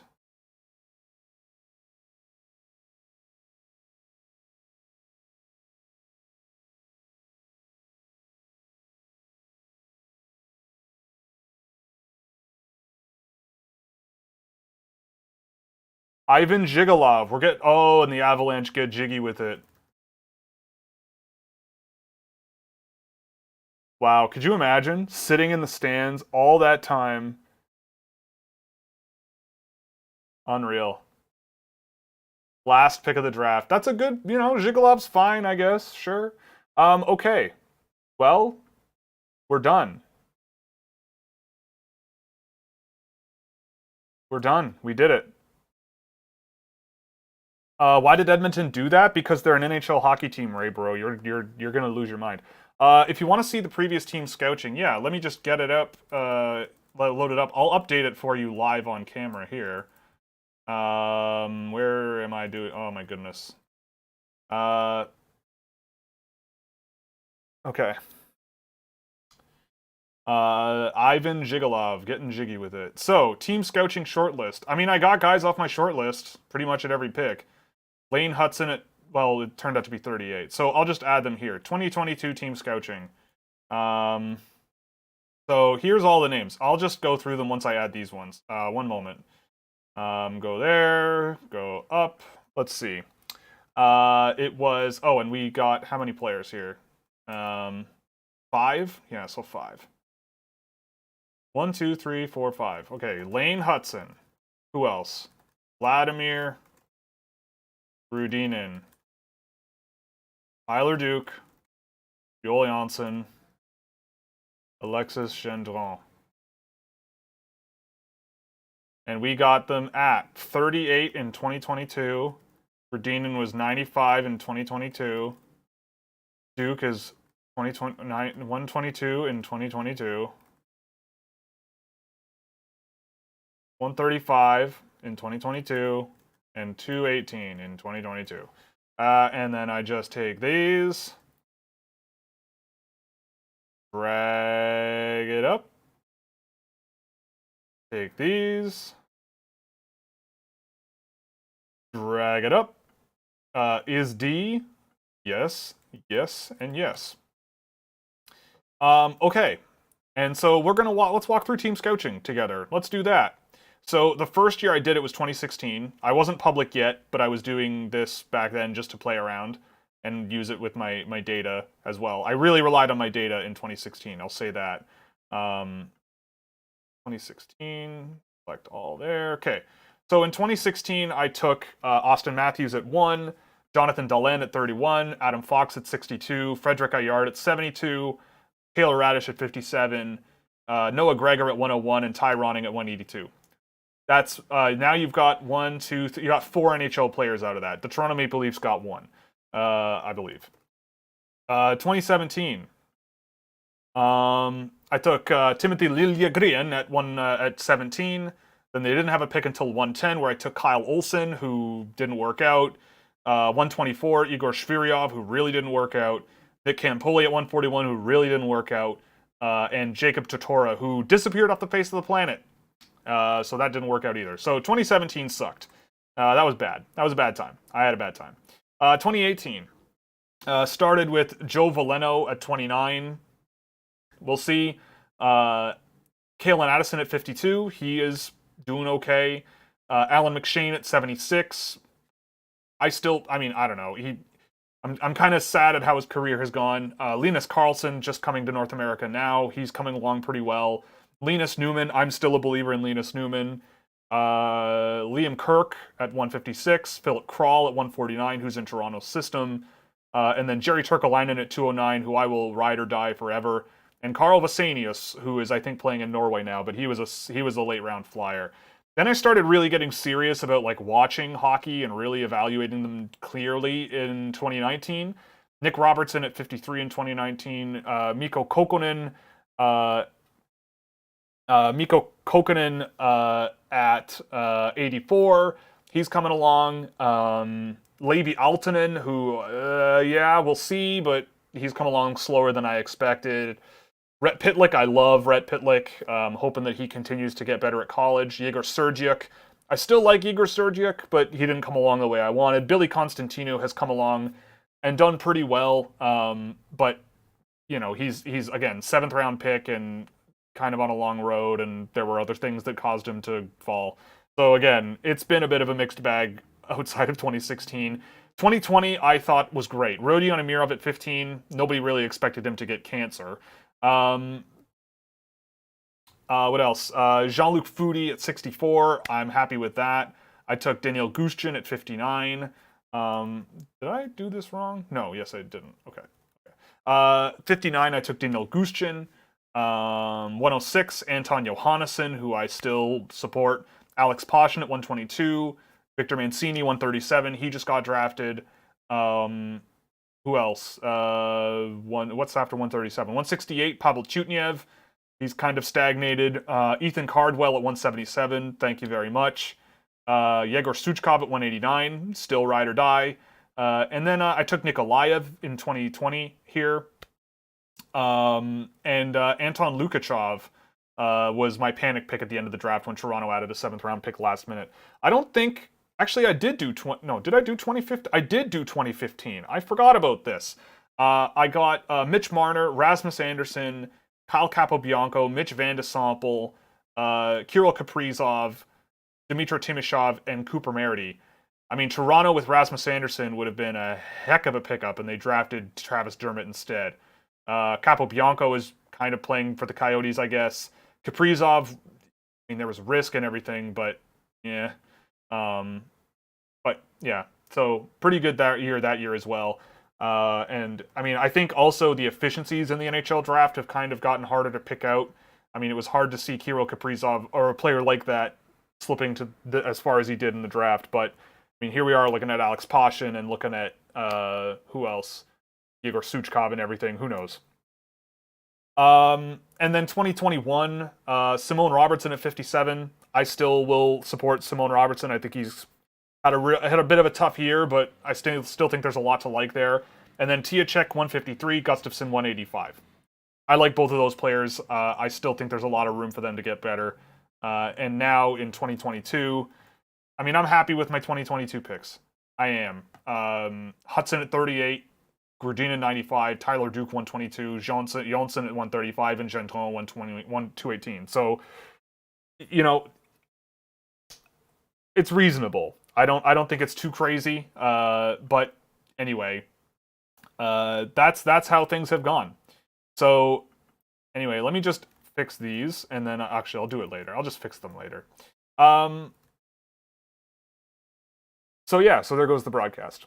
Call it in a day. How bad did the Sharks do? I'm not going to stick around for too long because I'm going back to the city to schmooze. Let me just check the San Jose Sharks. I mean, the Sharks, they drafted a few guys I don't really know much about. Not a huge fan of Furlong. Not huge on Moldoni. Bo Pitt is a goalie, so whatever. But Havlet at 45 is a really good pickup. Cam Lund at 35. It's aggressive, but if you think there's something there, I can believe it. Beast at 27. You're betting on upside in the future there. Havlid, love the skill, big upside swing, and Fisher, we'll see what happens. They didn't do horrible. Like, again, you have to think about where they're drafting. Like, I don't know. I look at the Arizona Coyotes and I just go, their best pick in the draft might be Julian Lutz at 43 in terms of value, or Adams Linka at 204. Like, outside of that, I don't know. But I think I'm going to call it a night, well, day, whatever.